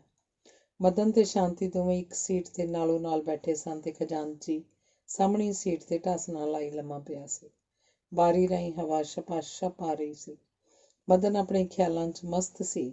ਜਦ ਕਿਸੇ ਵੇਲੇ ਉਹਦੀ ਨਜ਼ਰ ਸ਼ਾਂਤੀ ਦੇ ਚਿਹਰੇ 'ਤੇ ਪੈਂਦੀ ਤਾਂ ਉਹਦੇ ਅੰਦਰ ਸਰੂਰ ਜਿਹਾ ਆ ਜਾਂਦਾ। ਸ਼ਾਂਤੀ ਕਿਸੇ ਵੇਲੇ ਇੱਕ ਲੁਕਵੀਂ ਨਜ਼ਰ ਨਾਲ ਮਦਨ ਦੇ ਮੂੰਹ ਵੱਲ ਤੱਕਦੀ ਤੇ ਫਿਰ ਅੱਖਾਂ ਨੀਵੀਆਂ ਪਾ ਲੈਂਦੀ। ਦੋਵਾਂ ਦੇ ਦਿਲਾਂ 'ਚ ਕੋਈ ਐਸੀ ਬੇਮਾਲੂਮੀ ਮਿਕਨਾਤੀਸੀ ਖਿੱਚ ਸੀ ਜਿਹੜੀ ਧਿੰਗੋ ਜ਼ੋਰੀ ਉਹਨਾਂ ਨੂੰ ਇੱਕ ਦੂਜੇ ਵੱਲ ਖਿੱਚ ਰਹੀ ਸੀ। ਪਰ ਪਤਾ ਨਹੀਂ ਉਹਨਾਂ ਦੇ ਵਿਚਕਾਰ ਕੋਈ ਪੱਥਰ ਦੀ ਕੰਧ ਸੀ ਜਾਂ ਕੀ ਸੀ, ਜਿਸ ਨਾਲ ਟਕਰਾ ਕੇ ਉਹਨਾਂ ਦੇ ਦਿਲ ਦੀ ਮੁਹਾਰ ਫੇਰ ਪਿਛਾਂਹ ਨੂੰ ਮੁੜ ਪੈਂਦੀ ਸੀ। ਦੋਵਾਂ ਦਾ ਦਿਲ ਕਰਦਾ ਸੀ ਜੋ ਇੱਕ ਦੂਜੇ ਨਾਲ ਦਿਲ ਖੋਲ੍ਹ ਕੇ ਗੱਲਾਂ ਕਰੀਏ, ਪਰ ਕਿਹੜੀ ਗੱਲ ਤੋਂ ਸ਼ੁਰੂ ਕਰੀਏ, ਇਹ ਕਿਸੇ ਨੂੰ ਨਹੀਂ ਸੀ ਔੜਦਾ। ਇਸ ਵੇਲੇ ਸ਼ਾਂਤੀ ਦਾ ਪਿਤਾ ਊਂਘਦਾ ਸੌਂ ਗਿਆ ਤੇ ਮਦਨ ਨੇ ਇਸ ਵੇਲੇ ਨੂੰ ਗਨੀਮਤ ਸਮਝ ਕੇ ਦਿਲ ਤਕੜਾ ਕੀਤਾ ਤੇ ਬੋਲਿਆ, ਸ਼ਾਂਤੀ, ਕੀ? ਮਦਨ ਨੇ ਉਸ ਕੀ ਦਾ ਕੋਈ ਜਵਾਬ ਨਾ ਦਿੱਤਾ ਤੇ ਯਤਨ ਕਰਨ ਤੇ ਵੀ ਉਹਦੀ ਜ਼ਬਾਨ ਨਹੀਂ ਸੀ ਖੁੱਲ੍ਹਦੀ। ਸ਼ਾਂਤੀ ਕੀ ਕਹਿਣ ਤੋਂ ਬਾਅਦ ਉੱਤਰ ਦੀ ਉਡੀਕ ਕਰਦੀ ਕਰਦੀ ਤੰਗ ਆ ਗਈ। ਉਹਦੇ ਦਿਲ 'ਚ ਖੁਤਖੁਤੀ ਜਿਹੀ ਹੋ ਰਹੀ ਸੀ ਤੇ ਚਾਹੁੰਦੀ ਸੀ ਕਿ ਮਦਨ ਛੇਤੀ ਗੱਲ ਕਰੇ, ਪਰ ਮਦਨ ਉੱਤੇ ਇੱਕਦਮ ਚੁੱਪ ਸਵਾਰ ਹੋਈ ਵੇਖ ਕੇ ਉਹ ਰਹਿ ਨਾ ਸਕੀ ਤੇ ਬੋਲੀ, ਕੀ ਹੈ ਮਦਨ? ਦੱਸ ਵੀ ਕੀ ਕਿਹਾ ਈ? ਕੁਝ ਨਹੀਂ। ਤੇ ਫਿਰ ਬੁਲਾਇਆ ਕਾਹਦੇ ਲਈ ਸੀ? ਨਾ ਬੁਲਾਉਂਦਾ ਕਿਉਂ ਨਾ, ਪਰ ਗੱਲ ਤੇ ਦੱਸ ਨਾ, ਕਾਹਦੇ ਲਈ ਬੁਲਾਇਆ ਸੀ? ਮਦਨ ਫਿਰ ਸੋਚੀ ਪੈ ਗਿਆ ਤੇ ਫਿਰ ਬੋਲਿਆ, ਸ਼ਾਂਤੀ, ਤੂੰ ਸਾਡੇ ਨਾਲ ਕਾਹਦੇ ਲਈ ਆਈ ਹੈ? ਭੋਲੀ ਸ਼ਾਂਤੀ ਦੇ ਰਗ-ਰਗ 'ਚ ਮਦਨ ਦਾ ਪ੍ਰੇਮ ਦਾ ਕੀ ਭਾਵ ਹੈ, ਇਹ ਤੂੰ ਸਮਝਣ ਤੋਂ ਅੱਜ ਤੱਕ ਅਸਮਰਥ ਰਹੀ ਸੀ। ਮਦਨ ਦੀ ਗੱਲ ਸੁਣ ਕੇ ਉਹਨੇ ਸਮਝਿਆ ਮਦਨ ਮੇਰੇ ਨਾਲ ਆਉਣ ਕਰਕੇ ਗੁੱਸੇ ਹੋ ਗਿਆ। ਉਹ ਕੁਝ ਬੇਚੈਨ ਜਿਹੀ ਹੋ ਕੇ ਬੋਲੀ, ਕਿਉਂ ਮਦਨ, ਮੈਂ ਨਾ ਆਉਂਦੀ? ਜੇ ਤੂੰ ਮੈਨੂੰ ਉੱਥੇ ਕਹਿਣ ਦੋ ਤਾਂ ਮੈਂ ਨਾ ਹੀ ਆਉਂਦੀ। ਮਦਨ ਨੇ ਵੇਖਿਆ ਕਿ ਉਹਦੀ ਅਲਬਲਲੀ ਗੱਲ ਨਾਲ ਸ਼ਾਂਤੀ ਦੇ ਦਿਲ ਨੂੰ ਚੋਟ ਲੱਗੀ ਹੈ। ਉਹ ਦਿਲਾਸੇ ਨਾਲ ਬੋਲਿਆ, ਨਹੀਂ ਸ਼ਾਂਤੀ, ਮੇਰਾ ਮਤਲਬ ਇਹ ਤੇ ਨਹੀਂ ਸੀ ਜੋ ਤੂੰ ਨਾ ਆਉਂਦੀ। ਮੇਰਾ ਤਾਂ ਕੀ ਦੱਸ ਵੀ ਨਾ। ਮੈਂ ਤਾਂ ਜਹਾਜ਼ ਚੜ੍ਹ ਕੇ ਹਜ਼ਾਰਾਂ ਕੋਹਾਂ ਦਾ ਸਫ਼ਰ ਕਰਨਾ ਹੈ, ਫਿਰ ਤੂੰ ਕਾਹਦੇ ਲਈ ਔਖੇ ਹੋਣਾ ਸੀ? ਸ਼ਾਂਤੀ ਦੇ ਦਿਲ 'ਚ ਹੁਣ ਇਸ ਖਿਆਲ ਨੇ ਥਾਂ ਹੀ ਨਹੀਂ ਸੀ ਫੜੀ ਕਿ ਮਦਨ ਉਹ ਤੋਂ ਵਿਛੜ ਕੇ ਬਹੁਤ ਦੂਰ ਜਾ ਰਿਹਾ। ਮਦਨ ਦੀ ਗੱਲ ਸੁਣ ਕੇ ਇੱਕ ਵਾਰਗੀ ਉਹਨੂੰ ਐਂ ਮਾਲੂਮ ਹੋਇਆ ਜਿਵੇਂ ਕਿਸੇ ਨੇ ਧੱਕਾ ਦੇ ਦਿੱਤਾ। ਉਹ ਇੱਕ ਵਾਰੀ ਸਿਰ ਤੋਂ ਪੈਰਾਂ ਤੀਕ ਕੰਬ ਗਈ। ਗੱਡੀ ਚੜ੍ਹਨ ਤੋਂ ਬੰਬਈ ਜਾਣ ਦੀ ਖੁਸ਼ੀ ਉਹਦੇ ਦਿਲੋਂ ਪਤਾ ਨਹੀਂ ਕਿੱਧਰ ਖੰਭ ਲਾ ਕੇ ਉੱਡ ਗਈ। ਉਹ ਬੇਦਿਲ ਜਿਹੀ ਹੋ ਕੇ ਬੋਲੀ, ਤੇ ਫਿਰ ਮਦਨ, ਤੂੰ ਜਹਾਜ਼ੋਂ ਮੁੜ ਕੇ ਨਾ, ਸੱਚ ਵਲੈਤੋਂ ਮੁੜ ਕੇ ਕਦੋਂ ਆਏਗਾ? 3 ਵਰ੍ਹਿਆਂ ਨੂੰ। ਤੇ ਉੱਥੇ ਇਕੱਲਾ ਰਹੇਗਾ? ਨਹੀਂ, ਹੋਰ ਬਥੇਰੇ ਵਿਦਿਆਰਥੀ ਹੋਣਗੇ, ਪਰ ਆਪਣਾ ਤੇ ਕੋਈ ਨਹੀਂ ਨਾ ਹੋਣਾ।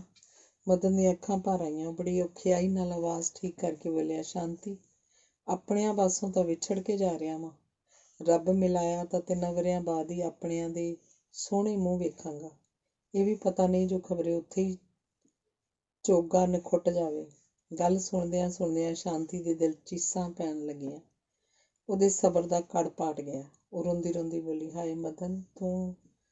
ਮਦਨ ਨੇ ਰੁਮਾਲ ਨਾਲ ਉਹਦੀਆਂ ਅੱਖਾਂ ਪੂੰਝਦਿਆਂ ਪਰ ਆਪਣੀ ਅੱਖੀਓਂ ਹੰਝੂ ਖੇਡਦਿਆਂ ਕਿਹਾ, ਸ਼ਾਂਤੀ, ਇਸ ਤਰ੍ਹਾਂ ਹੌਸਲਾ ਛੱਡਿਆ ਕੀ ਬਣਦਾ ਹੈ? 3 ਵਰ੍ਹੇ ਕੋਈ ਵੱਡੀ ਗੱਲ ਨਹੀਂ। ਰੱਬ ਚਾਹਿਆ ਤਾਂ ਅੱਖ ਦੇ ਫੋਰ 'ਚ ਬੀਤ ਜਾਣਗੇ। ਪਰ ਮੈਂ ਤੈਨੂੰ ਪੁੱਛਣਾ ਵਾਂ, ਤੂੰ ਮੈਨੂੰ ਇਸੇ ਤਰ੍ਹਾਂ ਯਾਦ ਰੱਖੇਂਗੀ ਕਿ ਭੁੱਲ ਜਾਏਂਗੀ? ਸ਼ਾਂਤੀ ਚਾਹੁੰਦੀ ਸੀ ਕਿ ਪੰਜਾਬੀ ਦੇ ਕੋਸ਼ 'ਚ ਜਿੰਨੇ ਸ਼ਬਦ ਇਸ ਪ੍ਰਸ਼ਨ ਦੇ ਉੱਤਰ 'ਚ ਲਿਖੇ ਹੋਏ ਹਨ, ਉਹ ਸਾਰੇ ਉਹਦੀ ਜ਼ਬਾਨੋਂ ਇੱਕ ਵਾਰਗੀ ਨਿਕਲ ਜਾਣ। ਉਸਨੇ ਬੜਾ ਸੋਚਿਆ, ਪਰ ਉਹਦੇ ਦਿਲ ਨੂੰ ਅਜਿਹਾ ਕੋਈ ਸ਼ਬਦ ਨਾ ਜਚਿਆ ਜਿਸ ਦੁਆਰਾ ਮਦਨ ਦੇ ਪ੍ਰਸ਼ਨ ਦਾ ਉੱਤਰ ਦਿੰਦੀ। ਉਹ ਇੱਕ ਹੌਕਾ ਭਰ ਕੇ ਸਿਰ ਨੀਵਾਂ ਪਾ ਕੇ ਚੁੱਪ ਹੋ ਗਈ। ਮਦਨ ਨੂੰ ਉੱਤਰ ਮਿਲ ਗਿਆ। ਉਹਨੇ ਸ਼ਾਂਤੀ ਦਾ ਹੱਥ ਆਪਣੇ ਦੋਹਾਂ ਹੱਥਾਂ 'ਚ ਫੜ ਕੇ ਕਿਹਾ, ਸ਼ਾਂਤੀ, ਵਲਾਇਤ ਜਾ ਕੇ ਮੈਨੂੰ ਪਤਾ ਹੈ ਕਿ ਮੈਂ ਕਿਸੇ ਗੱਲੋਂ ਤੰਗ ਨਹੀਂ ਹੋਵਾਂਗਾ, ਕਿਉਂਕਿ ਬਾਊ ਜੀ ਨੇ ਮੇਰੇ ਉੱਥੇ ਰਹਿਣ ਤੇ ਪੜ੍ਹਨ ਦਾ ਚੰਗਾ ਪ੍ਰਬੰਧ ਕਰ ਦਿੱਤਾ ਹੈ। ਪਰ ਮੈਨੂੰ ਇਸ ਗੱਲ ਦੀ ਬੜੀ ਚਿੰਤਾ ਹੈ ਕਿ ਤੇਰਾ ਵਿਛੋੜਾ ਮੈਂ ਕਿੱਕਣ ਸਹਾਰਾਂਗਾ। ਸ਼ਾਂਤੀ, ਜੇ ਮੈਨੂੰ ਪੜ੍ਹਨ ਦਾ ਸ਼ੌਕ ਨਾ ਹੁੰਦਾ ਤਾਂ 1 ਮਿੰਟ ਲਈ ਵੀ ਤੈਥੋਂ ਵੱਖ ਨਾ ਹੁੰਦਾ। ਸ਼ਾਂਤੀ ਨੂੰ ਅੱਜ ਤੱਕ ਪਤਾ ਨਹੀਂ ਸੀ ਕਿ ਮਦਨ ਉਹਨੂੰ ਇੰਨਾ ਚਾਹੁੰਦਾ ਹੈ। ਇੱਕ ਵਿਛੋੜੇ ਦਾ ਸਮਾਂ ਤੇ ਦੂਜਾ ਮਦਨ ਦੇ ਦਿਲ ਦਾ ਸ਼ੀਸ਼ਾ ਜੋ ਅੱਜ ਤੱਕ ਉਹਨੇ ਖੋਲ੍ਹ ਕੇ ਕਦੀ ਨਹੀਂ ਸੀ ਡਿੱਠਾ। ਵੇਖ ਕੇ ਸ਼ਾਂਤੀ ਦੀ ਜੋ ਹਾਲਤ ਹੋ ਰਹੀ ਸੀ, ਉਹਦਾ ਵਰਣਨ ਕਰਨਾ ਔਖਾ। ਉਹਨੇ ਮਦਨ ਦੇ ਬਟਨ ਨੂੰ ਮਰੋੜਦਿਆਂ ਕਿਹਾ, ਮਦਨ, ਤੂੰ ਬਾਊ ਜੀ ਨੂੰ ਕਹਿ ਦੇਖਾਂ ਮੈਂ ਵਲਾਇਤ ਨਹੀਂ ਜਾਣਾ। ਉਹ ਤੈਨੂੰ ਕੋਈ ਧਿੰਗੋ ਜੋਰੀ ਭੇਜਣਗੇ? ਮਦਨ ਬੋਲਿਆ, ਇਹ ਨਹੀਂ ਹੋ ਸਕਦਾ ਸ਼ਾਂਤੀ, ਮੈਂ ਨਿਰਾ ਉਹਨਾਂ ਦੇ ਆਖੇ ਨਹੀਂ ਜਾ ਰਿਹਾ, ਮੈਨੂੰ ਆਪ ਨੂੰ ਵੀ ਤਾਂ ਪੜ੍ਹਨ ਦਾ ਬੜਾ ਚਾਅ ਹੈ। ਇੰਨੇ ਨੂੰ ਖਜ਼ਾਨਚੀ ਦੀ ਜਾਗ ਖੁੱਲ੍ਹ ਗਈ। ਵੇਖ ਕੇ ਮਦਨ ਤੇ ਸ਼ਾਂਤੀ ਨੇ ਗੱਲਾਂ ਦਾ ਰੁਖ ਪਲਟ ਦਿੱਤਾ। ਸ਼ਾਂਤੀ ਬੋਲੀ, ਮਦਨ, ਵਲਾਇਤ ਜਾ ਕੇ ਰੋਟੀ ਕਿੱਥੋਂ ਖਾਇਆ ਕਰੇਗਾ? ਉੱਥੇ ਤਾਂ ਲੋਕੀ ਤੰਦੂਰਾਂ ਤੋਂ ਖਾਂਦੇ ਹੋਣਗੇ। ਉਹਦੀ ਭੋਲੀ ਗੱਲ ਸੁਣ ਕੇ ਖਜ਼ਾਨਚੀ ਬੋਲਿਆ, ਪੁੱਤਰ ਤੂੰ ਹੀ ਉਹ ਨਾਲ ਚਲੀ ਜਾ ਖਾ, ਉੱਥੇ ਰੋਟੀ ਪਕਾ ਕੇ ਖਵਾਇਆ ਕਰੀ ਸੋ। ਸ਼ਾਂਤੀ ਮੂੰਹ ਬਣਾ ਕੇ ਬੋਲੀ, ਹਾਏ ਮੈਂ ਤੇ ਬਾਊ ਜੀ ਏਡੀ ਦੂਰ ਕਦੀ ਨਾ ਜਾਵਾਂ, ਕਿਤੇ ਜਹਾਜ਼ ਤੋਂ ਪੈਰ ਤਿਲਕ ਗਿਆ ਤਾਂ ਡੁੱਬ ਜਾਵਾਂਗੀ। ਇਹ ਗੱਲ ਸੁਣ ਕੇ ਦੋਵੇਂ ਖਿੱਲੀ ਮਾਰ ਕੇ ਹੱਸ ਪਏ।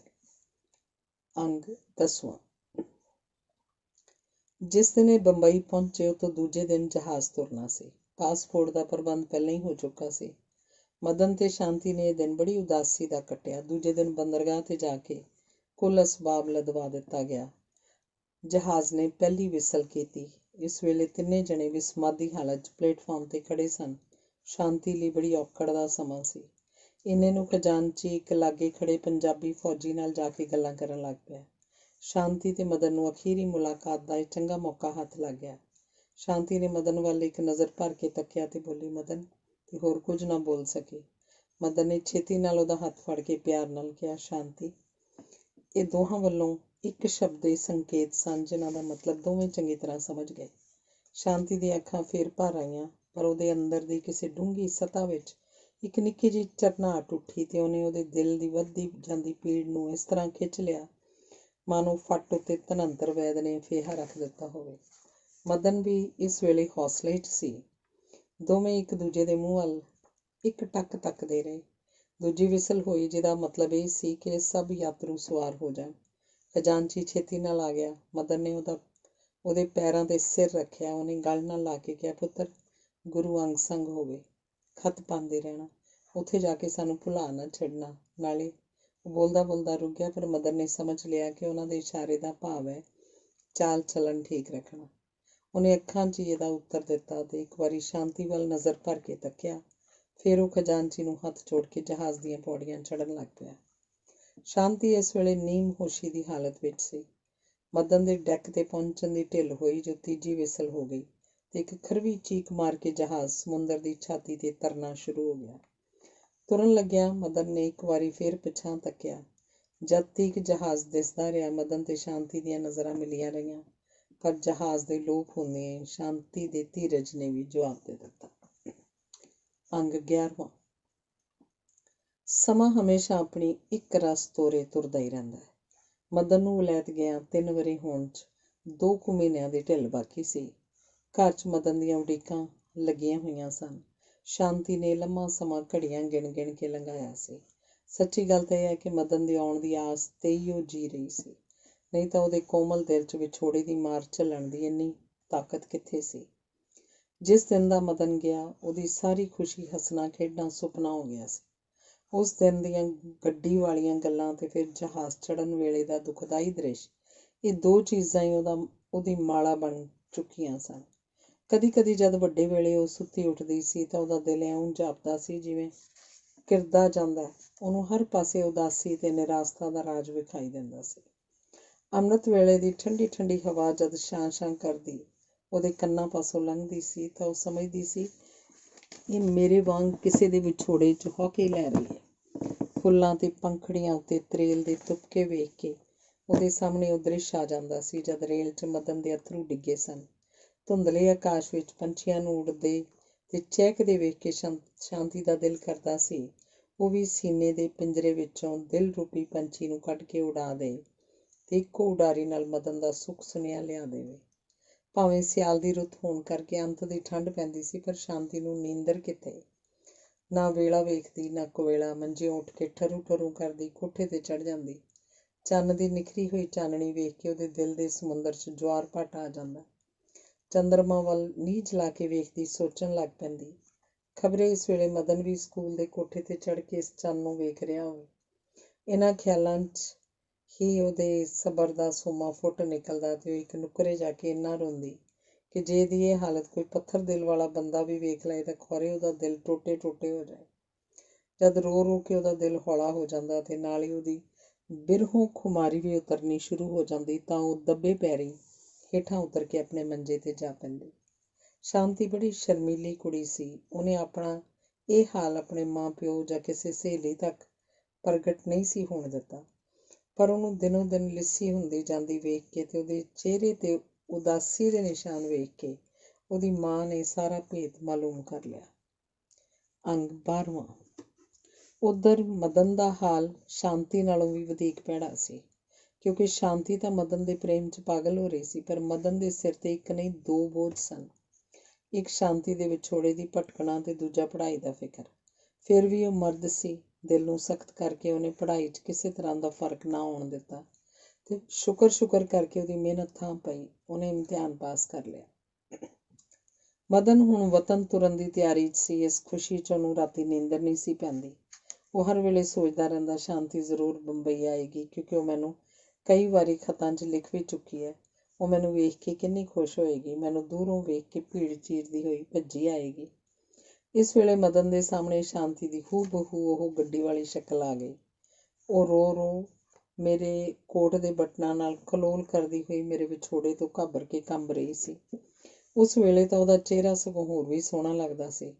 3 ਵਰ੍ਹਿਆਂ 'ਚ ਤਾਂ ਸ਼ਾਂਤੀ ਦੀ ਸ਼ਕਲ ਜ਼ਰੂਰ ਬਦਲ ਗਈ ਹੋਏਗੀ। ਉਹ ਮੈਨੂੰ ਕਿੰਨਾ ਪਿਆਰ ਕਰਦੀ ਸੀ। ਇਹਨਾਂ ਖਿਆਲਾਂ 'ਚ ਮਸਤ ਹੋ ਕੇ ਮਦਨ ਖੁਸ਼ੀ ਨਾਲ ਝੂਮ ਰਿਹਾ ਸੀ ਜੋ ਉਹਨੂੰ ਇੱਕ ਰਜਿਸਟਰੀ ਲਿਫਾਫਾ ਮਿਲਿਆ। ਉਹਨੇ ਛੇਤੀ ਨਾਲ ਲਿਫਾਫਾ ਖੋਲ੍ਹ ਕੇ ਪੜ੍ਹਨਾ ਸ਼ੁਰੂ ਕੀਤਾ। ਲਿਖਿਆ ਸੀ, ਪਿਆਰੇ ਮਦਨ ਸਿੰਘ ਜੀ, ਤੁਹਾਡੇ ਪਾਸ ਹੋਣ ਦੀ ਖਬਰ ਨੇ ਦਿਲ ਬਾਗ-ਬਾਗ ਕਰ ਦਿੱਤਾ। ਪੁੱਤਰ ਜੀ, ਤੁਹਾਡੇ ਵਰਗੇ ਨੌ-ਨਿਹਾਲ ਪਰ ਪਹਿਲਾਂ ਹੀ ਇਹੋ ਆਸ ਸੀ। ਜਦ ਕਿ ਤੁਸੀਂ ਸਾਨੂੰ ਪਾਸ ਹੋਣ ਦੀ ਖੁਸ਼ਖਬਰੀ ਸੁਣਾਈ ਹੈ ਤਾਂ ਹੁਣ ਸਾਡਾ ਵੀ ਫਰਜ਼ ਹੈ ਕਿ ਇਸ ਦੇ ਬਦਲੇ ਤੁਹਾਨੂੰ ਇਸ ਨਾਲੋਂ ਵੀ ਵੱਧ ਖੁਸ਼ੀ ਦੀ ਖਬਰ ਸੁਣਾਈਏ। ਤੁਸੀਂ ਇਹ ਜਾਣ ਕੇ ਬੜੇ ਪ੍ਰਸੰਨ ਹੋਗੇ ਕਿ 12 ਮੱਘਰ ਨੂੰ ਅੰਬਾਲੇ ਦੇ ਇੱਕ ਪਤਵੰਤੇ ਸਰਦਾਰ ਦੇ ਘਰੋਂ ਤੁਹਾਡੀ ਕੁੜਮਾਈ ਆਈ ਹੈ। ਲੜਕੀ ਪੜ੍ਹੀ ਲਿਖੀ, ਸੁਚੱਜੀ ਤੇ ਸੁੰਦਰ ਹੈ।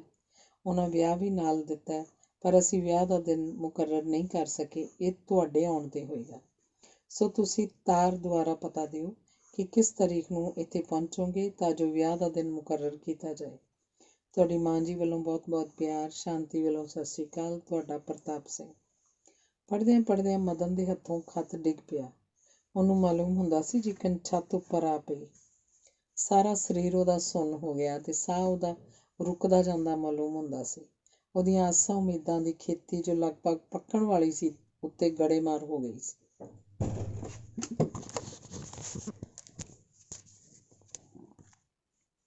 ਦਿਲ ਦੀਆਂ ਸਾਰੀਆਂ ਉਮੰਗਾਂ ਤੇ ਤਰੰਗਾਂ ਜਿੱਥੇ ਸਨ, ਉੱਥੇ ਠੱਪੀਆਂ ਗਈਆਂ। ਉਹ ਸੋਚਣ ਲੱਗਾ, ਇਹ ਵੀ ਚੰਗਾ ਹੋਇਆ ਜੋ ਮੈਨੂੰ ਇਹ ਖਬਰ ਪਾਸ ਹੋਣ ਤੋਂ ਬਾਅਦ ਪੁੱਜੇ। ਜੇ ਕੁਝ ਦਿਨ ਪਹਿਲਾਂ ਮਿਲਦੀ ਤਾਂ ਸ਼ਾਇਦ ਮੈਂ ਇਮਤਿਹਾਨ 'ਚ ਬੈਠ ਹੀ ਨਾ ਸਕਦਾ। ਮਦਨ ਮੱਥਾ ਫੜ ਕੇ ਬੈਠ ਗਿਆ। ਜਿਸ ਫੁੱਲ ਨੂੰ ਪ੍ਰਾਪਤ ਕਰਨ ਲਈ ਉਹਦੇ ਬੂਟੇ ਨੂੰ ਉਹ ਸਾਲਾਂ ਬੱਧੀ ਪ੍ਰੇਮ ਦਾ ਪਾਣੀ ਪਾ ਪਾਲਦਾ ਆਇਆ ਸੀ, ਉਹਦੀ ਮਾਲਕੀ ਦਾ ਦਾਅਵਾ ਖਾਰਜ ਹੋ ਗਿਆ। ਪਤਾ ਨਹੀਂ ਕਿੰਨਾ ਚਿਰ ਐਸੇ ਡੂੰਘੀ ਸੋਚ 'ਚ ਪਿਆ ਰਿਹਾ। ਰਾਤ ਨੂੰ ਮਦਨ ਨੇ ਕੁਝ ਨਾ ਖਾਧਾ ਪੀਤਾ। ਅੱਜ ਉਹਨੂੰ ਨੀਂਦਰ ਕਿੱਥੇ। ਉਹ ਅੱਧੀ ਰਾਤ ਤੱਕ ਉਸਲਵੱਟੇ ਲੈਂਦਾ ਰਿਹਾ। ਹੋਸਟਲ ਦੀ ਘੜੀ ਨੇ 12 ਖੜਕਾਈ। ਮਦਨ ਉੱਠ ਕੇ ਮੰਜੇ ਤੇ ਬੈਠ ਗਿਆ। ਉਹ ਗੋਡਿਆਂ 'ਚ ਸਿਰ ਦੇ ਕੇ ਕਿੰਨਾ ਹੀ ਚਿਰ ਕੁਝ ਸੋਚਦਾ ਰਿਹਾ। ਅਚਾਨਕ ਉਹਨੂੰ ਪਤਾ ਨਹੀਂ ਕੀ ਖਿਆਲ ਫਿਰਿਆ, ਝੱਟ ਮੰਜੇ ਤੋਂ ਉੱਠ ਕੇ ਖੜਾ ਹੋ ਗਿਆ। ਹੋਸਟਲ ਤੋਂ ਬਾਹਰ ਨਿਕਲਿਆ। ਸਾਹਮਣੇ ਸੜਕ ਤੇ ਇੱਕ ਟੈਕਸੀ ਜਾ ਰਹੀ ਸੀ। ਉਹਨੇ ਇਸ਼ਾਰਾ ਕਰਕੇ ਮੋਟਰ ਠਹਿਰਾ ਲਈ ਤੇ ਉਹਦੇ ਉੱਤੇ ਬੈਠਦਿਆਂ ਹੋਇਆਂ ਡਰਾਈਵਰ ਨੂੰ ਕਿਹਾ, ਟੇਮਸ ਦੇ ਪੁਲ 'ਤੇ। ਡਰਾਈਵਰ ਨੇ ਮੋਟਰ ਦਾ ਹੈਂਡਲ ਘੁਮਾ ਦਿੱਤਾ। ਕੁਝ ਚਿਰ ਬਾਅਦ ਮਦਨ ਟੇਮਸ ਨਦੀ ਦੇ ਪੁਲ 'ਤੇ ਖੜਾ ਸੀ। ਇਸ ਵੇਲੇ ਉਹ ਅੱਧ-ਹੋਸ਼ੀ ਦੀ ਹਾਲਤ ਵਿੱਚ ਸੀ। ਛੇਤੀ ਨਾਲ ਪੁਲ ਦੇ ਉੱਚੇ ਕੰਢੇ 'ਤੇ ਚੜ੍ਹ ਗਿਆ ਤੇ ਨਦੀ ਦੀਆਂ ਛਾਂ-ਛਾਂ ਕਰਦੀਆਂ ਭਿਆਨਕ ਲਹਿਰਾਂ ਨੇ ਉਹਦੇ ਹਨੇਰੇ ਦਿਲ 'ਚ ਇੱਕ ਵਾਰੀ ਫਿਰ ਹਲਚਲ ਮਚਾ ਦਿੱਤੀ। ਟੇਮਸ ਨਦੀ ਇਸ ਵੇਲੇ ਮੌਤ ਦਾ ਰੂਪ ਧਾਰ ਕੇ ਮੂੰਹ ਅੱਡੀ ਕਹਿ ਰਹੀ ਸੀ, ਆ ਮਦਨ, ਛੇਤੀ ਆ। ਮੈਂ ਤੈਨੂੰ ਪਲ ਦੀ ਪਲ 'ਚ ਸਾਰੇ ਦੁੱਖਾਂ ਕਲੇਸ਼ਾਂ ਤੋਂ ਛੁਡਾ ਕੇ ਆਪਣੀ ਗੋਦ 'ਚ ਮਿੱਠੀ ਲੋਰੀ ਦੇ ਕੇ ਸੁਆ ਦਿਆਂ। ਅਜਿਹਾ ਸੁਆਵਾਂ ਜੋ ਸੰਸਾਰ ਦੀ ਕੋਈ ਤਾਕਤ ਤੇਰੀ ਨੀਂਦ ਨੂੰ ਉਚਾਟ ਨਾ ਕਰ ਸਕੇ। ਮਦਨ ਨੇ ਇੱਕ ਵਾਰੀ ਆਪਣੀ ਹਰ ਪਾਸੇ ਨਜ਼ਰ ਦੌੜਾਈ। ਕੰਢੇ ਦੇ ਦੋਹੀਂ ਪਾਸੇ ਉੱਚੇ-ਉੱਚੇ ਮਕਾਨਾਂ ਵਿੱਚ ਬਿਜਲੀ ਦੀਆਂ ਲੈਂਪਾਂ ਉਹਦੀ ਤਰਸਯੋਗ ਹਾਲਤ ਵੱਲ ਮਾਨੋ ਅੱਖਾਂ ਪਾੜ-ਪਾੜ ਕੇ ਤੱਕ ਰਹੀਆਂ ਸਨ। ਮੋਟਰ ਤੇ ਧੂੰਆਂ ਦੀ ਪੌਂ-ਪੌਂ ਦੀ ਆਵਾਜ਼ ਉਹਦੀ ਮੌਤ ਨੂੰ ਸੀਟੀਆਂ ਦੁਆਰਾ ਬੁਲਾ ਰਹੀ ਸੀ। ਇਸ ਖਿਆਲ ਨਾਲ ਕਿ ਕੋਈ ਆ ਨਾ ਜਾਏ, ਉਹਨੇ ਉੱਥੇ ਬਹੁਤਾ ਚਿਰ ਖੜਾ ਰਹਿਣਾ ਯੋਗ ਨਾ ਸਮਝ ਕੇ ਦੋਵਾਂ ਬਾਹਾਂ ਨੂੰ 1-2 ਹੁਲਾਰੇ ਦਿੱਤੇ, ਅੱਡੀਆਂ ਚੁੱਕ ਲਈਆਂ ਤੇ ਉਤਲਾ ਧੜ ਹੁਜਕੇ ਨਾਲ 1-2 ਵਾਰੀ ਹੇਠਾਂ ਉੱਤੇ ਕਰਕੇ ਜਿਉਂ ਹੀ ਛਾਲ ਮਾਰਨ ਲੱਗਾ, ਕਿਸੇ ਨਵੇਂ ਖਿਆਲ ਨੇ ਝੱਟ ਉਹਦੇ ਪੈਰ ਫੜ ਲਏ। ਉਹ ਛਾਲ ਮਾਰਦਾ-ਮਾਰਦਾ ਫਿਰ ਰੁਕ ਗਿਆ।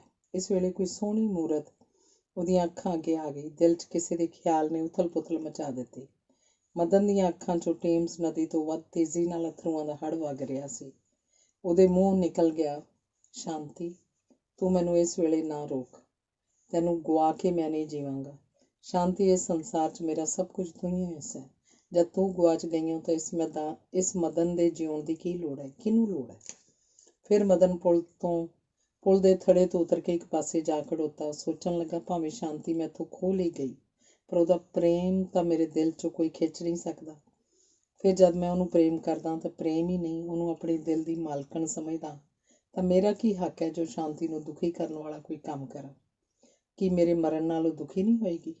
ਉਹ ਰੋ ਰੋ ਕੇ ਸ਼ੁਦੈਣ ਨਹੀਂ ਹੋ ਜਾਏਗੀ? ਨਹੀਂ ਨਹੀਂ, ਮੈਂ ਨਹੀਂ ਮਰਾਂਗਾ। ਸ਼ਾਂਤੀ, ਤੂੰ ਸੁਹਾਗਣ ਹੋਵੇਂ, ਵਾਹਿਗੁਰੂ ਤੈਨੂੰ ਤੱਤੀ ਵਾਹ ਨਾ ਲਾਵੇ। ਮੈਂ ਜੀਵਾਂਗਾ ਤੇ ਕੇਵਲ ਤੇਰੇ ਲਈ ਜੀਵਾਂਗਾ। ਉਹ ਜਾਣੇ ਜੇ ਤੂੰ ਮੈਥੋਂ ਖੋਹ ਲਈ ਗਈ ਹੈ, ਫਿਰ ਵੀ ਮੈਂ ਆਪਣਾ ਸਾਰਾ ਜੀਵਨ ਤੇਰੀ ਯਾਦ ਵਿੱਚ ਬਿਤਾ ਦਿਆਂਗਾ। ਕੌਣ ਕਹਿ ਸਕਦਾ ਹੈ ਕਿ ਤੂੰ ਮੈਥੋਂ ਵੱਖ ਕੀਤੀ ਗਈ ਹੈ? ਬੇਸ਼ੱਕ ਤੇਰਾ ਸਰੀਰ ਮੈਥੋਂ ਖੋਹ ਲਿਆ ਗਿਆ ਹੈ, ਪਰ ਕੀ ਮੇਰਾ ਪ੍ਰੇਮ ਸਿਰਫ ਤੇਰੇ ਜਿਸਮ ਨਾਲ ਹੀ ਹੈ? ਨਹੀਂ, ਮੈਂ ਤੇਰੀ ਸੁੱਚੀ ਤੇ ਪ੍ਰਕਾਸ਼ਮਈ ਆਤਮਾ ਨੂੰ ਪ੍ਰੇਮ ਕਰਦਾ। ਉਹ ਪ੍ਰੇਮ ਜਿਹੜਾ ਸਰੀਰ ਦੇ ਅੰਤ ਹੋ ਜਾਣ 'ਤੇ ਵੀ ਕਾਇਮ ਰਹਿੰਦਾ ਹੈ। ਮੈਂ ਨਹੀਂ ਮਰਾਂਗਾ, ਮੈਂ ਆਪਣੀ ਸ਼ਾਂਤੀ ਲਈ ਜੀਵਾਂਗਾ। ਮਦਨ ਜਿੱਧਰੋਂ ਆਇਆ ਸੀ ਉੱਧਰ ਮੁੜ ਗਿਆ। ਅੰਗ 13ਵਾਂ। ਖਜ਼ਾਨਚੀ ਦੇ ਘਰ 'ਚ ਮਦਨ ਦੇ ਵਿਆਹ ਦੀਆਂ ਤਿਆਰੀਆਂ ਹੋ ਰਹੀਆਂ ਹਨ। ਹਰ ਪਾਸੇ ਚਹਿਲ ਪਹਿਲ ਮਚੀ ਹੋਈ ਹੈ। ਕੁੜੀਆਂ ਚਿੜੀਆਂ ਨੇ ਢੋਲਕੀ ਨਾਲ ਉੱਧੜ ਧੂਮੀ ਮਚਾ ਰੱਖੀ ਹੈ। ਭਾਵੇਂ ਖਜ਼ਾਨਚੀ ਇਸ ਸ਼ਹਿਰ 'ਚ ਇੱਕ ਪਰਦੇਸੀ ਦੀ ਹੈਸੀਅਤ ਵਿੱਚ ਹੈ, ਪਰ ਉਹਦੀ ਮਿਲਣਸਾਰ ਤੇ ਮਿੱਠ ਬੋਲੀ ਤਬੀਅਤ ਦੇ ਅਸਰ ਨਾਲ ਸਾਰਾ ਆਲਾ ਦੁਆਲਾ ਉਸ ਨਾਲ ਇੱਕ-ਮਿੱਕ ਹੈ। ਸਕੇ ਸੰਬੰਧੀਆਂ ਵਾਂਗ ਉਸ ਨਾਲ ਸਭਨਾਂ ਦੀ ਵਰਤੋਂ ਹੈ। ਇਹੋ ਕਾਰਨ ਹੈ ਕਿ ਅੱਜ ਉਹਦੇ ਘਰ 'ਚ ਅੰਦਰ ਬਾਹਰ ਗਹਿਮਾ ਗਹਿਮ ਹੈ। ਦੂਜੀ ਗੱਲ ਇਹ ਕਿ ਜਿਸ ਮਹੱਲੇ 'ਚ ਖਜ਼ਾਨਚੀ ਰਹਿੰਦਾ ਹੈ, ਉਹ ਲਗਭਗ ਸਾਰਾ ਹੀ ਪੰਜਾਬੀਆਂ ਦਾ ਹੈ। ਇਸੇ ਲਈ ਇਹ ਥਾਂ ਪੰਜਾਬੀ ਮਹੱਲਾ ਕਰਕੇ ਪ੍ਰਸਿੱਧ ਹੈ। ਸ਼ਾਂਤੀ ਦੀ ਮਾਂ ਖੁਸ਼ੀ ਨਾਲ ਅੰਦਰ ਬਾਹਰ ਭੱਜੀ ਫਿਰਦੀ ਹੈ। ਕੱਲ੍ਹ ਮਦਨ ਨੇ ਆਉਣਾ ਹੈ ਤੇ ਪਰਸੋਂ ਉਹਦੀ ਜੰਝ ਚੜ੍ਹਨੀ ਹੈ।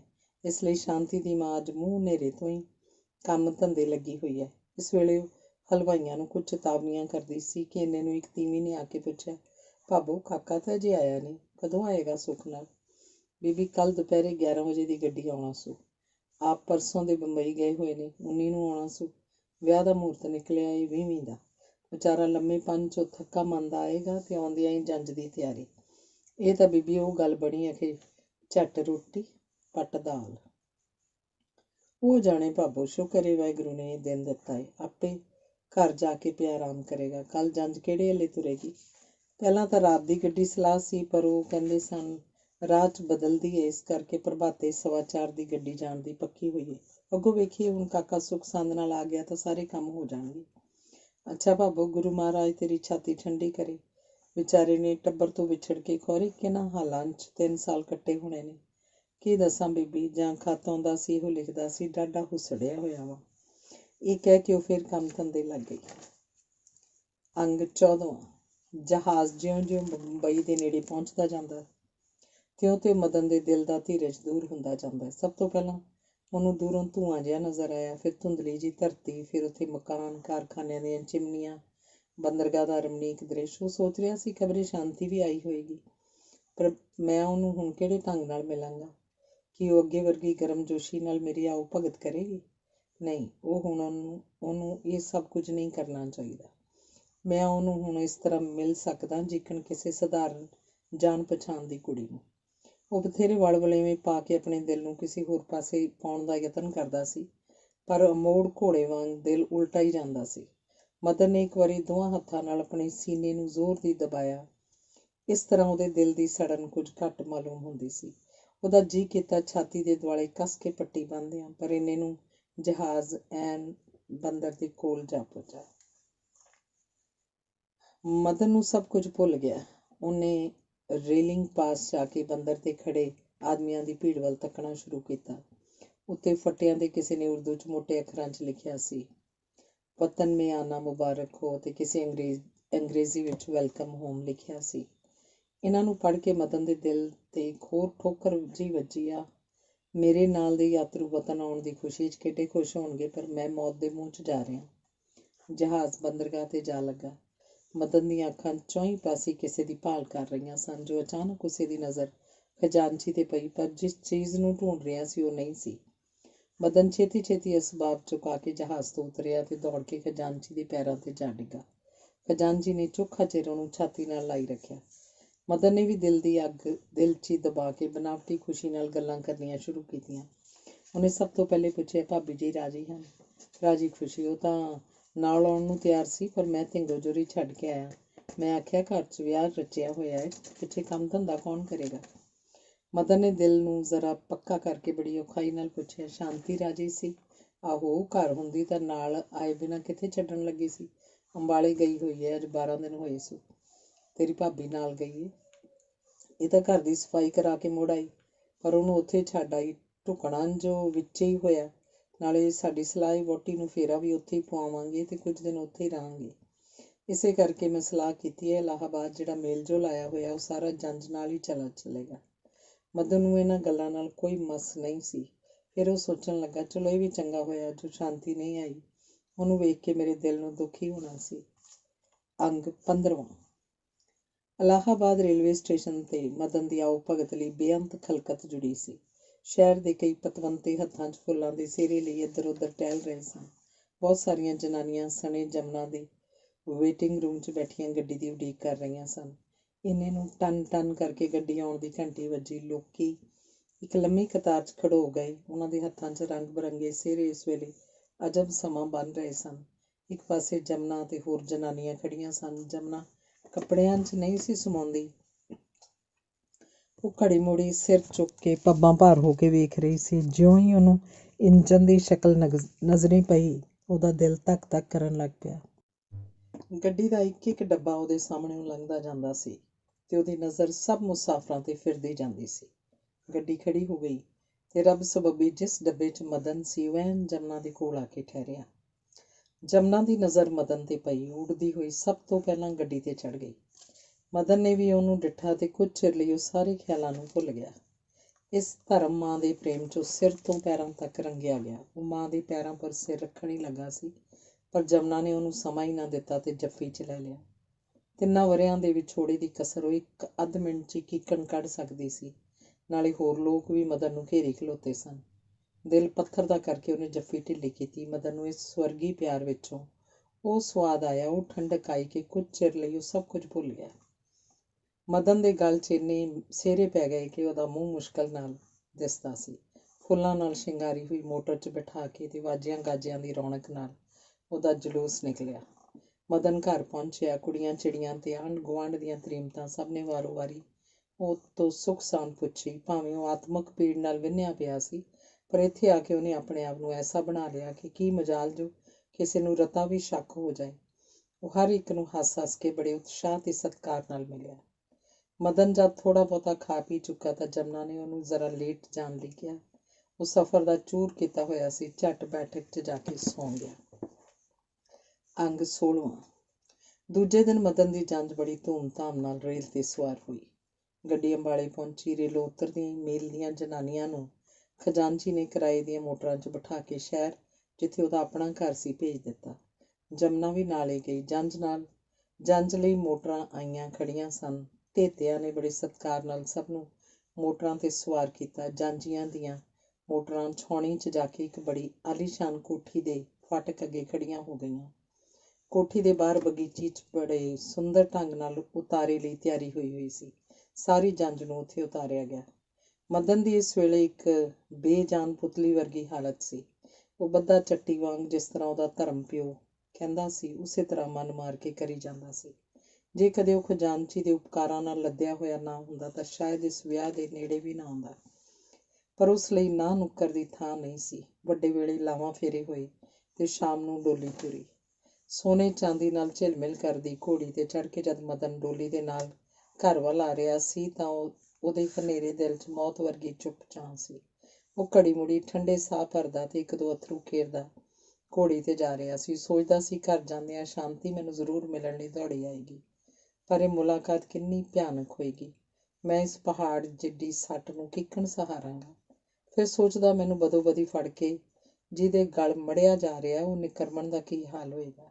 ਮੈਂ ਤਾਂ ਪਿਛਲੇ ਜਨਮਾਂ ਦੇ ਕਿਸੇ ਪਾਪ ਦਾ ਫਲ ਭੋਗਾਂਗਾ ਹੀ, ਪਰ ਉਹ ਵਿਚਾਰੀ ਕਿਉਂ ਢਿੰਗੋ ਜੋਰੀ ਮੇਰੇ ਨਾਲ ਬੰਨ੍ਹ ਕੇ ਸਾਰੀ ਉਮਰ ਰੋਣ ਲਈ ਛੱਡ ਦਿੱਤੀ ਗਈ।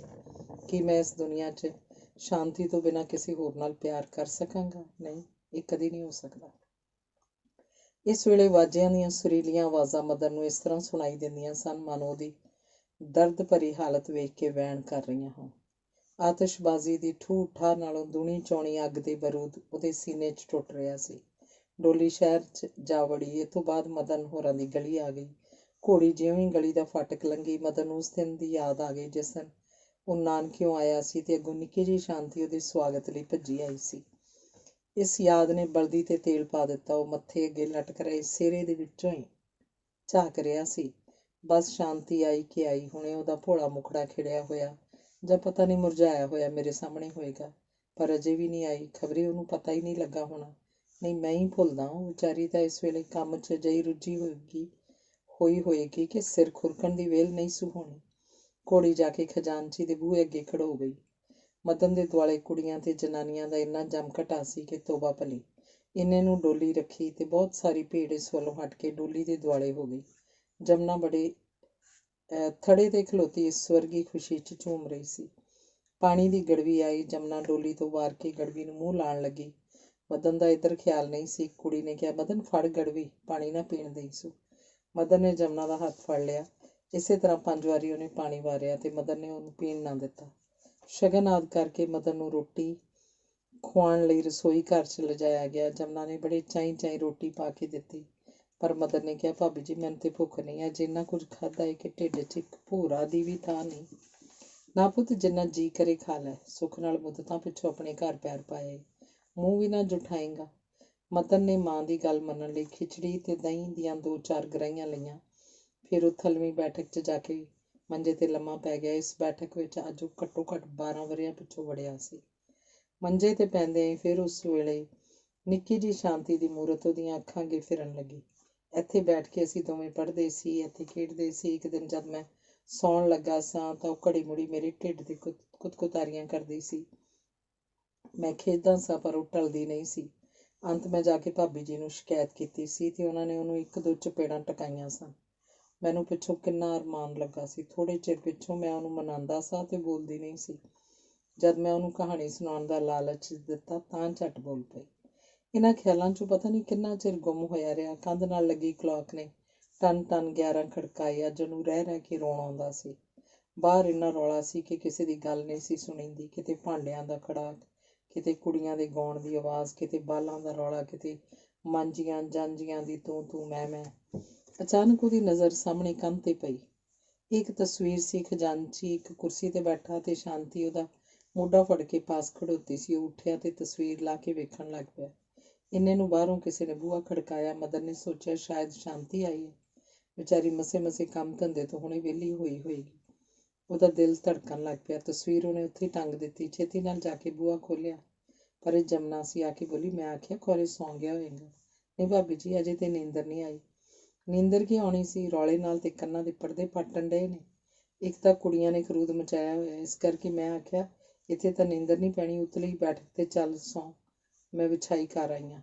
ਮਦਨ ਚੰਗਾ ਕਹਿ ਕੇ ਉੱਠਿਆ ਤੇ ਜਮਨਾ ਉਹਨੂੰ ਉੱਤੇ ਲੈ ਗਈ। ਜਦੋਂ ਬੈਠਕ 'ਚ ਪਹੁੰਚਿਆ ਤਾਂ ਜਮਨਾ ਨੇ ਕਿਹਾ, ਕਾਕਾ ਬੂਹਾ ਮਾਰ ਲਈ, ਕਿਤੇ ਕੁੜੀਆਂ ਆ ਕੇ ਤੰਗ ਨਾ ਕਰਨ। ਮਦਨ ਨੇ ਬੂਹਾ ਬੰਦ ਕਰਕੇ ਅੰਦਰੋਂ ਕੁੰਡਾ ਅੜਾ ਲਿਆ। ਇੱਕ ਤਾਂ ਉਹ ਪਹਿਲਾਂ ਹੀ ਹੱਦੋਂ ਵੱਧ ਦੁਖੀ ਸੀ, ਦੂਜੇ ਸ਼ਾਂਤੀ ਦੇ ਇਸ ਕੋਰੇ ਵਰਤਾਓ ਤੋਂ ਹੋਰ ਵੀ ਤੜਫ ਉੱਠਿਆ। ਉਹ ਮੈਨੂੰ ਇੱਕ ਵਾਰ ਵੀ ਮਿਲਣ ਨਹੀਂ ਆਈ। ਕਿ ਉਹ 2 ਮਿੰਟਾਂ ਲਈ ਕੰਮ ਨੂੰ ਛੱਡ ਨਹੀਂ ਸੀ ਸਕਦੀ? ਪਰ ਝੱਟ ਹੀ ਇੱਕ ਹੋਰ ਖਿਆਲ ਨੇ ਉਹਦਾ ਗੁੱਸਾ ਠੰਡਾ ਕਰ ਦਿੱਤਾ। ਸੋਚਣ ਲੱਗਾ, ਮੈਂ ਤਾਂ ਮੂਰਖ ਹਾਂ, ਵਿਚਾਰੀ ਨੂੰ ਕੋਸ ਰਿਹਾ। ਖਬਰੇ ਉਸ ਵਿਚਾਰੀ ਦੇ ਦਿਲ 'ਤੇ ਕੀ ਗੁਜ਼ਰਦੀ ਹੋਏਗੀ। ਉਹ ਹੁਣ ਕਿਸ ਮੂੰਹ ਨਾਲ ਮੈਨੂੰ ਮਿਲੇ। ਮਾਪਿਆਂ ਨੇ ਉਹਦਾ ਦਿਲ ਤੋੜ ਦਿੱਤਾ। ਵਿਚਾਰੀ ਖਬਰੇ ਕਿੰਨੀ ਦੁਖੀ ਹੋਏਗੀ। ਸ਼ਾਂਤੀ ਦੇ ਗਮ 'ਚੋਂ ਇੱਕ ਵਾਰੀ ਫਿਰ ਸਿਰ ਤੋਂ ਪੈਰਾਂ ਤੱਕ ਡੁੱਬ ਗਿਆ। ਲੰਮੇ ਪਿਆਂ ਕਿੰਨਾ ਹੀ ਚਿਰ ਉਹਦਾ ਦਿਲ ਪਤਾ ਨਹੀਂ ਕਿਹੜੇ ਵਹਿਣਾਂ 'ਚ ਪਿਆ ਰਿਹਾ।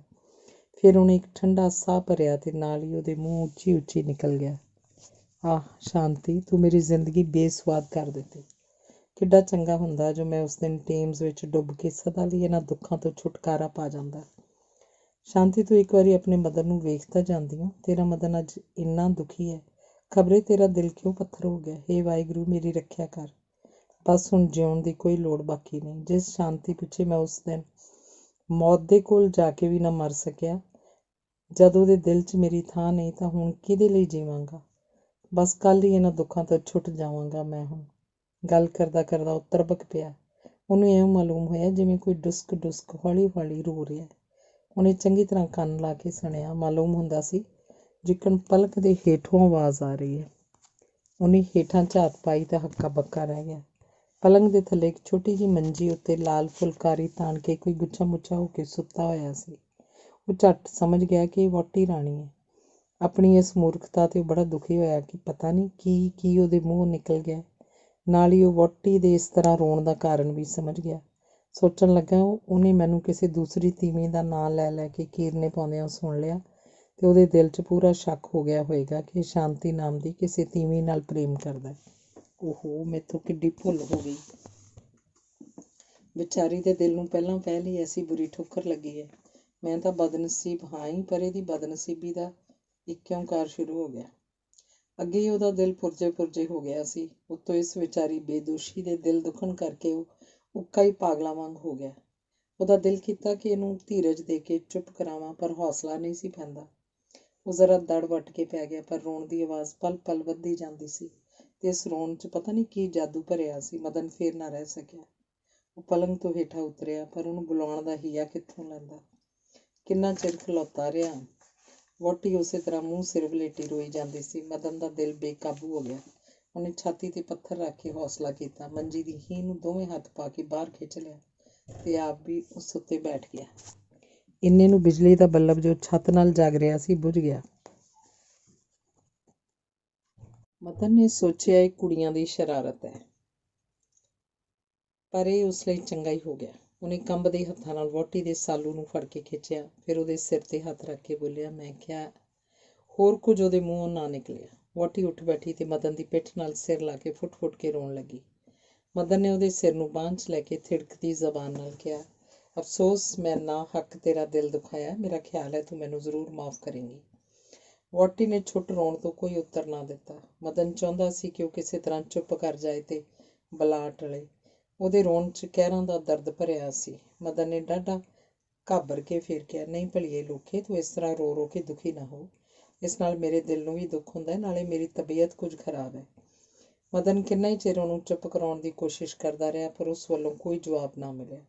ਅੰਤ ਜਦ ਰੋ ਰੋ ਕੇ ਉਹ ਚੰਗੀ ਤਰ੍ਹਾਂ ਰੱਜ ਗਈ ਤਾਂ ਮਦਨ ਨੂੰ ਕਹਿਣ ਲੱਗੀ, ਤੁਸੀਂ ਕਿਉਂ ਕਿਹਾ ਸੀ? ਮਦਨ ਨੇ ਸ਼ੁਕਰ ਕੀਤਾ ਜੋ ਗੱਲ ਤਾਂ ਮੂੰਹੋਂ ਨਿਕਲੀ ਸੂ। ਉਹਨੇ ਬਨੌਟੀ ਜਿਹੀ ਮੁਹੱਬਤ ਵਿਖਾਉਂਦਿਆਂ ਕਿਹਾ, ਨਹੀਂ ਤੂੰ ਇਸ ਦੀ ਚਿੰਤਾ ਨਾ ਕਰ। ਮੇਰੀ ਜਾਣ ਪਛਾਣ ਭਾਵੇਂ ਸ਼ਾਂਤੀ ਨਾਮੇ ਇੱਕ ਕੁੜੀ ਨਾਲ ਸੀ, ਪਰ ਹੁਣ ਜਦ ਕੁਦਰਤ ਨੇ ਤੇਰਾ ਜੋੜ ਦਿੱਤਾ ਤਾਂ ਮੈਂ ਬਹੁਤ ਛੇਤੀ ਉਹਨੂੰ ਭੁੱਲ ਜਾਵਾਂਗਾ। ਤੈਨੂੰ ਪਤਾ ਸਾਡੇ ਗੁਰੂ ਘਰ ਦਾ ਇਹੋ ਹੁਕਮ ਹੈ ਕਿ ਅਸੀਂ ਆਪਣੀ ਵਹੁਟੀ ਤੋਂ ਬਿਨਾਂ ਕਿਸੇ ਹੋਰ ਰਸ ਨਾਲ ਪ੍ਰੇਮ ਨਹੀਂ ਕਰ ਸਕਦੇ। ਉਹ ਬੋਲੀ, ਪਰ ਤੁਸੀਂ ਇਹ ਕੀ ਕਿਹਾ ਸੀ? ਛਾਲ ਮਾਰ ਜਾਂਦਾ। ਕਹਿੰਦਿਆਂ ਵਹੁਟੀ ਨੇ ਫਿਰ ਅੱਖਾਂ ਭਰ ਲਈਆਂ। ਨਹੀਂ, ਉਹ ਤੇ ਐਵੇਂ ਸੁਭੌਕੀ ਮੇਰੇ ਮੂੰਹੋਂ ਨਿਕਲ ਗਿਆ ਸੀ। ਉਹ ਸ਼ਾਂਤੀ ਕਿਹੜੀ ਹੈ? ਸਾਡੇ ਸੰਬੰਧੀਆਂ ਵਿੱਚੋਂ ਹੀ ਸੀ। ਕੁਆਰੀ ਸੀ ਆਹੋ, ਤੇ ਫਿਰ ਤੁਸੀਂ ਉਸੇ ਨਾਲ ਵਿਆਹ ਕਿਉਂ ਨਾ ਕਰ ਲਿਆ? ਇਹ ਕਿਸੇ ਦੇ ਵੱਸ ਦੀ ਗੱਲ ਨਹੀਂ। ਸੰਜੋਗ ਜ਼ੋਰਾਵਰ ਹੁੰਦੇ ਨੇ। ਪਰ ਤੁਸੀਂ ਕੋਸ਼ਿਸ਼ ਤਾਂ ਕੀਤੀ ਹੋਏਗੀ। ਨਹੀਂ, ਮੈਂ ਕੀ ਕੋਸ਼ਿਸ਼ ਕਰ ਸਕਦਾ ਸੀ? ਮੈਂ ਤਾਂ ਦੂਰ ਬੈਠਾ ਹੋਇਆ ਸਾਂ। ਤੁਹਾਡੇ ਮਾਪਿਆਂ ਨੂੰ ਇਸ ਗੱਲ ਦਾ ਪਤਾ ਸੀ? ਇਸ ਗੱਲ ਦਾ ਸ਼ਾਇਦ ਉਹਨਾਂ ਨੂੰ ਨਹੀਂ ਸੀ ਪਤਾ। ਤੁਸੀਂ ਜਦ ਸ਼ਾਂਤੀ ਨਾਲ ਪਿਆਰ ਕਰਦੇ ਹੋ, ਫਿਰ ਮੈਨੂੰ ਕਿਉਂ ਲੜ ਲਾਇਆ ਜੇ? ਮੈਂ ਤੈਨੂੰ ਕਹਿ ਚੁੱਕਾ ਵਾਂ ਕਿ ਉਹਨੂੰ ਛੇਤੀ ਭੁੱਲ ਜਾਵਾਂਗਾ, ਪਰ ਕੀ ਪਤਾ ਨਾ ਵੀ ਭੁੱਲੋ। ਨਹੀਂ, ਇਹ ਨਹੀਂ ਹੋ ਸਕਦਾ। ਸ਼ਾਂਤੀ ਬਹੁਤ ਸੋਹਣੀ ਹੈ। ਤੇਰਾ ਖਿਆਲ ਇਹ ਸੋਹਣੀਆਂ ਨਾਲ ਪ੍ਰੇਮ ਕਰੀਦਾ? ਜੇ ਮੈਂ ਸ਼ਾਂਤੀ ਨਾਲੋਂ ਵੀ ਸੋਹਣੀ ਹੋਈ ਫਿਰ ਤਾਂ ਉਹਨੂੰ ਯਾਦ ਨਾ ਕਰੋਗੇ? ਇਸ ਗੱਲ ਦਾ ਮੈਨੂੰ ਕੋਈ ਖਿਆਲ ਨਹੀਂ। ਮੈਨੂੰ ਸ਼ਾਂਤੀ ਦੇ ਗੁਣ ਚੰਗੇ ਲੱਗਦੇ ਸਨ। ਉਹ ਬੜੀ ਭੋਲੀ, ਹਸਮੁਖ ਤੇ ਸਿਆਣੀ ਕੁੜੀ ਸੀ। ਖਬਰੇ ਤੇਰੇ 'ਚ ਉਸ ਨਾਲੋਂ ਵੀ ਵਧੇਰੇ ਗੁਣ ਹੋਣ। ਇਹ ਤਾਂ ਐਵੇਂ ਮੂੰਹ ਦੀਆਂ ਗੱਲਾਂ ਨੇ। ਤੁਸੀਂ ਮੇਰੇ ਨਾਲ ਤਾਂ ਹੀ ਪਿਆਰ ਕਰੋ ਜੇ ਮੈਂ ਸ਼ਾਂਤੀ ਬਣ ਜਾਵਾਂ। ਸ਼ਾਂਤੀ ਨਾਲ ਤੁਹਾਡਾ ਮਾਲੂਮ ਹੁੰਦਾ ਸੱਚਾ ਪਿਆਰ ਨਹੀਂ ਸੀ। ਜੇ ਸੱਚਾ ਪਿਆਰ ਹੁੰਦਾ ਤਾਂ ਰੱਬ ਤੁਹਾਡੇ ਪਿਆਰ ਨੂੰ ਤੋੜ ਕਿਉਂ ਨਾ ਚਾੜ ਦਿੰਦਾ? ਮਦਨ ਇੱਕ ਠੰਡਾ ਸਾਹ ਭਰ ਕੇ ਬੋਲਿਆ, ਉਹਦੀਆਂ ਉਹੀ ਜਾਣੇ। ਵਹੁਟੀ ਨੇ ਛੇਤੀ ਨਾਲ ਪਿੱਠ ਪਿੱਛੇ ਲੱਗਾ ਬਿਜਲੀ ਦਾ ਬਟਨ ਦਬਾ ਦਿੱਤਾ। ਬਿਜਲੀ ਜਗ ਪਈ। ਮਦਨ ਦੀ ਨਜ਼ਰ ਵਹੁਟੀ ਦੇ ਚਿਹਰੇ 'ਤੇ ਪਈ। ਵੇਖਦੇ ਹੀ ਤਰਬਕ ਗਿਆ। ਉਹਦੀਆਂ ਅੱਖਾਂ ਕੁਝ ਚਿਰ ਲਈ ਵਹੁਟੀ ਦੇ ਚਿਹਰੇ 'ਤੇ ਇਸ ਤਰ੍ਹਾਂ ਗੱਡੀਆਂ ਗਈਆਂ ਜਿਵੇਂ ਹੋਸ਼ ਹਵਾਸ਼ ਉਹਨੂੰ ਜਵਾਬ ਦੇ ਰਹੇ ਹੋਣ। ਵਹੁਟੀ ਪਾਸੋਂ ਹੋਰ ਸਹਾਰਾ ਨਾ ਹੋ ਸਕਿਆ। ਉਹ ਮਦਨ ਦੇ ਸੀਨੇ ਨਾਲ ਸਿਰ ਜੋੜ ਕੇ ਭੁੱਬਾ ਮਾਰਨ ਲੱਗ ਪਈ। ਮਦਨ ਦੇ ਸਰੀਰ ਦੀਆਂ ਸਾਰੀਆਂ ਸ਼ਕਤੀਆਂ ਇਕੱਠੀਆਂ ਹੋ ਕੇ ਉਹਦੇ ਦਿਲ ਦੀ ਖੁਸ਼ੀ ਨੂੰ ਰੋਕਣ 'ਚ ਲੱਗ ਗਈਆਂ ਤਾਂ ਜੋ ਉਹਦਾ ਸਰੀਰ ਪਾਟ ਕੇ ਪੁਰਜੇ ਨਾ ਹੋ ਜਾਏ। ਓਹੋ, ਸ਼ਾਂਤੀ ਤੂੰ? ਕਹਿ ਕੇ ਉਹਨੇ ਸ਼ਾਂਤੀ ਨੂੰ ਇੱਕ ਵਾਰੀ ਫੇਰ ਗੌਰ ਨਾਲ ਤੱਕਣਾ ਸ਼ੁਰੂ ਕੀਤਾ। 3 ਵਰ੍ਹਿਆਂ ਦੇ ਵਿਛੋੜੇ 'ਚ ਜਿੰਨਾ ਦੁੱਖ ਇਹਨਾਂ ਦੋਹਾਂ ਨੂੰ ਹੋਇਆ ਸੀ, ਕੁਦਰਤ ਨੇ ਅੱਜ ਉਹਦਾ ਵਿਆਜ ਸਣੇ ਬਦਲਾ ਇੱਕ ਘੜੀ 'ਚ ਚੁਕਾ ਦਿੱਤਾ। ਇਸ ਵੇਲੇ ਇਸ ਜੋੜੀ ਦੀ ਜੋ ਹਾਲਤ ਸੀ ਉਹਨੂੰ ਕੌਣ ਦੱਸ ਸਕਦਾ ਸੀ। ਪਿਆਰ ਤੇ ਖੁਸ਼ੀ ਦੇ ਫੁਹਾਰੇ ਛੁੱਟ ਪਏ। ਪਤਾ ਨਹੀਂ ਕਿੰਨਾ ਚਿਰ ਇਹਨਾਂ ਦੀ ਇਹ ਹਾਲਤ ਰਹੀ। ਸ਼ਾਂਤੀ ਅੱਜ ਆਪਣੇ ਪਿਆਰੇ, ਕੇਵਲ ਪਿਆਰੇ ਨੂੰ ਨਹੀਂ ਬਲਕਿ ਸਿਰਤਾਜ ਨੂੰ ਮਿਲ ਕੇ ਸਵਰਗੀ ਹੁਲਾਰਿਆਂ ਤੇ ਚੜ੍ਹੀ ਸੀ। ਦੋਵੇਂ ਇੱਕ ਦੂਜੇ 'ਚ ਸਮਾ ਜਾਣਾ ਚਾਹੁੰਦੇ ਸਨ। ਚੋਖੇ ਚਿਰ ਬਾਅਦ ਮਦਨ ਦੀ ਸਮਾਧੀ ਖੁੱਲ੍ਹੀ। ਉਹਨੇ ਗਦ-ਗਦ ਹੋ ਕੇ ਕਿਹਾ, ਸ਼ਾਂਤੀ, ਇਹ ਕੀ ਨਾਟਕ ਰਚਿਆ ਗਿਆ? ਸ਼ਾਂਤੀ ਨੇ ਉੱਤਰ ਦਿੱਤਾ, ਰਚਣ ਵਾਲਿਆਂ ਤੋਂ ਪੁੱਛੋ, ਮੈਨੂੰ ਕੀ ਪਤਾ, ਪਰ ਤੂੰ ਵੀ ਤਾਂ ਉਹਨਾਂ 'ਚੋਂ ਇੱਕ ਐਕਟਰੈਸ ਹੀ ਹੈ ਨਾ। ਸ਼ਾਂਤੀ ਨੇ ਸਾਰੀ ਕਹਾਣੀ ਸੁਣਾਈ। ਉਹਨੇ ਦੱਸਿਆ, ਬਾਊ ਜੀ ਨੂੰ ਸਾਡੇ ਪ੍ਰੇਮ ਦਾ ਸਭ ਹਾਲ ਪਤਾ ਸੀ। ਉਹ ਮੁੱਢ ਤੋਂ ਇਸ ਗੱਲ ਦੇ ਚਾਹਵਾਨ ਸਨ ਕਿ ਸਾਡਾ ਦੋਵਾਂ ਦਾ ਵਿਆਹ ਹੋਵੇ। ਭਾਬੀ ਬੜੀ ਕਾਹਲੀ ਨਾਲ ਇਸ ਦਿਨ ਦੀ ਉਡੀਕ ਵਿੱਚ ਸੀ, ਪਰ ਸਾਥੋਂ ਉਹਨਾਂ ਇਹ ਗੱਲ ਲੁਕਾਈ ਰੱਖੀ। ਮੈਨੂੰ ਛੇਕੜ ਜਾ ਕੇ ਪਤਾ ਲੱਗਾ, ਜਿਸ ਘਰ ਤੁਸੀਂ ਜਾ ਕੇ ਢੁਕੇ ਸੀ ਉਹ ਮੇਰੇ ਚਾਚਾ ਜੀ ਦਾ ਘਰ, ਜਿਹੜਾ ਬੜੇ ਚਿਰ ਤੋਂ ਰੁੜਕੀ ਰਹਿੰਦਾ ਸੀ। ਜਿਸ ਕੋਠੀ 'ਚ ਸਾਡਾ ਵਿਆਹ ਹੋਇਆ ਏ, ਬਾਊ ਹੋਰਾਂ ਅਸੀਂ ਦੋਹਾਂ ਲਈ ਹੀ ਪਿੱਛੇ ਜੇ ਖਰੀਦੀ ਏ। ਚਾਚੇ ਨੂੰ ਉਹਨਾਂ ਸਭ ਕੁਝ ਸਮਝਾ ਕੇ ਇੱਥੇ ਸੱਦ ਲਿਆ ਸੀ। ਵਿਆਹ ਤੋਂ 20 ਕੁ ਦਿਨ ਪਹਿਲਾਂ ਮੈਂ ਭਾਬੀ ਨਾਲ ਇੱਥੇ ਆਈ ਸੀ। ਭਾਬੀ ਤਾਂ ਘਰ ਦੀ ਸਫਾਈ ਵਗੈਰਾ ਕਰਕੇ ਤੀਜੇ ਦਿਨ ਚਲੀ ਗਈ, ਪਰ ਮੈਨੂੰ ਕੋਠੀ ਵਿੱਚ ਚਾਚੇ ਕੋਲ ਛੱਡ ਗਈ। ਅੱਜ ਜਦ ਡੋਲੀ ਆਈ ਤਾਂ ਕੁੜੀਆਂ ਨੇ ਮੈਨੂੰ ਸਿਖਾ ਦਿੱਤਾ, ਜੋ ਪਲੰਗ ਦੇ ਹੇਠਾਂ ਲੁਕ ਰਹੇ। ਜਿਸ ਵੇਲੇ ਆਉਣਗੇ ਉਹਨਾਂ ਨੂੰ ਚੰਗੀ ਤਰ੍ਹਾਂ ਖਪਾ ਕੇ ਆਪਣਾ ਆਪ ਪ੍ਰਗਟ ਕਰੇ। ਪਰ ਜਦ ਤੁਸੀਂ ਮੇਰਾ ਨਾਂ ਲੈ ਲੈ ਕੇ ਕੁਝ ਕਹਿ ਰਹੇ ਸੀ, ਉਸ ਵੇਲੇ ਮੇਰਾ ਦਿਲ ਕਾਬੂ ਨਾ ਰਿਹਾ। ਫਿਰ ਜਦ ਤੁਸੀਂ ਕਿਹਾ ਕਿ ਤੁਸੀਂ ਡੁੱਬਣ ਲੱਗੇ ਸੀ, ਉਸ ਵੇਲੇ ਮੇਰੀਆਂ ਭੁੱਬਾਂ ਨਿਕਲ ਗਈਆਂ। ਦੋਵੇਂ ਚਾਹੁੰਦੇ ਸਨ ਕਿ ਅੱਜ ਦੀ ਰਾਤ 100 ਵਰ੍ਹਿਆਂ ਦੀ ਹੋ ਜਾਏ। ਉਹਨਾਂ ਨੂੰ ਸਾਰੀ ਦੁਨੀਆ ਦਾ ਰਾਜ ਮਿਲ ਗਿਆ ਸੀ। ਤਪੇ ਹੋਏ ਲੋਹੇ ਨੂੰ ਜਿਸ ਤਰ੍ਹਾਂ ਪਾਣੀ 'ਚ ਪਾ ਦਿੱਤਾ ਜਾਏ ਤਾਂ ਉਹਦੀ ਤੇਜ਼ ਭਾਫ ਨਾਲ ਪਾਣੀ 'ਚ ਗੜਕੇ ਪੈਣ ਲੱਗ ਪੈਂਦੇ ਹਨ, ਇਸੇ ਤਰ੍ਹਾਂ ਮਦਨ ਦਾ ਹਾਲ ਸੀ। ਉਹ 1 ਮਿੰਟ ਪਹਿਲਾਂ ਇੰਨਾ ਦੁਖੀ ਸੀ ਕਿ ਮੌਤ ਨੂੰ ਆਵਾਜ਼ਾਂ ਮਾਰ ਰਿਹਾ ਸੀ, ਪਰ ਅੱਖ ਫਰਕਣ ਦੀ ਢਿੱਲ ਵਿੱਚ ਹੀ ਉਹਨੂੰ ਉਹ ਸਵਰਗੀ ਖੁਸ਼ੀ ਦਾ ਖਜ਼ਾਨਾ ਮਿਲ ਗਿਆ ਕਿ ਜਿਹਨੂੰ ਸਾਂਭ ਲੈਣਾ ਉਸ ਲਈ ਔਖਾ ਹੋ ਗਿਆ। ਇਸ ਖੁਸ਼ੀ ਨੂੰ ਸੰਭਾਲਣ ਲਈ ਉਹਦੇ ਛੋਟੇ ਜਿਹੇ ਦਿਲ 'ਚ ਥਾਂ ਨਹੀਂ ਸੀ। ਉਹਦਾ ਸਿਰ ਭਾਰਾ ਹੋ ਗਿਆ, ਸਾਹ ਤੇਜ਼ ਚੱਲਣ ਲੱਗ ਪਿਆ। ਉਹ ਸ਼ੁਦਾਈਆਂ ਵਾਂਗ ਸ਼ਾਂਤੀ ਦੇ ਚਿਹਰੇ 'ਤੇ ਅੱਖਾਂ ਗੱਡ ਕੇ ਤੱਕ ਰਿਹਾ ਸੀ। ਉਹਨੂੰ ਖਿਆਲ ਆਇਆ, ਮੈਂ ਕਿਤੇ ਸੁਪਨਾ ਤੇ ਨਹੀਂ ਵੇਖ ਰਿਹਾ, ਕਿਉਂਕਿ ਰੋਜ਼ ਹੀ ਉਹਨੂੰ ਸਾਰੀ ਰਾਤ ਸ਼ਾਂਤੀ ਦੇ ਸੁਪਨੇ ਆਇਆ ਕਰਦੇ ਸਨ। ਉਹਨੇ ਆਪਣੀ ਲੱਤ 'ਤੇ ਚੁੰਡੀ ਵੱਢੀ। ਪਤਾ ਲੱਗਾ ਕਿ ਸੁਪਨਾ ਨਹੀਂ, ਸੱਚੀ ਘਟਨਾ। ਗੱਲਾਂ ਕਰਦਿਆਂ ਕਰਦਿਆਂ ਮਦਨ ਨੂੰ ਨਾਲ ਦੇ ਖੂਹ ਦੀ ਭੌਣੀ ਖੜਕਣ ਦੀ ਆਵਾਜ਼ ਆਈ। ਉਹ ਹੈਰਾਨ ਹੋ ਕੇ ਬੋਲੇ, ਹੈ ਸ਼ਾਂਤੀ, ਦਿਨ ਚੜ੍ਹ ਗਿਆ? ਸ਼ਾਂਤੀ, ਜੋ ਇਸ ਵੇਲੇ ਕਿਸੇ ਅਨੋਖੀ ਖੁਮਾਰੀ 'ਚ ਖੀਵੀ ਹੋ ਕੇ ਪ੍ਰੇਮ ਨਦੀਆਂ 'ਚ ਤਾਰੀਆਂ ਲਾ ਰਹੀ ਸੀ, ਤਾਂ ਸਿਰ ਕਰਕੇ ਤੱਕੀ। ਝਰਨਿਆਂ ਥਾਣੀ ਚਿੱਟਾ ਚਾਨਣ ਆ ਰਿਹਾ ਸੀ। ਉਹ ਡਾਢੀ ਸ਼ਰਮਿੰਦੀ ਹੋਈ। ਕੋਈ ਤੱਕੇਗਾ ਤਾਂ ਕੀ ਕਹੇਗਾ? ਦਿਨ ਦੇ ਚਿੱਟੇ ਚਾਨਣ 'ਚ ਬਿਜਲੀ ਬਲ ਰਹੀ ਹੈ। ਝੱਟ ਉਹਨੇ ਬਿਜਲੀ ਬੁਝਾਈ, ਫਿਰ ਛੇਤੀ ਉੱਠ ਕੇ ਹੇਠਾਂ ਜਾਣ ਲਈ ਤਿਆਰ ਹੋ ਪਈ। ਪਰ ਮਦਨ ਨੇ ਝੱਟ ਹੀ ਉਹਦੀ ਬਾਂਹ ਫੜ ਲਈ। ਬਾਂਹ ਫੜਦਿਆਂ ਹੀ ਉਹਦਾ ਸੂਹਾ ਚੂੜਾ ਇਸ ਬੇਅਦਬੀ ਨੂੰ ਨਾ ਸਹਾਰਦਾ ਹੋਇਆ ਖਟਖਟ ਕਰਕੇ ਬੋਲ ਪਿਆ। ਸ਼ਾਂਤੀ ਨੇ ਮਹਿੰਦੇ ਰੰਗੇ ਹੱਥਾਂ ਦੀ ਇੱਕ ਉਂਗਲੀ ਮਦਨ ਦੇ ਬੁੱਲ੍ਹਾਂ 'ਤੇ ਰੱਖਦਿਆਂ ਕਿਹਾ, ਬਸ ਹੁਣ ਜਾਣ ਦਿਓ। ਭਾਬੀ ਕੀ ਖਿਆਲ ਕਰੇਗੀ, ਜੋ ਅੱਗੇ ਰੋਜ਼ ਮੂੰਹ ਨੇਰੇ ਉੱਠ ਬਹਿੰਦੀ ਸੀ, ਤੇ ਅੱਜ ਕੀ ਹੋ ਗਿਆ ਸੋ? ਮੈਨੂੰ ਅੱਗੇ ਡਾਢੀ ਸ਼ਰਮ ਪਈ ਆਉਂਦੀ ਏ। ਮਦਨ ਨੇ ਉਹਨੂੰ ਇੱਕ ਵਾਰੀ ਫੇਰ ਖਿੱਚ ਕੇ ਪਲੰਗ 'ਤੇ ਬਿਠਾ ਲਿਆ। ਬੋਲਿਆ, ਮੈਂ ਤਾਂ ਅੱਜ ਤੈਨੂੰ ਸਾਰੀ ਦਿਹਾੜੀ ਇੱਥੋਂ ਹਿੱਲਣ ਨਹੀਂ ਦੇਣਾ। ਹਾਇਆ, ਕੀ ਕਰਦੇ ਹੋ? ਛੱਡੋ ਵੀ, ਕਿਤੇ ਭਾਬੀ ਉੱਤੋਂ ਆ ਗਈ ਤੇ ਗੁੱਸੇ ਹੋਏਗੀ। ਪਈ ਹੋਵੇ ਗੁੱਸੇ, ਤੇ ਤੁਸੀਂ ਦੋਵਾਂ ਮਾਵਾਂ ਧੀਆਂ ਨੇ ਜਿੰਨਾ ਮੈਨੂੰ ਤੰਗ ਕੀਤਾ, ਮੈਂ ਵੀ ਇਹਦਾ ਬਦਲਾ ਲੈ ਕੇ ਛੱਡਾਂਗਾ। ਸ਼ਾਂਤੀ ਨੇ ਉਹਦੇ ਗਲ 'ਚ ਬਾਹਾਂ ਪਾ ਕੇ ਤੇ ਸਿਰ ਉਹਦੀ ਹਿੱਕ ਨਾਲ ਲਾ ਕੇ ਕਿਹਾ, ਤੇ ਮੇਰਾ ਇਸ 'ਚ ਕੀ ਕਸੂਰ ਏ? ਮਦਨ ਦੀ ਠੋਡੀ ਨੂੰ ਇਹਦਾ ਚੌਂਕ ਖੁੱਭ ਗਿਆ। ਉਹਨੇ ਚੌਂਕ ਨੂੰ ਫੜ ਕੇ ਹੌਲੀ ਹੌਲੀ 1-2 ਹਲੂਣੇ ਦਿੰਦਿਆਂ ਕਿਹਾ, ਇਹ ਕੀ ਘੰਟਾ ਘਰ ਜਿਹਾ ਸਿਰ 'ਤੇ ਬੱਧਾ ਹੋਇਆ? ਭਲਾ ਇਹ ਵੀ ਕੋਈ ਗਹਿਣਿਆਂ 'ਚੋਂ ਗਹਿਣਾ? ਸ਼ਾਂਤੀ ਨੇ ਕਸੀਸ ਵੱਟ ਕੇ ਕਿਹਾ, ਹਾਏ ਮੇਰੇ ਵਾਲ ਪੁੱਟ ਛੱਡੇ ਜੀ, ਗਹਿਣਾ ਨਹੀਂ ਤਾਂ ਹੋਰ ਕੀ ਏ? ਇਹੋ ਤਾਂ ਸ਼ਗਨ ਦਾ ਗਹਿਣਾ ਹੁੰਦਾ। ਦੱਸੋ ਨਾ, ਤੁਸੀਂ ਜੋ ਕਹਿੰਦੇ ਹੋ ਮਾਵਾਂ ਧੀਆਂ ਤੰਗ ਕੀਤਾ, ਮੈਂ ਤੁਹਾਨੂੰ ਕਿਹੜਾ ਤੰਗ ਕੀਤਾ? ਤੂੰ ਮੈਨੂੰ ਕਿਸੇ ਤਰ੍ਹਾਂ ਖਬਰ ਨਹੀਂ ਸੀ ਕਰ ਸਕਦੀ? ਜੇ ਮੈਂ ਤੁਹਾਨੂੰ ਖਬਰ ਕਰ ਦਿੰਦੀ ਤਾਂ ਤੁਹਾਨੂੰ ਵਿਆਹ ਦਾ ਇੰਨਾ ਸਵਾਦ ਆਉਣਾ ਸੀ ਜਿੰਨਾ ਹੋਣਾ ਹੈ ਅੱਜ। ਫਿਰ ਹੋਇਆ ਕਿ ਨਾ ਤੇਰਾ ਕਸੂਰ। ਸਗੋਂ ਇਹ ਨਹੀਂ ਕਹਿੰਦੇ ਕਿ ਤੂੰ ਬਹਾਦਰੀ ਕੀਤੀ ਹੈ। ਤੁਹਾਨੂੰ ਚਾਹੀਦਾ ਸੀ ਜੋ ਤੈਨੂੰ ਇਸ ਬਹਾਦਰੀ ਬਦਲੇ ਕੁਝ ਇਨਾਮ ਦਿੰਦੇ। ਵਾਹ ਵਾਹ, ਨਾਲੇ ਚੋਰ ਨਾਲੇ ਚਤਰ, ਉਲਟਾ ਇਨਾਮ ਮੰਗਦੀ ਏ। ਮੈਂ ਇਸ ਜੁਰਮ ਦੀ ਪੂਰੀ ਸਜ਼ਾ ਦਿਆਂਗਾ। ਆਹੋ ਜੀ, ਹੁਣ ਕਾਨੂੰਨ ਜੋ ਪੜ੍ਹ ਆਏ ਹੋ, ਸਜ਼ਾਵਾਂ ਵੀ ਦਿਓਗੇ ਕਿ? ਅੱਛਾ ਦੱਸੋ ਕੀ ਸਜ਼ਾ ਦੇਣੀ ਹੈ? ਬਹੁਤੀ ਸਖਤ ਨਹੀਂ ਦਿਆਂਗਾ, ਤਾਂ ਵੀ ਬਹੁਤ ਮਾਮੂਲੀ। ਅੱਛਾ ਦੇ ਲਓ ਫਿਰ, ਬਸ 5 ਮੋਹਰਾਂ ਜੁਰਮਾਨਾ। ਮੋਹਰਾਂ ਤਾਂ ਪਿਛਲੇ ਸਮਿਆਂ ਦਾ ਸਿੱਕਾ ਹੈ, ਉਹ ਤਾਂ ਮਿਲਣਗੀਆਂ ਵੀ ਮੁਸ਼ਕਿਲ ਨਾਲ। ਮੈਂ ਇਹਨਾਂ ਦੇ ਬਦਲੇ 5 ਪੌਂਡ ਦੇ ਦਿਆਂਗੀ। ਨਹੀਂ, ਉਹ ਮੋਹਰਾਂ ਨਹੀਂ। ਤੇ ਹੋਰ ਕਿਹੜੀਆਂ? ਜਿਹਨੂੰ ਮੋਹਰ ਛਾਪ ਕਹਿੰਦੇ ਨੇ। ਸ਼ਾਂਤੀ ਬੋਲੀ, ਇਹ ਜੁਰਮਾਨਾ ਤੇ ਬੜਾ ਸਖਤ ਹੈ, ਕੁਝ ਰਿਆਇਤ ਕਰੋ। ਨਹੀਂ, ਅਪੀਲ ਦੀ ਗੁੰਜਾਇਸ਼ ਹੀ ਨਹੀਂ। ਚੰਗਾ, ਫਿਰ ਤੁਹਾਡੀ ਮਰਜ਼ੀ। ਡਾਢਿਆਂ ਨਾਲ ਕੀ ਬਰੋਬਰੀ। ਇਸ ਤੋਂ ਬਾਅਦ ਮਦਨ ਬੋਲਿਆ, ਅਜੇ ਇੱਕ ਜੁਰਮ ਤੇਰੇ ਜਿੰਮੇ ਹੋਰ ਲੱਗਦਾ। ਉਹ ਕੀ? ਹੁਣ ਛੱਡੋ ਵੀ ਖਹਿੜਾ। ਨਹੀਂ ਨਹੀਂ, ਮੈਂ ਝੂਠ ਨਹੀਂ ਕਹਿੰਦਾ। ਕਿਹੜਾ? ਇਹੀ ਕਿ ਤੂੰ ਮੇਰੇ ਲਈ ਬੰਬਈ ਕਿਉਂ ਨਹੀਂ ਸੀ ਆਈ? ਲੈ ਗੱਲ ਕੱਢੀ ਜੀ। ਮੈਂ ਤੇ ਉਸ ਵੇਲੇ ਕੋਈ ਇਲਾਹਾਬਾਦ ਹੈਗੀ ਸੀ, ਤੇ ਨਾਲੇ ਮਾਈਆਂ ਪਈ ਹੋਈ ਸਾਂ। ਮੈਂ ਜਾ ਵੀ ਕੀਕਣ ਸਕਦੀ ਸਾਂ। ਮੈਂ ਇਹਨਾਂ ਉਜਰਾਂ ਨੂੰ ਨਹੀਂ ਸਹਿ ਸਕਦਾ। ਤੇ ਸਿੱਧਾ ਕਿਉਂ ਨਹੀਂ ਕਹਿੰਦੇ ਜੋ ਧੱਕਾ ਕਰਨ ਦੇ ਤੁਲ ਪਏ? ਧੱਕਾ ਨਹੀਂ, ਕੋਈ ਸਰਕਾਰੀ ਨੌਕਰ ਇਹ ਉਜਰ ਪੇਸ਼ ਕਰਕੇ ਨੌਕਰੀਓਂ ਗੈਰ ਹਾਜ਼ਰ ਰਹਿਣ ਦੇ ਜੁਰਮ ਤੋਂ ਬਰੀ ਨਹੀਂ ਹੋ ਸਕਦਾ ਕਿ ਉਹਨੂੰ ਕੋਈ ਸਖਤ ਤੋਂ ਸਖਤ ਜ਼ਰੂਰੀ ਕੰਮ ਸੀ। ਬਸ ਤੇਰਾ ਇਹ ਜੁਰਮ ਨਾ ਕਾਬਲੇ ਮਾਫੀ ਹੈ। ਹੁਣ ਤੁਹਾਡੇ ਨਾਲ ਕੌਣ ਬਰਾਬਰੀ ਕਰੇ? ਮੈਂ ਵੀ 3 ਵਰੇ ਕਾਨੂੰਨ ਦੀਆਂ ਕਿਤਾਬਾਂ ਦਾ ਘੋਟਾ ਲਾਇਆ ਹੋਇਆ। ਹੁੰਦਾ ਤਾਂ ਤੁਹਾਡੇ ਨਾਲ 12 ਵੱਟ ਸਕਦੀ ਨਾ। ਤੁਸਾਂ ਤਾਂ ਹੁਣ ਇਸ ਤਰ੍ਹਾਂ ਸੱਚ ਨੂੰ ਝੂਠ ਤੇ ਝੂਠ ਨੂੰ ਸੱਚ ਬਣਾ ਕੇ ਲੋਕਾਂ ਦੇ ਖੀਸੇ ਖਾਲੀ ਕਰਨੇ ਨੇ। ਪਰ ਤੁਹਾਡੀ ਸਲਾਹ ਜੋ ਬੌਣੀ ਪਹਿਲੇ ਘਰੋਂ ਹੀ ਕਰੀਏ। ਅੱਛਾ, ਇਹਦੀ ਕੀ ਸਜ਼ਾ ਦਿਓਗੇ? ਇਹ ਸਜ਼ਾ ਬੜੀ ਸਖਤ ਹੈ। ਨਾ ਜੀ, ਇੰਨਾ ਜ਼ੁਲਮ ਤੇ ਨਾ ਕਰੋ। ਜ਼ੁਲਮ ਨਹੀਂ, ਬਲਕਿ ਗੱਲ ਇਹ ਵੇ ਕਿ ਜਿਹੜਾ ਮੁਜਰਮ ਇੱਕ ਵਾਰੀ ਸਜ਼ਾ ਪਾ ਚੁੱਕਾ ਹੋਵੇ, ਦੁਬਾਰਾ ਉਹਨੂੰ ਆਮ ਮੁਲਜ਼ਮਾਂ ਨਾਲੋਂ ਵਧੇਰੇ ਸਜ਼ਾ ਮਿਲਦੀ ਹੈ। ਸੋ ਕਿਉਂਕਿ ਤੂੰ ਇੱਕ ਜੁਰਮ ਵਿੱਚ ਸਜ਼ਾ ਯਾਫਤਾ ਹੋ ਗਈ ਹੈ, ਇਸ ਕਰਕੇ ਤੈਨੂੰ ਸਖਤ ਤੋਂ ਸਖਤ ਸਜ਼ਾ ਦਿੱਤੀ ਜਾਂਦੀ ਹੈ, ਤੇ ਤੁਸੀਂ ਮੇਰਾ ਕੁਝ ਵੀ ਲਿਹਾਜ਼ ਨਾ ਕਰੋਗੇ। ਕਾਨੂੰਨ ਸਭ ਲਈ ਇੱਕੋ ਜਿਹਾ ਲਾਗੂ ਹੁੰਦਾ।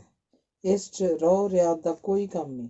ਅੱਛਾ, ਦੱਸੋ ਤਾਂ ਸਹੀ ਕਿ ਕੀ ਸਜ਼ਾ ਦਿੰਦੇ ਹੋ? ਪਰ ਛੇਤੀ ਕਰੋ, ਵੇਖੋ ਕਿੱਡਾ ਚਾਨਣ ਹੋ ਗਿਆ ਹੈ। ਮੈਂ ਮਰ ਗਈ, ਦੁਪਹਿਰ ਹੋ ਚੱਲੀ। ਦੱਸਣ ਦਾ ਕੀ ਮਤਲਬ? ਤੈਨੂੰ ਹੁਕਮ ਦਿੱਤਾ ਜਾਂਦਾ। ਅੱਛਾ, ਦਿਓ ਹੁਕਮ। ਬਸ ਹੁਕਮ ਇਹ ਕਿ ਇੱਕ ਵਾਰੀ ਮੈਨੂੰ ਮੱਦੋ ਕਹਿ ਕੇ ਬੁਲਾ। ਸ਼ਾਂਤੀ ਨੂੰ ਇਹ ਗੱਲ ਸੁਣ ਕੇ ਇੰਨੀ ਸ਼ਰਮ ਆਈ ਕਿ ਉਹਨੇ ਦੋਵਾਂ ਹੱਥਾਂ ਨਾਲ ਆਪਣਾ ਮੂੰਹ ਲੁਕਾ ਲਿਆ ਤੇ ਨਹੋਰੇ ਨਾਲ ਬੋਲੀ, ਛੱਡੋ ਵੀ, ਜਾਣ ਦਿਓ ਮੈਨੂੰ। ਨਹੀਂ ਨਹੀਂ, ਇਹ ਜੁਰਮਾਨਾ ਤੈਨੂੰ ਉਤਾਰਨਾ ਹੀ ਪਏਗਾ। ਅੱਛਾ, ਫਿਰ ਕਦੇ ਤਾਰ ਦਿਆਂਗੀ, ਹੁਣ ਹੱਥ ਜੁੜਾ ਲਓ, ਜਾਣ ਦਿਓ। ਮਦਨ ਨੇ ਉਹਦੇ ਹੱਥ ਨਾਲ ਬੱਧੇ ਹੋਏ ਗਾਨੇ ਨੂੰ ਫੜ ਕੇ ਕਿਹਾ, ਤੈਨੂੰ ਪਤਾ, ਮੁਲਜ਼ਮ ਜਦ ਤੱਕ ਜੁਰਮਾਨਾ ਨਾ ਉਤਾਰੇ ਤਦ ਤੱਕ ਉਹ ਹਵਾਲਾਤ 'ਚ ਰੱਖਿਆ ਜਾਂਦਾ। ਵਿਚਾਰੀ ਸ਼ਾਂਤੀ ਦੀ ਸ਼ਾਮਤ ਆ ਗਈ। 1-2 ਅੱਖਰੇ ਸ਼ਬਦ ਨੂੰ ਜ਼ੁਬਾਨ ਤੇ ਲਿਆਉਣਾ ਉਸ ਲਈ ਸੁਖਾਲਾ ਕੰਮ ਨਹੀਂ ਸੀ। ਉਹਨੇ ਸੋਚਿਆ, ਇਸ ਤਰ੍ਹਾਂ ਛੁਟਕਾਰਾ ਨਹੀਂ ਹੋਣਾ। ਕੁਝ ਸੋਚ ਕੇ ਬੋਲੀ, ਅੱਛਾ ਕਹਿੰਦੀ ਆ, ਛੱਡੋ ਤਾਂ ਸਹੀ ਨਾ। ਮੈਨੂੰ ਬੂਹਾ ਖੋਲ ਕੇ ਵੇਖ ਤਾਂ ਆਉਣ ਦਿਓ, ਜੋ ਬਾਹਰ ਕੁੜੀਆਂ ਕਿਤੇ ਸਾਡੀਆਂ ਗੱਲਾਂ ਤੇ ਨਹੀਂ ਸੁਣਦੀਆਂ ਪਈਆਂ। ਉਹ ਪਲੰਗ ਤੋਂ ਉਤਰੀ ਤੇ ਜਾ ਕੇ ਬੂਹਾ ਖੋਲ੍ਹਿਆ। ਮਦਨ ਨੇ ਆਵਾਜ਼ ਮਾਰ ਕੇ ਕਿਹਾ, ਆ ਜਾ। ਕੋਈ ਨਹੀਂ, ਸ਼ਾਂਤੀ ਨੇ ਉੱਤਰ ਦਿੱਤਾ। ਮੈਂ ਜਾਣਦੀ ਹਾਂ ਪੌੜੀਆਂ 'ਚ ਕੋਈ ਲੁਕੀ ਖੜੀ ਹੈ। ਇਹ ਕਹਿ ਕੇ ਬਾਹਰ ਨਿਕਲ ਗਈ ਤੇ ਘਮ ਕਰਦੀ ਪੌੜੀਆਂ ਉਤਰ ਗਈ। ਮਦਨ ਹੋਰੀ ਮੂੰਹ ਤੱਕਦੇ ਰਹਿ ਗਏ। ਅੰਗ 17ਵਾਂ। ਮਦਨ ਤੇ ਸ਼ਾਂਤੀ ਦੀਆਂ ਮਨ ਦੀਆਂ ਮੁਰਾਦਾਂ ਪੂਰੀਆਂ ਹੋ ਗਈਆਂ। ਇਹ ਸੁਲੱਖਣੀ ਜੋੜੀ ਵਿਆਹ ਤੋਂ ਬਾਅਦ ਛਾਉਣੀ ਵਾਲੀ ਕੋਠੀ 'ਚ ਸੁੱਖ ਤੇ ਚੈਨ ਦੇ ਦਿਨ ਬਿਤਾਉਣ ਲੱਗੀ। ਕੁਝ ਦਿਨ ਪਾ ਕੇ ਖਜ਼ਾਨਚੀ ਦੀ ਵੀ ਪੈਨਸ਼ਨ ਹੋ ਗਈ ਤੇ ਉਹ ਇਲਾਹਾਬਾਦ ਛੱਡ ਕੇ ਅੰਬਾਲੇ ਹੀ ਆਪਣੀ ਗਲੀ ਵਾਲੇ ਮਕਾਨ 'ਚ ਆ ਕੇ ਵਸਣ ਲੱਗੇ। ਮਦਨ ਹੁਣ ਮਦਨ ਨਹੀਂ ਸੀ। ਉਹਨੂੰ ਸਰਕਾਰ ਵੱਲੋਂ ਸਰਦਾਰ ਬਹਾਦਰ ਦਾ ਖਿਤਾਬ ਮਿਲ ਚੁੱਕਾ ਸੀ। ਇਸ ਤੋਂ ਛੁੱਟ ਖਜ਼ਾਨਚੀ ਦੀ ਸਿਫਾਰਿਸ਼ ਨਾਲ ਸਰਕਾਰੀ ਵਕੀਲ ਬਣ ਗਿਆ ਸੀ। ਦੌਲਤ ਦੀ ਅੱਗੇ ਹੀ ਕਮੀ ਨਹੀਂ ਸੀ। ਹੁਣ 1000 ਕੁ ਰੁਪਏ ਮਹੀਨੇ ਦੀ ਹੋਰ ਆਮਦਨ ਹੋ ਗਈ। ਇਹ ਹੁਣ ਸਰਦਾਰ ਬਹਾਦਰ ਸਰਦਾਰ ਮਦਨ ਸਿੰਘ ਕਰਕੇ ਸਦਿੰਦਾ ਸੀ। ਸ਼ਾਂਤੀ ਦੇ ਭਾਗਾਂ ਦਾ ਸਿਤਾਰਾ ਖੂਬ ਚਮਕਿਆ। ਉਹ ਹਰ ਦੂਜੇ ਤੀਜੇ ਦਿਨ ਘਰ ਦੀ ਮੋਟਰ ਤੇ ਬੈਠ ਕੇ ਮਾਂ ਨੂੰ ਮਿਲਣ ਜਾਂਦੀ। ਉਹਦੀ ਮਾਂ ਜਦ ਵੇਖਦੀ ਤਾਂ ਉਹਦੇ ਰੋਮ ਰੋਮ 'ਚ ਖੁਸ਼ੀ ਦੀ ਲਹਿਰ ਚੱਲ ਪੈਂਦੀ। ਧੀ ਜਵਾਈ ਅਥਵਾ ਨੂੰਹ ਪੁੱਤਰ ਨੂੰ ਦਿਨੋਂ ਦਿਨ ਵੱਧਦੇ ਫੁੱਲਦੇ ਵੇਖ ਕੇ ਬੁੱਢੇ ਦੀਆਂ ਖੁਸ਼ੀਆਂ ਦਾ ਕੋਈ ਪਾਰਾਵਾਰ ਨਹੀਂ ਸੀ। ਇੱਕ ਦਿਨ ਜਦ ਮਦਨ ਸਿੰਘ ਆਪਣੇ ਕੰਮ 'ਚ ਲੱਗਾ ਹੋਇਆ ਸੀ ਤਾਂ ਇੱਕ ਐਸਾ ਮੁਕੱਦਮਾ ਉਹਦੀ ਅਦਾਲਤ 'ਚ ਪੇਸ਼ ਹੋਇਆ ਜਿਹਦਾ ਭੇਦ ਖੁੱਲ੍ਹਣ ਤੇ ਉਹਦਾ ਦਿਲ ਪਾਰਾ ਹੋ ਗਿਆ। ਇੱਕ ਬੁੱਢੀ ਤੇ ਮਰੀਅਲ ਜਿਹੀ ਜਨਾਨੀ ਨੂੰ 2 ਵਰਦੀ ਵਾਲੇ ਸਿਪਾਹੀਆਂ ਨੇ ਪੇਸ਼ ਕੀਤਾ। ਇਹਦੇ ਨਾਲ ਹੀ 2-3 ਜੱਟਾਂ ਦੀਆਂ ਗਵਾਹੀਆਂ ਵੀ ਹੋਈਆਂ। ਤਿੰਨਾਂ ਹੀ ਗਵਾਹਾਂ ਦੀ ਗਵਾਹੀ ਦਾ ਮਤਲਬ ਇੱਕੋ ਸੀ। ਉਹਨਾਂ ਦੱਸਿਆ ਕਿ ਅਸੀਂ ਆਪਣੇ ਖੂਹ ਦੇ ਲਾਗੇ ਬੈਠੇ ਸਾਂ। ਅਚਾਨਕ ਸਾਨੂੰ ਖੂਹ 'ਚ ਕੋਈ ਭਾਰੀ ਚੀਜ਼ ਡਿੱਗਣ ਦੀ ਆਵਾਜ਼ ਆਈ। ਅਸੀਂ ਛੇਤੀ ਨਾਲ ਭੱਜ ਕੇ ਖੂਹ ਵੱਲ ਗਏ। ਝਾਤ ਪਾ ਕੇ ਡਿੱਠਾ ਤਾਂ ਸਾਨੂੰ ਕੋਈ ਕਾਲੀ ਜਿਹੀ ਸ਼ੈ ਨਜ਼ਰ ਆਈ। ਇਹ ਕੋਈ ਕੱਪੜਾ ਮਾਲੂਮ ਹੁੰਦਾ ਸੀ। ਸਾਡੇ ਵਿੱਚੋਂ ਇੱਕ ਬੰਦਾ ਖੂਹ 'ਚ ਉਤਰ ਗਿਆ। ਉਹਨੇ ਜਦ ਟੁੱਬੀ ਮਾਰੀ ਤਾਂ ਕਿਸੇ ਦੀ ਬਾਂਹ ਉਹਦੇ ਹੱਥ 'ਚ ਆਈ। ਉਹਨੇ ਆਵਾਜ਼ ਦਿੱਤੀ, ਓਏ, ਇਹ ਤਾਂ ਕੋਈ ਬੰਦਾ ਜੇ। ਸਾਡੇ 'ਚੋਂ ਇੱਕ ਹੋਰ ਖੂਹ 'ਚ ਉਤਰ ਗਿਆ ਤੇ ਅਸੀਂ ਬੜੀ ਔਖਾਈ ਨਾਲ ਇਹਨੂੰ ਬਾਹਰ ਕੱਢਿਆ। ਉਹ ਇਹੋ ਬੁੱਢੀ ਸੀ। ਅਸੀਂ ਸੋਚਿਆ ਮਰ ਗਈ, ਸਾਡੀ ਖਾਨਿਓਂ ਗਈ ਕਿ ਖੌਰੇ ਸਾਡੇ ਨਾਲ ਕੀ ਵਾਪਰਦੀ ਹੈ। ਅਸਾਂ ਇੱਕ ਬੰਦੇ ਨੂੰ ਥਾਣੇ ਭਜਾਇਆ ਤੇ ਆਪ ਇਹਨੂੰ ਅੱਗ ਬਾਲ ਕੇ ਸੇਕ ਦੇਣ ਲੱਗ ਪਏ ਤੇ ਨਾਲ ਹੀ ਘੜੇ ਤੇ ਮੂਧਿਆਂ ਪਾਇਆ। ਇਹਦੇ ਅੰਦਰੋਂ ਢੇਰ ਸਾਰਾ ਪਾਣੀ ਨਿਕਲਿਆ। ਅਸਾਂ ਘਰੋਂ ਚਾਦਰ ਮੰਗਾ ਕੇ ਇੱਕ ਤੀਵੀਂ ਸੱਦ ਕੇ ਇਹਦੇ ਗਿੱਲੇ ਕੱਪੜੇ ਜਿਹੜੇ ਲੀਰੋ ਲੀਰ ਹੋਏ ਪਏ ਸਨ ਲੁਹਾ ਦਿੱਤੇ ਤੇ ਚਾਦਰ ਵਿੱਚ ਲਪੇਟ ਦਿੱਤੀ। ਇੰਨੇ ਨੂੰ ਇਹਦੀ ਅੱਖ ਖੁੱਲ੍ਹੀ। ਉੱਧਰੋਂ ਥਾਣਿਓਂ ਪੁਲਿਸ ਆ ਗਈ ਤੇ ਇਹਨੂੰ ਚੁਕਾ ਕੇ ਲੈ ਗਈ। ਅਦਾਲਤ ਨੇ ਸਾਰੀ ਕਾਰਵਾਈ ਮਿਲਣ ਤੇ ਲਿਖ ਲਈ। ਬੁੱਢੀ ਘਬਰਾਈ ਹੋਈ ਨਜ਼ਰ ਨਾਲ ਅਦਾਲਤ ਦੀਆਂ ਕੰਧਾਂ ਤੇ ਛੱਤ ਵੱਲ ਤੱਕ ਰਹੀ ਸੀ। ਉਹ ਪੱਖੇ ਵਾਂਗ ਝੂਲ ਰਹੀ ਸੀ ਤੇ ਇਹੋ ਜਾਪਦਾ ਸੀ ਕਿ ਹੁਣੇ ਡਿੱਗੀ ਕਿ ਡਿੱਗੀ। ਉਹਦਾ ਚਿਹਰਾ ਬੜਾ ਡਰਾਉਣਾ ਮਾਲੂਮ ਹੁੰਦਾ ਸੀ। ਉਹਦੇ ਰੁੱਖੇ ਤੇ ਭੂਰੇ ਵਾਲ ਉਹਦੇ ਮੂੰਹ ਤੇ ਅੱਖਾਂ ਉੱਤੇ ਖਿਲਰੇ ਹੋਏ ਸਨ ਤੇ ਇਹੋ ਜਾਪਦਾ ਸੀ ਜਿਵੇਂ ਹੁਣੇ ਕਬਰ ਚੋਂ ਨਿਕਲ ਕੇ ਆਈ ਹੈ। ਮਦਨ ਸਿੰਘ ਨੇ ਸਰਕਾਰੀ ਵਕੀਲ ਦੀ ਹੈਸੀਅਤ ਵਿੱਚ ਬੁੱਢੀ ਉੱਤੇ ਜ਼ਿਰਾ ਕੀਤੀ। ਬੁੱਢੀ ਦਾ ਬਿਆਨ ਸੁਣ ਕੇ ਉਹਦੇ ਲੂੰ ਕੰਡੇ ਖੜੇ ਹੋ ਗਏ। ਦਿਲ 'ਚ ਤੀਰ ਜਿਹਾ ਵੱਜਾ ਤੇ ਸਿਰ ਤੋਂ ਪੈਰਾਂ ਤੱਕ ਉਹ ਥਰਥਰਾ ਉੱਠਿਆ। ਪਰ ਕਿਉਂਕਿ ਸਰਕਾਰੀ ਡਿਊਟੀ 'ਤੇ ਸੀ, ਇਸ ਲਈ ਉਹਨੇ ਮੁਸ਼ਕਿਲ ਨਾਲ ਆਪਣੇ ਆਪ ਨੂੰ ਸੰਭਾਲਿਆ ਤੇ ਕੁਝ ਚਿਰ ਲਈ ਦਿਲ ਦੇ ਨਵੇਂ ਤੂਫਾਨ ਨੂੰ ਰੋਕ ਕੇ ਆਪਣੇ ਕੰਮ 'ਚ ਲੱਗ ਪਿਆ। ਬੁੱਢੀ ਦੇ ਬਿਆਨ ਦਾ ਸੰਖੇਪ ਭਾਵ ਇਹ ਸੀ, ਮੇਰਾ ਨਾਮ ਦਿਆਲੀ ਹੈ, ਮੇਰਾ ਪਤੀ ਮਰ ਚੁੱਕਾ ਹੈ। ਮੇਰੇ ਨਿੱਤ ਦੇ ਕਲੇਸ਼ ਨੇ ਇੱਕ ਦਿਨ ਮੇਰੇ ਪਤੀ ਨੂੰ ਮੰਜੇ 'ਤੇ ਪਾ ਦਿੱਤਾ। ਮੇਰਾ ਮਤਰੇਆ ਪੁੱਤਰ, ਜਿਹਨੂੰ ਮੈਂ ਰਾਤ ਦਿਨ ਵੱਢੂ ਕਰਦੀ ਰਹਿੰਦੀ ਸੀ, ਮੇਰੇ ਹੱਥੋਂ ਦੁਖੀ ਹੋ ਕੇ ਗੁਆਂਢੀਆਂ ਦੇ ਘਰ ਜਾ ਰਿਹਾ। ਮੈਂ ਨੇਕ ਕਰਮਣ ਦੀ ਖਬਰੇ ਮੱਤ ਨੂੰ ਕੀ ਹੋ ਗਿਆ ਸੀ। ਬਿਮਾਰ ਪਤੀ ਨੂੰ ਛੱਡ ਕੇ ਪੇਕੀ ਜਾ ਵੜੀ। ਮੈਂ ਜਦ ਪੇਕਿਓਂ ਵਾਪਸ ਆਈ ਤਾਂ ਪਤੀ ਚੜ੍ਹਾਈ ਕਰ ਚੁੱਕਾ ਸੀ। ਰੱਬ ਨੇ ਮੈਨੂੰ ਨੀਤ ਦਾ ਫਲ ਦਿੱਤਾ। ਪੁੱਤਰ ਨਲਾਇਕ ਨਿਕਲ ਗਿਆ। ਦਿਨਾਂ ਵਿੱਚ ਹੀ ਸਭ ਛੱਲੀ ਪੂਣੀ ਵਿਕ ਗਈ। ਮੈਂ ਮਿਹਨਤ ਮਜ਼ਦੂਰੀ ਕਰਕੇ ਗੁਜ਼ਾਰਾ ਕਰਨ ਲੱਗੀ। ਮੁੰਡੇ ਨੂੰ, ਜਿਹਦਾ ਨਾਂ ਜੀਤ ਸਿੰਘ ਸੀ, ਭੈੜੀਆਂ ਵੱਧੀਆਂ ਪੈ ਗਈਆਂ। ਕਿਸੇ ਤਰੀਮਤ ਨਾਲ ਉਹਦਾ ਮੇਲ ਜੋਲ ਹੋ ਗਿਆ। ਉਹਨੂੰ ਨਾਲ ਲੈ ਕੇ ਨਿਕਲ ਗਿਆ। ਰਸਤੇ 'ਚ ਗੱਡੀਆਂ ਉਤਰ ਕੇ ਉਹਨੂੰ ਜੰਗਲ ਵੱਲ ਲੈ ਗਿਆ। ਉਹਦਾ ਗਹਿਣਾ ਗੱਟਾ ਲਾਹ ਕੇ ਉਹਨੂੰ ਵੱਢ ਕੇ ਨਹਿਰ 'ਚ ਸੁੱਟ ਦਿੱਤਾ। ਫੜਿਆ ਗਿਆ ਤੇ ਸਾਰੀ ਉਮਰ ਕਾਲੇ ਪਾਣੀ ਦੀ ਸਜ਼ਾ ਪਾ ਗਿਆ। ਮੇਰਾ ਗਲੀ ਵਾਲਾ ਘਰ ਤਾਂ ਵਿਕ ਚੁੱਕਾ ਸੀ। ਕਿਰਾਏ 'ਤੇ ਰਹਿਣ ਲੱਗੀ, ਪਰ ਉੱਥੋਂ ਵੀ ਨਿਕਲਣਾ ਪਿਆ। ਕਿਰਾਇਆ ਕਿੱਥੋਂ ਦਿੰਦੀ। ਅੰਤ ਮੰਗ ਪਿੰਨ ਕੇ ਢਿੱਡ ਭਰਨ ਲੱਗੀ। ਪਰ ਲੋਕ ਮੈਨੂੰ ਡੈਣ ਕਹਿ ਕੇ ਪੁਕਾਰਦੇ। ਮੁੰਡੇ ਮੈਨੂੰ ਰੋੜੇ ਮਾਰਦੇ ਤੇ ਮਗਰ ਹੋਏ ਕਰਦੇ ਫਿਰਦੇ ਸਨ। ਮੇਰੀਆਂ ਭੈੜੀਆਂ ਕਰਤੂਤਾਂ ਤੋਂ ਲੋਕ ਇੰਨੇ ਖਿਜੇ ਹੋਏ ਸਨ ਕਿ ਕੋਈ ਰੋਟੀ ਦਾ ਟੁੱਕਰ ਵੀ ਨਹੀਂ ਸੀ ਦਿੰਦਾ। ਸਿਆਲ ਦੀ ਰੁੱਤ ਆ ਗਈ। ਨਾ ਮੇਰੇ ਤਨ 'ਤੇ ਕੱਪੜਾ, ਨਾ ਢਿੱਡ 'ਚ ਇੱਕ ਭੋਰਾ ਅੰਨ ਦਾ। ਜਿੱਧਰ ਜਾਵਾਂ ਸੈਂਕੜੇ ਮੁੰਡੇ ਡੈਣ ਓਏ ਕਹਿ ਕੇ ਮੇਰੇ ਮਗਰ ਹੋ ਤੁਰਦੇ। ਇੱਥੋਂ ਤੱਕ ਨੌਬਤ ਆ ਗਈ ਜੋ 5 ਦਿਨਾਂ 'ਚ ਮੈਨੂੰ ਰੋਟੀ ਦਾ ਇੱਕ ਟੁਕੜਾ ਵੀ ਕਿਤੋਂ ਨਾ ਮਿਲਿਆ। ਸਾਰੀ ਰਾਤ ਸ਼ਹਿਰੋਂ ਬਾਹਰ ਪਾਲੇ ਨਾਲ ਠਰਦੀ ਰਹਿੰਦੀ। ਸ਼ਹਿਰ 'ਚ ਤਾਂ ਕੋਈ ਟਿਕਣ ਨਹੀਂ ਸੀ ਦਿੰਦਾ। ਅਖੀਰ ਇਹੋ ਸੋਚਿਆ ਕਿ ਮਰਨ ਤੋਂ ਬਿਨਾਂ ਛੁਟਕਾਰਾ ਨਹੀਂ। ਖੂਹ 'ਚ ਛਾਲ ਮਾਰੀ, ਪਰ ਮੌਤ ਵੀ ਮੈਥੋਂ ਕਬਰੇ ਡਰਦੀ ਸੀ। ਹੁਣ ਇਹੋ ਹੱਥ ਜੋੜਦੀਆਂ ਜੋ ਸਰਕਾਰ ਮੈਨੂੰ ਛੇਤੀ ਤੋਂ ਛੇਤੀ ਮੌਤ ਦੀ ਸਜ਼ਾ ਦੇਵੇ। ਮੈਂ ਆਪਣੇ ਪਾਪਾਂ ਦਾ ਬਥੇਰਾ ਫਲ ਭੋਗ ਚੁੱਕੀ ਹਾਂ। ਹੋਰ ਦੁੱਖ ਝੱਲਣ ਦੀ ਹੁਣ ਤਾਕਤ ਨਹੀਂ। ਮਦਨ ਸਿੰਘ ਭਾਵੇਂ ਉਹਦੇ ਹੱਥੋਂ ਤਰ੍ਹਾਂ ਤਰ੍ਹਾਂ ਦੇ ਤਸੀਹੇ ਸਹਿ ਚੁੱਕਾ ਸੀ, ਪਰ ਉਹਦਾ ਇਹ ਅੰਤ ਵੇਖ ਕੇ ਉਹਦਾ ਦਿਲ ਟਿਕਾਣੇ ਨਾ ਰਿਹਾ। ਉਸ ਲਈ ਅਦਾਲਤ 'ਚ ਬੈਠਣਾ ਔਖਾ ਹੋ ਗਿਆ ਤੇ ਉਹਨੇ ਹਾਕਮ ਨੂੰ ਕਹਿ ਕੇ ਇਸ ਮੁਕੱਦਮੇ ਦੀ ਤਰੀਕ ਪਵਾ ਦਿੱਤੀ। ਅਖੀਰਲਾ 18ਵਾਂ ਅੰਗ। ਸੰਤਰੀ ਨੇ ਜੇਲ੍ਹ ਦਾ ਬੂਹਾ ਖੋਲ੍ਹਿਆ ਤੇ ਮਦਨ ਸਿੰਘ ਛਪਾ-ਛਪ ਅੰਦਰ ਚਲਾ ਗਿਆ। ਡਿਪਟੀ ਦਰੋਗਾ ਉਹਦੇ ਨਾਲ ਸੀ। ਨੰਬਰਦਾਰ ਨੇ 42 ਨੰਬਰ ਦੀ ਕੋਠੜੀ ਦਾ ਜੰਦਰਾ ਖੋਲ੍ਹਿਆ। ਬੁੱਢੀ ਖੁੱਡੀ ਥੜੇ 'ਤੇ ਲੰਮੀ ਪਈ ਸੀ। ਉਂਗਲਾਂ ਨਾਲ ਛੱਤ ਦੀਆਂ ਕੜੀਆਂ ਗਿਣ ਰਹੀ ਸੀ। ਬੂਹਾ ਖੁੱਲ੍ਹਦਾ ਵੇਖ ਕੇ ਝੱਟ ਉੱਠ ਬੈਠੀ। ਸਰਕਾਰੀ ਵਕੀਲ ਨੂੰ ਵੇਖ ਕੇ ਅਸਚਰਜ ਹੋ ਗਈ। ਮਦਨ ਸਿੰਘ ਕੋਠੜੀ 'ਚ ਜਾ ਕੇ ਖੜੋ ਗਿਆ। ਉਹਨੇ ਡਾਢੀ ਦਰਦ ਭਰੀ ਆਵਾਜ਼ ਨਾਲ ਕਿਹਾ, ਭਾਬੀ। ਬੁੱਢੀ ਭਾਬੀ ਸ਼ਬਦ ਸੁਣ ਕੇ ਬਿਟਰ ਉਹਦੇ ਮੂੰਹ ਵੱਲ ਤੱਕਣ ਲੱਗ ਪਈ। ਉਹਨੇ ਸੋਚਿਆ ਸ਼ਾਇਦ ਮੇਰੇ ਕੰਨਾਂ ਨੂੰ ਭੁਲੇਖਾ ਲੱਗਾ। ਬੋਲੀ, ਕੀ ਕਿਹਾ ਜੀ? ਮੈਨੂੰ ਕੁਝ ਕਿਹਾ ਜੀ? ਮਦਨ ਸਿੰਘ ਹੋਰ ਜੇਰਾ ਨਾ ਕਰ ਸਕਿਆ। ਪੈਰਾਂ 'ਤੇ ਡਿੱਗ ਪਿਆ। ਗਲੇਡੂਆਂ ਨੇ ਉਹਦੀ ਆਵਾਜ਼ ਬੰਦ ਕਰ ਦਿੱਤੀ। ਬੁੱਢੀ ਦੀ ਸਮਝ 'ਚ ਨਹੀਂ ਸੀ ਆਉਂਦਾ ਜੋ ਇਹ ਕੀ ਮਾਮਲਾ ਹੈ। ਕੰਬਦੇ ਹੱਥਾਂ ਨਾਲ ਉਹਦੇ ਮੂੰਹ ਨਿਕਲਿਆ, ਭਾਬੀ, ਮੈਂ ਤੇਰਾ ਮਦਨ ਹਾਂ। ਹੈਂ? ਮਦਨ? ਮਸੇ ਇਹੋ ਹੀ ਬੁੱਢੀ ਦੇ ਮੂੰਹ ਨਿਕਲਿਆ ਤੇ ਉਹ ਇੱਕ ਪਛਾੜ ਖਾ ਕੇ ਡਿੱਗ ਪਈ। ਅਜਿਹੀ ਡਿੱਗੀ ਕਿ ਮੁੜ ਅੱਜ ਤੱਕ ਨਾ ਉੱਠ ਸਕੀ। ਮਦਨ ਸਿੰਘ ਛੇਤੀ ਨਾਲ ਘਾਬਰ ਕੇ ਉੱਠਿਆ ਤੇ ਬੁੱਢੀ ਨੂੰ ਮੋਢਿਆਂ ਤੋਂ ਫੜ ਕੇ ਬਿਠਾਉਣ ਦਾ ਯਤਨ ਕਰਨ ਲੱਗਾ, ਪਰ ਕਿਸ ਨੂੰ? ਉਹ ਤਾਂ ਮਿੱਟੀ ਦੀ ਪੰਡ ਬਣੀ ਸੀ।